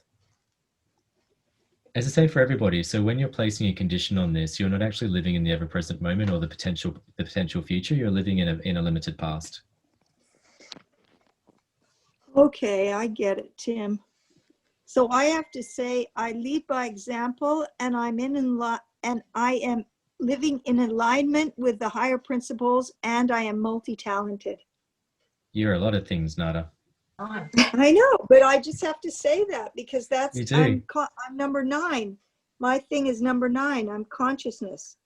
But But what I know of you, Nada, you do live to these higher principles, and you do have a lot of talents. I mean, you're doing the stone carving, you're doing the artist work, you're running you're running essentially a business at the same time. You're out in the garden all the time. You're doing Wim Hof. I'm keeping my pool clean. You're doing push-ups 75 times a day, and I've got a new baby cat. The cold shower. Cold shower. And the I'm swimming Snell-Breath. in the pool now. Swimming in the cold pool. But actually, Nada, a lot of what your work is. What's your full date of birth? Because you didn't give it to us. It's the 20th of February, 1952. I'm extremely old, you guys. I'm 68. You're not at all. Actually, you're about the I'm same age as my grand. parents. So it's a 7. But you have such a young spirit that it's amazing. Yeah. And you will never lose it. And I am following your steps. Thanks, Romy. We can do it, girl. Yes. Well, this is when he's trying to guide the sessions, and Nat and me start doing the things. Well, We start really going for it. these are Team Sundays trying to deal with both of us. Sometimes Angela jumps in too. No, it's fine. Okay, so did everybody understand the union number? Yes, I think so. Yes. It's like after we work out all our shit, we can just be that.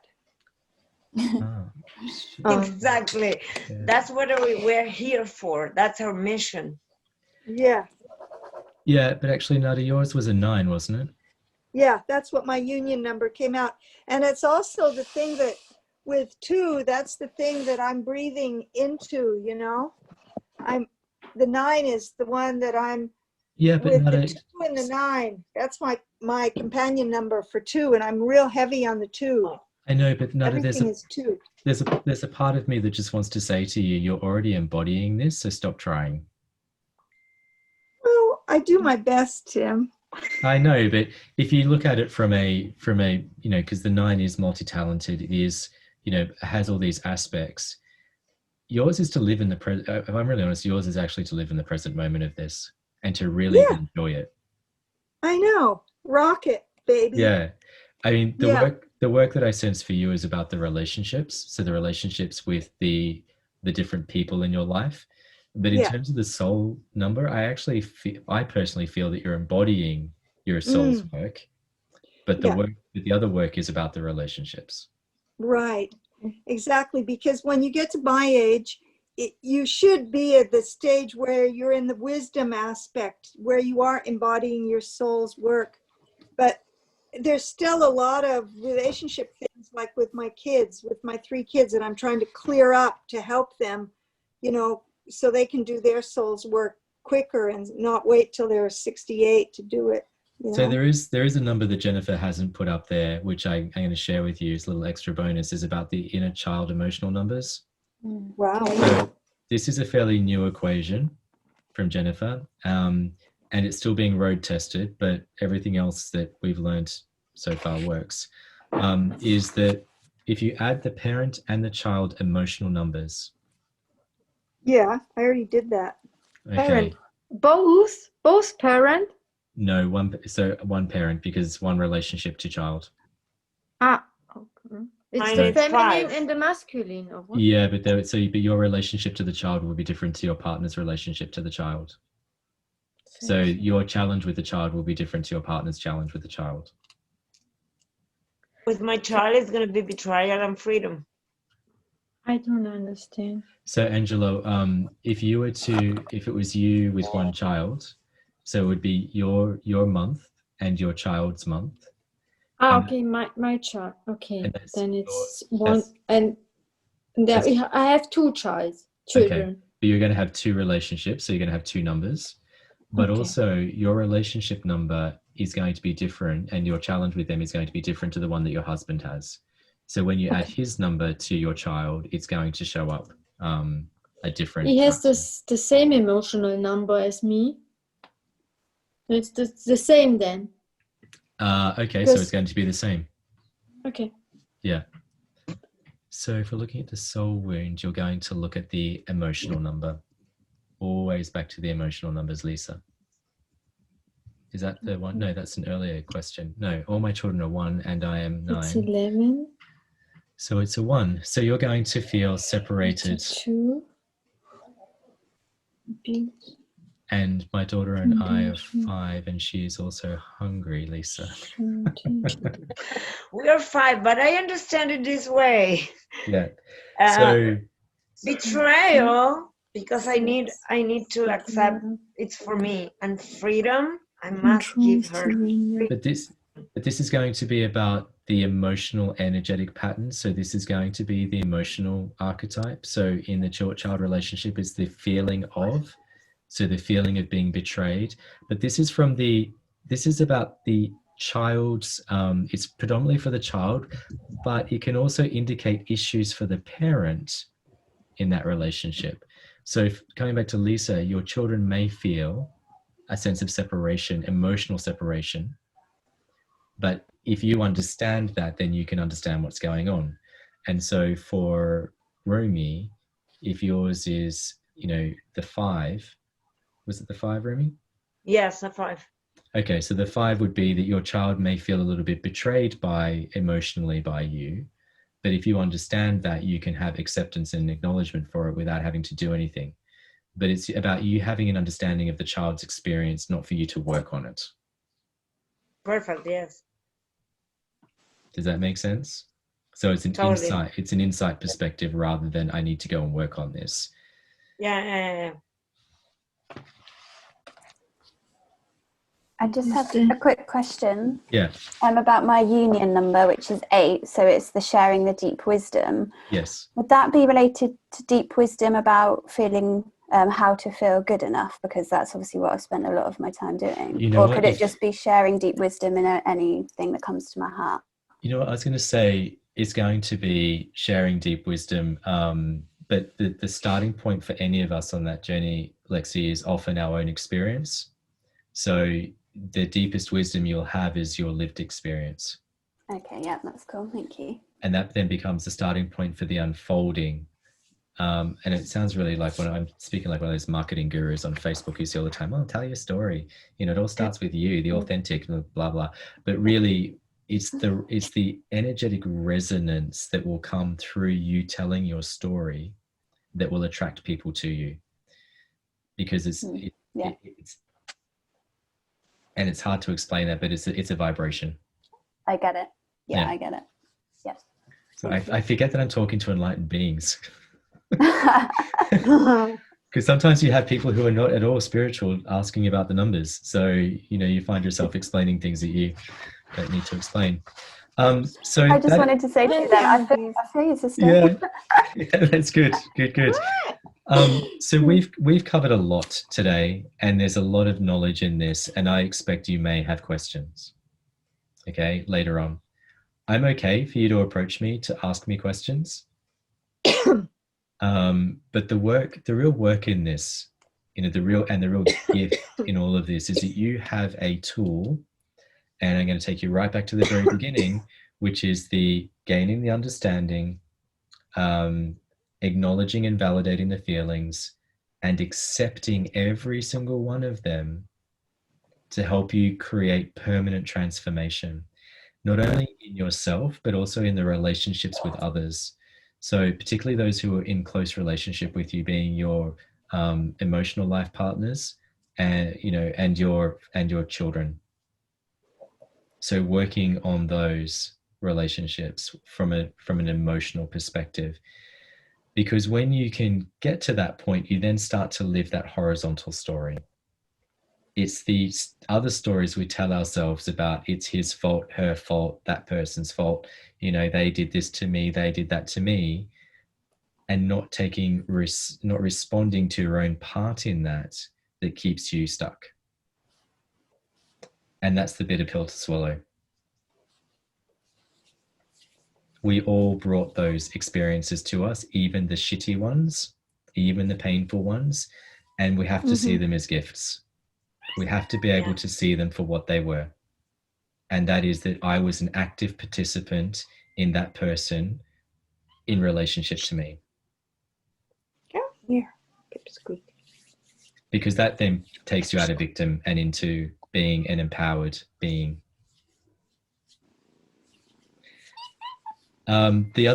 So I read from a couple of different sources today. Again, I extended some of the slides that Jennifer had given to us. Love that cat. So Union. I love the cat because I can hear him. Yeah.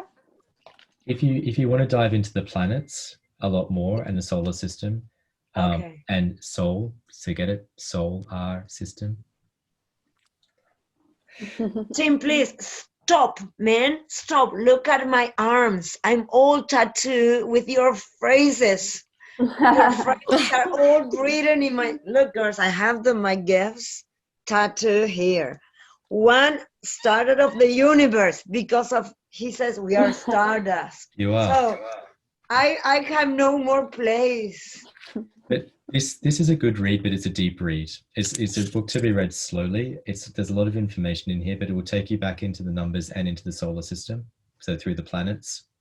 I found it to be a very good companion to this book. And the Joy book that Jen had written before had some extra information, but now that's quite dated. So Union is the one. She has written another one called Invisible Grace, which was really about her story, and it was a nice story, but I didn't feel that it was as relevant to the numbers. So it's a great memoir type book if you're interested in that. Which one do you recommend? The one about the planets? Union. Okay. And if you want to walk the paths and have a real adventure in your life and go through all the crap that brings up, The Shining Paths is the book by Dolores Ashcroft Norwick, who's a Tree of Life. I bought it, Rumi. I'm doing it. But she's from the you UK. You have to do it. I'm doing it. She's an esotericist from England. Yes. You don't read it, you do it. It's like you have to do one a week. You have can to only actually do one a week. You actually have to record the meditation she gives you. It takes about 15 minutes, and then you have to sit and visualize it. So you have to record it very slowly, and then you've got to sit and visualize it and then let it go. How do I find out? In Google or? Yeah, I got it on Amazon. It came within a few days in my mailbox. It's on Amazon. Yeah. Yeah. It wasn't cheap. It was like 12 euros or something, but I did it. In my country, every dollar and everything is plus 40% because I put taxes. Shit. So imagine. Romy, if you want to wait, I can send you my copy when I'm finished with it in about 15 weeks. That's what you think. No, really. The government put like 40 the other day. It was 30% when you buy something in foreign currency. And now another 30%, they made it 60% more. I don't know why they need money. Rumi, I can buy it for you and send it to you. Send me your address and I'll order it and then it'll come right to your address. Online? Yeah, I can order it online and it comes to your address. I send you a message so we don't disturb him. Right. Okay, because you should do it. It's really good. Yeah. I want but to. Tim, I'm not recording it. I'm just doing it. I'm reading it real slowly and doing it at the same time. I'm really good at it. Yeah, but you're very different to most people. Most of us have to have it recorded. I know. Okay. I'm multi-talented. Bye, Sandy. That's my number 9. If you have any questions, just contact me. Bye, girls. Thank you so much. Thank you. Bye-bye. You're welcome. Bye. Bye, Sandy. Good luck. You're Bye, beautiful. Bye. You're beautiful color. Thank you. Cheers. Lisa, it looks like you need to go as well. Yeah, we've gone over time. Sorry about that. It's good, Lots Tim. of love. It was worth every cent. Yeah. Have any questions? For me, just it contact was me. every minute and every cent and every taxes. Thank you very much. You're welcome. Bye, Lexi. Nice to meet you. Lexi. Yeah, thank you so much. Nice You're to meet you beautiful, all. Bye, Lexi. You're You're so so connected. Bye. Bye. Hugs. And here you have your regulars. Now we can drink. can have